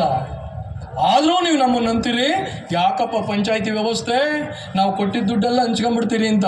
ಸ್ವಾಮಿ, ನಾವು ಇಲ್ದಲೇ ಇದ್ದರೆ ಈ ಬೇಸಿಗೆ ಬಂದೈತಲ್ಲ ಸ್ವಾಮಿ, ನೀರು ಕೊಡಿ ಸಾಕು. ಈಗ ನಿಮ್ಮ ಕೈಲಿ ಟ್ಯಾಂಕರಿಗೆ ದುಡ್ಡು ಕೊಡೋಕ್ಕೆ ಕಾಸಿಲ್ಲ, ಟ್ಯಾಂಕರ್ ಬಿಲ್ ಮಾಡೋಂಗಿಲ್ಲ ಅಂತೀರಿ. ಈಗ ನಾವಿರೋ ಕಾರಣಕ್ಕೆ ಅರ್ಧ ದೂರ ನಿಮ್ಮ ಹತ್ರ ಬರಲ್ಲ. ನಮ್ಮ ಮನೆ ದುಡ್ಡು ಹಾಕಿ ಟ್ಯಾಂಕರಲ್ಲಿ ನೀರು ಓಡಿಸ್ತೀವೋ, ನಾವೇ ಪೈಪ್ ರಿಪೇರಿ ಮಾಡ್ತೀವೋ, ಏನೋ ಮಾಡಿ ದೂರ ನಿಮ್ಮ ಹತ್ರ ಬರ್ದಂಗೆ ಯಾರು ನೋಡ್ಕೊಂಡಿದ್ರೆ ಅದಕ್ಕೆ ನಾವು ಕಾರಣ. ಅದರಿಂದ ಯಾವುದೇ ಪಕ್ಷ ಇರಲಿ, ನಾನು ಯಾವುದೇ ಒಂದು ಪಕ್ಷದ ಪರವಾಗಲಿ ವಿರುದ್ಧವಾಗಿ ಮಾತಾಡ್ತಿಲ್ಲ. ನಾವು ಯಾರ ವಿರುದ್ಧವಾಗೂ ಸಂಘಟನೆ ಆಗಿಲ್ಲ, ನಾವು ಯಾರಿಗೂ ಧಿಕ್ಕಾರಕ್ಕೆ ಹೋಗ್ಲಿಕ್ಕೆ ರೆಡಿ ಇಲ್ಲ. ನಾವು ಕೇಳೋದಿಷ್ಟೇ, ಭಾರತದ ಸಂವಿಧಾನ ಬಾಬಾ ಸಾಹೇಬ್ ಅಂಬೇಡ್ಕರ್ ರಚನೆ ಮಾಡಿರುವಂಥ ಸಂವಿಧಾನ, ಈ ದೇಶದ ಹಿರಿಯರೆಲ್ಲ ಸೇರಿ ಮಾಡಿರುವಂಥ ಸಂವಿಧಾನ ಗ್ರಾಮ ಪಂಚಾಯಿತಿಗಳನ್ನು ಸ್ಥಳೀಯ ಸ್ವಯಂ ಸರ್ಕಾರಗಳು ಅಂದರೆ ಗ್ರಾಮ ಸರ್ಕಾರಗಳು, ಕರ್ನಾಟಕ ಸರ್ಕಾರ ಹೇಗೋ ಭಾರತ ಸರ್ಕಾರ ಹೇಗೋ ಹಾಗೆ ನನ್ನ ಕಡಬ ಸರ್ಕಾರ, ನನ್ನ ಹೊಸೂರು ಸರ್ಕಾರ, ನನ್ನ ಕೊಪ್ಪ ಸರ್ಕಾರ ಅಂತ ಹೇಳುತ್ತೆ. ಸ್ವಾಮಿ, ನಮ್ಮನ್ನು ಒಂದು ಸರ್ಕಾರ ಅಂತ ಕರೀರಿ. ನನಗೊಂದು ಆಸೆ, ಪಂಚಾಯತಿ ಅಂತ ಹೆಸರು ತೆಗೆದು ಬಿಡ್ಬೇಕು. ಇನ್ನೇನಿಲ್ಲ, ಹೇಗೆ ಕರ್ನಾಟಕ ಸರ್ಕಾರ ಅಂತಾರೋ ಹಾಗೆ ನಮ್ಮ ಪಂಚಾಯತಿ ಹೆಸರು ಸರ್ಕಾರ ಅನ್ಬೇಕು. ನಂದು ಕಡಬ ಗ್ರಾಮ ಪಂಚಾಯತಿ, ಇನ್ನು ಕಡಬ ಗ್ರಾಮ ಪಂಚಾಯತಿ ಇರಬಾರ್ದು, ಕಡಬ ಸರ್ಕಾರದ ಮುಖ್ಯಮಂತ್ರಿಗಳು ಇರ್ಬೇಕು ನನ್ನ ಅಧ್ಯಕ್ಷನ, ಕಡಬ ಸರ್ಕಾರದ ಉಪಮುಖ್ಯಮಂತ್ರಿ ಇರ್ಬೇಕು ನನ್ನ ಉಪಾಧ್ಯಕ್ಷನ. ನೀವು ಅಷ್ಟೇ, ಇನ್ಮೇಲೆ ಸರ್ಕಾರ ದುಡ್ಡು ಕೊಟ್ಟಿಲ್ಲ ಅಂತೀರಿ. ಭಾಷೆ ಬದಲಾಗಬೇಕು. ಯಾಕೆ ಭಾಷೆ ಬದಲಾಗಬೇಕು ಅಂತ ಹೇಳ್ತೀನಿ ಕೇಳಿ ಗೆಳೆಯರೆ. ಇವತ್ತು ನಾವು ಸರ್ಕಾರ ಅಂದಾಗೆಲ್ಲ ಅದು ಸರ್ಕಾರ ಅಂದರೆ ರಾಜ್ಯ ಸರ್ಕಾರ ಮಾತ್ರ ಅಂತ ಎಲ್ಲರೂ ತಿಳ್ಕೊಂಡಿರೋದ್ರಿಂದ, ನಿಮ್ಮ MLAಗಳೆಲ್ಲ ಸರ್ಕಾರ ಅಂದರೆ ನಾವು ಮಾತ್ರ ಅಂತ ತಿಳ್ಕೊಂಡಿರೋದ್ರಿಂದ ನಿಮ್ಮನ್ನವರು ನಿಮ್ಮ ಕೈ ಕೆಳಗ್ನವರು ಅಂತ ತಿಳ್ಕೊತಾರೆ. ಇನ್ಮೇಲೆ ಹೇಳಬೇಕು, ಸ್ವಾಮಿ ನಿಮ್ಮ ಸರ್ಕಾರ ಈ ಕೆಲಸ ಮಾಡಿಲ್ಲ, ಇದು ನನ್ನ ಸರ್ಕಾರ ಬಿಡಿಸಿ ಹೇಳಬೇಕು. ರಾಜ್ಯ ಸರ್ಕಾರ ಕೆಲಸ ಮಾಡಿಲ್ಲ, ರಾಜ್ಯ ಸರ್ಕಾರದ ಅನುದಾನ, ಇದು ಕೇಂದ್ರ ಸರ್ಕಾರದ ಅನುದಾನ, ಇದು ರಾಜ್ಯ ಸರ್ಕಾರದ ಕೆಲಸ, ಇದು ಕೇಂದ್ರ ಸರ್ಕಾರದ ಕೆಲಸ. ಈಗ ನಾನು ಮಾಡ್ತಿರೋ ರಸ್ತೆ ಅಥವಾ ನಾನು ಈ ಸ್ಕೂಲಿಗೆ ಕೊಡಿಸಿದ TV ನನ್ನ ಸರ್ಕಾರ ಕೊಟ್ಟಿತ್ತು, ಈ ಜನರ ಸರ್ಕಾರ ಕೊಟ್ಟಿದ್ದು ಅಂತ ಹೇಳೋದಕ್ಕೆ ಎಲ್ಲಿಂದ ತನಕ ಪ್ರಾರಂಭ ಮಾಡಲ್ಲ ನಾವು, ಅಲ್ಲಿಂದ ತನಕ ನಮ್ಮನ್ನವರು ಬ್ರಾಂಚ್ ಆಫೀಸೇ ಮಾಡ್ಕೋತಾರೆ. ಸುತ್ತೋಲೆಗಳ ಮೂಲಕ, ಓರಲ್ ಇನ್ಸ್ಟ್ರಕ್ಷನ್ಸ್ ಮೂಲಕ ಅವರು ನಮ್ಮನ್ನು ನಿಭಾಯಿಸುವಂಥ ಕೆಲಸವನ್ನು ಮಾಡ್ತಾರೆ ಬಂಧುಗಳೇ. ಅದಾಗದಂಗೆ ನಾವು ನೀವೆಲ್ಲ ಸೇರಿ ನೋಡ್ಕೋಬೇಕು. ನೋಡಿ, ಒಂದು ಮಾತನ್ನು ಜ್ಞಾಪಿಸಿದ್ರು, ನಿಜ. ನಾವೆಷ್ಟು ಇವತ್ತು ನೆನೆ ಮೀಟಿಂಗಲ್ಲಿ ಹೇಳಿದ್ರು ಅವರು, ಮೇಡಮ್ ಅವರು, ಉಮಾಮಾದೇವನ್ ಮೇಡಮ್ ಅವರು, ಪಂಚಾಯಿತಿಗಳ ಶಕ್ತಿ ಏನು, ಪಂಚಾಯಿತಿಗಳ ಇಂಪಾರ್ಟೆನ್ಸ್ ಏನು ಅನ್ನೋದು ಕೋವಿಡ್ ತೋರಿಸ್ಕೊಡ್ತು. ಈಗ ನಮಗೆಲ್ಲ ಅರಿವಾಗಿದೆ. ಹಂಗಾಗಿ ನಾವು ನಿಮ್ಮ ಪರವಾಗಿ ಕೆಲಸ ಮಾಡ್ತೀವಿ, ನಿಮ್ಗೆ ಅಧಿಕಾರವನ್ನು ಬಿಟ್ಟುಕೊಡ್ತೇವೆ ಅಂತ. ಕೇಳಿದ್ರೆ ಕೋವಿಡ್ ಸಂದರ್ಭದೊಳಗಡೆ ಗ್ರಾಮ ಪಂಚಾಯಿತಿ ಅಧ್ಯಕ್ಷರು, ಉಪಾಧ್ಯಕ್ಷರು, ಸದಸ್ಯರುಗಳು ಇಲ್ದಲೇ ಹೋಗಿದ್ರೆ ಒಬ್ಬ ಆಶಾ ವರ್ಕರ್ ಯಾರ ಮನೆ ಹತ್ರ ಹೋಗೋಕ್ಕೆ ಸಾಧ್ಯ ಆಗ್ತಿರ್ಲಿಲ್ಲ, ಒಬ್ಬ ಡಾಕ್ಟ್ರು ಯಾರ ಮನೆ ಹತ್ರ ಹೋಗ್ಲಿಕ್ಕೆ ಸಾಧ್ಯ ಆಗ್ತಿರ್ಲಿಲ್ಲ, ಒಬ್ಬ ಅಂಗನವಾಡಿ ವರ್ಕರ್ ಯಾರ ಮನೆ ಹತ್ರಕ್ಕೆ ಹೋಗ್ಲಿಕ್ಕೆ ಸಾಧ್ಯ ಆಗ್ತಿರ್ಲಿಲ್ಲ. ಅವತ್ತು ನನ್ನ 69 ಜನ ಗ್ರಾಮ ಪಂಚಾಯಿತಿ ಸದಸ್ಯರು ತನ್ನ ಪ್ರಾಣವನ್ನು ಒತ್ತಕ್ಕಿಟ್ಟು 69 ಜನ ನನ್ನ ಬಂಧುಗಳು ತೀರೋದ್ರು ಕೋವಿಡ್ ಸೇವೆ ಮಾಡೋಕ್ಕೋಗಿ. ನಾವು ಈ ಸರ್ಕಾರವನ್ನು ಬೇಡ್ಕೊಂಡ್ವಿ, ಎಲ್ಲ ನೌಕರರಿಗೆ 30 ಲಕ್ಷ ಕೊಡ್ತಿದ್ದೀರಿ. ನಮ್ಮ ಬಂಧುಗಳು, ನನ್ನ ಬಂಧುಗಳು 69 ಜನ ತೀರೋಗಿದ್ದಾರೆ, ಅವ್ರಿಗೂ ದುಡ್ಡು ಕೊಡಿ ಅಂತ. ಅದನ್ನ ಈಶ್ವರಪ್ಪನವ್ರು ಒಪ್ಕೊಂಡಿದ್ರು, ಒಂದು ಮಂತ್ರಿಗಳು ಪ್ರಯತ್ನ ಮಾಡ್ತೀನಿ, ಇಲ್ಲಿನ ತನಕ ಯಾರು ನೋಡಲೇ ಇಲ್ಲ. ನಾವು ಆ ಟಾಸ್ಕ್ ಫೋರ್ಸ್ ಮೂಲಕ ಕರ್ನಾಟಕದ ಗ್ರಾಮ ಪಂಚಾಯಿತಿಗಳು ಮಾಡಿದ ಹಳ್ಳಿಗಳಲ್ಲಿ ಕೋವಿಡ್ ಹರಡಿದಾಗ ನಾವು ನೋಡ್ಕೊಂಡ್ವಲ್ಲ ಸ್ವಾಮಿ. ನಮ್ಮ ಹೆಂಡತಿ ಮಕ್ಕಳದ್ದು ಯೋಚನೆ ಮಾಡಲಿಲ್ಲ, ನನ್ನ ಗಂಡ ಮಕ್ಕಳದ್ದು ಯೋಚನೆ ಮಾಡಲಿಲ್ಲ. ನಾವೆಲ್ಲ ರೋಡಲ್ಲಿ ನಿಂತ್ವಿ, ಅವ್ರ ಮನೆ ಒಳಗೆ ಹೋದ್ವಿ, ಕರ್ಕೊಂಬಂದ್ವಿ. ಚಾಮರಾಜನಗರದ ಒಬ್ಬ ಹುಡುಗ ಕಾಂಗ್ರೆಸ್ ಪಕ್ಷದಲ್ಲಿ ಇನ್ನೂ 29 ವರ್ಷ, ಅವನು ಒಳ್ಳೆ ಸ್ಟೇಟ್ ಲೆವೆಲ್ ಪೋಸ್ಟಲ್ಲಿದ್ದ. ತಾನು ಓಮ್ನಿನ ಆಂಬುಲೆನ್ಸ್ ಮಾಡ್ಕೊಂಡು ಕೋವಿಡ್ ಆದವನು ಹೊಡೆದು 3 ದಿನಕ್ಕೆ ಸತ್ತೋಗ್ಬಿಟ್ಟ ಸ್ವಾಮಿ. 29 ವರ್ಷದ ಹುಡುಗ ಗ್ರಾಮ ಪಂಚಾಯತಿ ಮೆಂಬರ್. ಬಹಳ ದೊಡ್ಡ ತ್ಯಾಗ ನಾವು ಮಾಡಿದ್ದೀವಿ. ಅದನ್ನು ಪ್ರಧಾನಿ ಮೋದಿಯವರು ತಮ್ಮ ಮನ್ ಕಿ ಬಾತಲ್ಲಿ ಹೊಗಳೋದು, ಇದನ್ನು ದೇಶಾದ್ಯಂತ ಪಂಚಾಯಿತಿಗಳಲ್ಲಿ ಈ ಥರ ಟಾಸ್ಕ್ ಫೋರ್ಸ್ ಮಾಡಬೇಕು ಅಂದರೆ. ನಾನು ಯಾಕೆ ಇದನ್ನು ಹೇಳ್ತಿದ್ದೀವಿ ಅಂದರೆ, ನಮ್ಮ ಕೊಡುಗೆ ಭಾಳ ದೊಡ್ಡದಿದೆ. ನಾನು ಈ ವೇದಿಕೆ ಮೂಲಕ ಎಲ್ಲ ಪಕ್ಷಗಳನ್ನು, ರಾಜಕೀಯ ಪಕ್ಷಗಳನ್ನು ಕೇಳಲಿಕ್ಕೆ ಬಯಸ್ತೇನೆ. ಯಾಕೆ ಸ್ವಾಮಿ, ಕಾರ್ಯಕರ್ತರಿಲ್ಲದೆ ಯಾವುದೇ ರಾಜಕೀಯ ಪಕ್ಷ ಬೆಳೀಲಿಕ್ಕೆ ಸಾಧ್ಯ ಆಗ್ತದ? ಆ ಕಾರ್ಯಕರ್ತರಿಗೆ ತಳ ಹಂತದಲ್ಲಿ, ಗ್ರಾಮ ಪಂಚಾಯಿತಿಗಳಲ್ಲಿ, ತಾಲೂಕ್ ಪಂಚಾಯಿತಿಗಳಲ್ಲಿ, ಜಿಲ್ಲಾ ಪಂಚಾಯಿತಿಗಳಲ್ಲಿ ಸಣ್ಣ ಪುಟ್ಟ ರಾಜಕೀಯ ಅಧಿಕಾರಿಗಳನ್ನು ಕೊಡೋದಕ್ಕೆ ಯಾಕೆ ನಿಮ್ಗೆ ಹಿಂಜರಿಕೆ? ಈ ವಿಷಯದಲ್ಲಿ ಯಾಕೆಲ್ಲರೂ ಒಂದಾಗ್ತೀರಿ? ಇವತ್ತಿನ ತನಕ ತಾಲೂಕ್ ಪಂಚಾಯಿತಿ, ಜಿಲ್ಲಾ ಪಂಚಾಯಿತಿ ಚುನಾವಣೆ ಮಾಡಲಿಲ್ಲ, ದುರಂತ ಯಾರೋ ಅದನ್ನು ಪ್ರಶ್ನೆನೂ ಮಾಡಲಿಲ್ಲ. ದಯಮಾಡಿ ಇನ್ನು ಮೇಲೆ ನಾವು ಎಚ್ಚೆತ್ತುಕೊಂಡಿದ್ದೇವೆ. ನಿಮ್ಮ ಹಣೆ ಬರವನ್ನು ಬರೆಯುವ ಶಕ್ತಿ ನಮ್ಮೆಲ್ಲರಿಗೂ ಇದೆ. ನಮ್ಮ ವಾರ್ಡಲ್ಲಿ ನೀವು ನಮ್ಮನ್ನು ಬಿಟ್ಟು ಕ್ಯಾನ್ವಾಸ್ ಮಾಡೋಕ್ಕಾಗೋದೇ ಇಲ್ಲ. ನಾವು ನಿಮ್ಮ ವಿರುದ್ಧವಾಗಿ ಯಾವುದೇ ಪಕ್ಷ ಆಗಲಿ ವಿರುದ್ಧವಾಗಿ ಒಂದು ನಿರ್ಣಯಕ್ಕೆ ಬಂದರೆ ಅದು ನಿಮಗೆ ವ್ಯತಿರಿಕ್ತ ಆಗ್ತದೆ. ರಾಜಕಾರಣವನ್ನೂ ಮಾಡಲಿಕ್ಕೆ ನಮಗೆ ಸಾಮರ್ಥ್ಯ ಇದೆ. ಯಾಕೆಂದರೆ ನಾವು ತಿರ್ಗಾ ಹೇಳ್ತೀವಿ, ಜನರ ಜೊತೆಯಲ್ಲಿದ್ದು ಜನರ ಜೊತೆಯಲ್ಲಿ ಬದುಕಿ ಅವರ ಕಷ್ಟ ಸುಖಗಳನ್ನು ಅರ್ಥ ಮಾಡಿಕೊಂಡು ನನಗೆಷ್ಟೇ ಕಷ್ಟ ಇರಲಿ, ನನಗೆಷ್ಟೇ ನೋವಿರಲಿ, ನನ್ನ ಕುಟುಂಬದಲ್ಲಿ ಎಷ್ಟೇ ಸಮಸ್ಯೆಗಳಿರಲಿ, ನಾನು ಇವರು ಪ್ರತಿನಿಧಿಯಾಗಿ ಆಯ್ಕೆ ಆಗಿದ್ದೇನೆ, ದೊಡ್ಡ ಜವಾಬ್ದಾರಿಯನ್ನು ಅವರು ನನಗೆ ಕೊಟ್ಟಿದ್ದಾರೆ, ಅವರಿಗೆ ನೋವಾಗಬಾರ್ದು, ಅವರು ಬದುಕು ಹಸನಾಗಬೇಕು, ಅವ್ರು ನೆಮ್ಮದಿಯಿಂದ ಬದುಕಬೇಕು ಅಂತ ಹೇಳಿ ನೀವೆಲ್ಲ ಸರ್ಕಾರಗಳು ಮಾಡುವ ಎಲ್ಲ ಯೋಜನೆಗಳು ಇನ್ಕ್ಲೂಡಿಂಗ್ ಗ್ಯಾರಂಟಿ ಜನರಿಗೆ ತಲುಪುವ ಕೆಲಸವನ್ನು ಮಾಡೋದು ನಾವೇ. ನೀವು ಗೃಹಲಕ್ಷ್ಮಿ ಯೋಜನೆಗೆ ಅತಿ ಹೆಚ್ಚು ರಿಜಿಸ್ಟ್ರೇಷನ್ ಮಾಡಿದ್ದು ನಮ್ಮ ಗ್ರಾಮ ಪಂಚಾಯಿತಿಗಳು, 38 ಲಕ್ಷ ರಿಜಿಸ್ಟ್ರೇಷನ್ ನಾವು ಮಾಡಿದ್ದು. ಅದನ್ನು ಹೊಗಳ್ತೀರಿ, ನಮ್ಮ ಸಾಮರ್ಥ್ಯ ಅಂತದ್ದು. ಹಾಗಾಗಿ ನೀವು ಹೆಚ್ಚು ಹೆಚ್ಚು ಶಕ್ತಿಯನ್ನು ನಮಗೆ ತುಂಬಿ, ನಿಮ್ಮ ಕಾರ್ಯಕರ್ತರಿಗೆ ತುಂಬಿ. ನಾವೆಲ್ಲ ಒಬ್ಬರಲ್ಲ ಒಬ್ಬರು ನಿಮ್ಮ ಪಕ್ಷದ ಕಾರ್ಯಕರ್ತರುಗಳೇ, ಒಂದಲ್ಲ ಒಂದು ಪಕ್ಷಕ್ಕೆ ದುಡಿತೀವಿ ನಾವು. ನೀವು ನಮಗೆ ಶಕ್ತಿ ತುಂಬಿ, ನಾವು ಜನರಿಗೆ ಶಕ್ತಿಯನ್ನು ತುಂಬುತ್ತೇವೆ. ನೀವು ಮಾಡಿದ ರಾಜ್ಯ ಮಟ್ಟದಲ್ಲಿ ಕೇಂದ್ರ ಮಟ್ಟದಲ್ಲಿ ಯೋಜನೆಗಳನ್ನು ಜನರಿಗೆ ತಲುಪಿಸ್ತೇವೆ. ತನ್ಮೂಲಕ ನಾವು ನೀವು ಸೇರಿ ಈ ದೇಶ ಕಟ್ಟುವ ಕೆಲಸವನ್ನು ನಾವು ನೀವೆಲ್ಲ ಸೇರಿ ಮಾಡೋಣ ಅಂತ ಹೇಳಿ ಇನ್ನೂ ಒಂದು ಮಾತನ್ನು ಹೇಳಲಿಕ್ಕೆ ಬಯಸ್ತೇನೆ ಈ ವೇದಿಕೆ ಮೂಲಕ. ದಯಮಾಡಿ ನೀವು ನಮ್ಮ PDOಗಳ ಮೂಲಕ ಅವರಿಗೆ ಹೆಚ್ಚು ಒತ್ತಡವನ್ನು ಕೊಡೋದ್ರ ಮೂಲಕ, ನಿಮ್ಮ ಅಧಿಕಾರಿಗಳ ಮೂಲಕ ಅವ್ರಿಗೆ ಒತ್ತಡ ಕೊಡೋದ್ರ ಮೂಲಕ ಪಂಚಾಯಿತಿಗಳನ್ನು ಹಿಡಿತಕ್ಕೆ ತೆಗೆದುಕೊಳ್ಳುವಂಥ ಕೆಲಸವನ್ನು ನೀವು ದಯಮಾಡಿ ಮಾಡಬಾರ್ದು.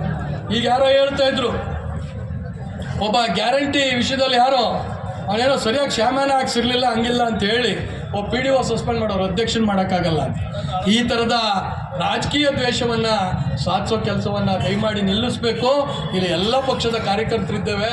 ಜೊತೆಗೆ ನಾವು ಯಾರು ಯಾವ ಪಕ್ಷದಲ್ಲೂ ಗೆದ್ದಿಲ್ಲ. ಎಲ್ಲರೂ ನಮ್ಮ ಸಿಂಬಲ್ಗಳ ಮೇಲೆ, ನಮ್ಮ ಶಕ್ತಿ ಮೇಲೆ, ನಾವು ಊರಲ್ಲಿ ನಮ್ಮ ಜನದ ಜೊತೆ ಹೇಗೆ ಬದುಕಿದ್ವಿ ಅನ್ನೋದ್ರ ಮೇಲೆ ಗೆದ್ದಿದ್ದೇವೆ. ನಿಮ್ಮ ಯಾರ ಋಣನೂ ನಮ್ಮ ಮೇಲೆ ಇಲ್ಲ. ದಯಮಾಡಿ ನಮ್ಮನ್ನು ದ್ವೇಷಿಸುವ, ನಮ್ಮ ವಿರುದ್ಧವಾಗಿ ಕೆಲಸ ಮಾಡುವ ಪಂಚಾಯಿತಿಗಳು, ನಿಮ್ಮ ಕೈ ಕೆಳಗೆ ಕೆಲಸ ಮಾಡುವ ಶಾಖಾ ಕಚೇರಿಗಳು, ಗ್ರಾಮ ಪಂಚಾಯಿತಿ ಸದಸ್ಯರು ನಿಮ್ಮ ನೌಕರರು ಅಂತ ಹೇಳಿ ದಯಮಾಡಿ ತಿಳ್ಕೊಬೇಡಿ. ನಾವು ಸ್ಥಳೀಯ ಜನನಾಯಕರು. ನಿಮಗೆ ಹೇಗೆ ಜನ ಓಟ್ ಹಾಕಿದಾರೋ ಅಷ್ಟೇ ಬುದ್ಧಿವಂತಿಕೆಯಿಂದ ನಮ್ಗೆ ಓಟ್ ಹಾಕಿದ್ದಾರೆ. ನಾನು ಅವಾಗಲೇ ಹೇಳಿದೆ, ನಿಮ್ಮನ್ನು ಆಯ್ಕೆ ಮಾಡಬೇಕಾದ್ರೆ ನಿಮ್ಮ ಜೊತೆಗೆ ಇನ್ನೊಬ್ಬ ಜನನಾಯಕ ನಿಮ್ಮ ಜೊತೆಲಿದ್ದ. ಆದರೆ ನನ್ನನ್ನು ಆಯ್ಕೆ ಮಾಡಬೇಕಾದ್ರೆ ಕೇವಲ ನನ್ನನ್ನು, ನನ್ನ ನಡತೆಯನ್ನು, ನನ್ನ ಗುಣವನ್ನು, ನನ್ನ ಕುಟುಂಬದ ಬದುಕನ್ನು, ನಾನು ಊರಿನಲ್ಲಿ ಬಾಳಿದ ರೀತಿಯನ್ನು ನೋಡಿ ನನಗೆ ಓಟ್ ಹಾಕಿದ್ದಾರೆ ಹೊರತು ಯಾರನ್ನು ನೋಡಿ ಓಟ್ ಹಾಕಿಲ್ಲ. ಹಂಗಾಗಿ ನಾವು ನಿಮ್ಮೆಲ್ಲರಿಗಿಂತ ಸಮರ್ಥವಾದ ಜನನಾಯಕರಿದ್ದೇವೆ. ನಮ್ಮನ್ನು ಗೌರವದಿಂದ ಕಾಣಬೇಕು. ಜನಪ್ರತಿನಿಧಿಗಳಿರಲಿ, ವಿಧಾನಸೌಧಕ್ಕೆ ಬಂದರೆ ಕೆಲವು ಕಡೆ ಒಳಗಡೆನೇ ಬಿಡಲ್ಲ, ID ಕಾರ್ಡ್ ತೋರಿಸಿದ್ರು ಒಳಗಡೆ ಬಿಡೋದಿಲ್ಲ. ಹಾಗಾಗಿ ನಾವು ಶಿಷ್ಟಾಚಾರದಲ್ಲೇ ಕೇಳಿದ್ದೇವೆ, ಜನಪ್ರತಿಗಳನ್ನು ಗೌರವದಿಂದ ನೋಡುವಂಥ ವ್ಯವಸ್ಥೆ ಆಗಬೇಕು. ಎಲ್ಲ COಗಳಿಗೆ, EOಗಳಿಗೆ ಈ ವೇದಿಕೆ ಮೂಲಕ ಹೇಳಲಿಕ್ಕೆ ನಾನು ಬಯಸ್ತೇನೆ, ಅವರು ಅತ್ಯಂತ ಗೌರವದಿಂದ ನಮ್ಮನ್ನು ನಡೆಸ್ಕೋಬೇಕು. ಅಗೌರವದಿಂದ ನಡೆಸ್ಕೊಳ್ಳೋದು ನಿಲ್ಲಿಸಬೇಕು. ನಿಲ್ಲಿಸ್ತಲೇ ಹೋದರೆ ನಾವು ಎಲ್ಲ ಜಿಲ್ಲಾ ಪಂಚಾಯತ್ ಕಚೇರಿಗಳ ಮುಂದೆ, EO ಕಚೇರಿಗಳ ಮುಂದೆ ದೊಡ್ಡ ಹೋರಾಟವನ್ನು ನಾವು ಮಾಡ್ತೀವಿ. ನಿಮಗೆ ಪಾಠ ಕಲಿಸುವ ಶಕ್ತಿ ನಮಗಿದೆ ಅಂತಕ್ಕಂಥ ಮಾತನ್ನು ಹೇಳಿ ನನ್ನ ಮಾತುಗಳನ್ನು ಮುಗಿಸ್ತೇನೆ. ಈಗ ಮಾನ್ಯ ಪಂಚಾಯತ್ ರಾಜ್ ಆಯುಕ್ತರು ಈ ವೇದಿಕೆಗೆ ಆಗಮಿಸಿದ್ದಾರೆ. ನಾನು ಒಂದು 5 ನಿಮಿಷ ಮೇಡಮ್ ಜೊತೆ ಮಾತಾಡಿ ನಿಮ್ಮ ಜೊತೆ ನನ್ನ ತೀರ್ಮಾನವನ್ನು ನಿಮ್ಮೆಲ್ಲರ ಪರವಾಗಿ ಹೇಳ್ತೀನಿ. ಅಲ್ಲಿನ ತನಕ ದಯಮಾಡಿ ಯಾರು ವೇದಿಕೆ ಮೇಲೆ ಬರಬೇಡಿ, ಯಾರು ದಯವಿಟ್ಟು ಮಾತನಾಡಬೇಡಿ. ಒಂದು ವರ್ಷ ಸರ್ಕಾರದ ಪ್ರತಿನಿಧಿಯಾಗಿ ಅವ್ರು ಬಂದಿರೋದ್ರಿಂದ ಅವ್ರ ಜೊತೆ ಒಂದು ಚರ್ಚೆ ಮಾಡಿ ಸರ್ಕಾರದ ನಿರ್ಧಾರ ಏನು ನಿಮ್ಮ ಮುಂದೆ ಇಟ್ಟು ಹೇಳಿ, ನೀವೆಲ್ಲ ತೆಗೆದುಕೊಳ್ಳುವ ನಿರ್ಧಾರಕ್ಕೆ ನಾವು ಮುಂದೆ ಹಿಡಿಯೋಣ ಅಂತ ಹೇಳಿ ನನ್ನ 2 ಮಾತುಗಳು ಮುಗಿಸ್ತೀನಿ.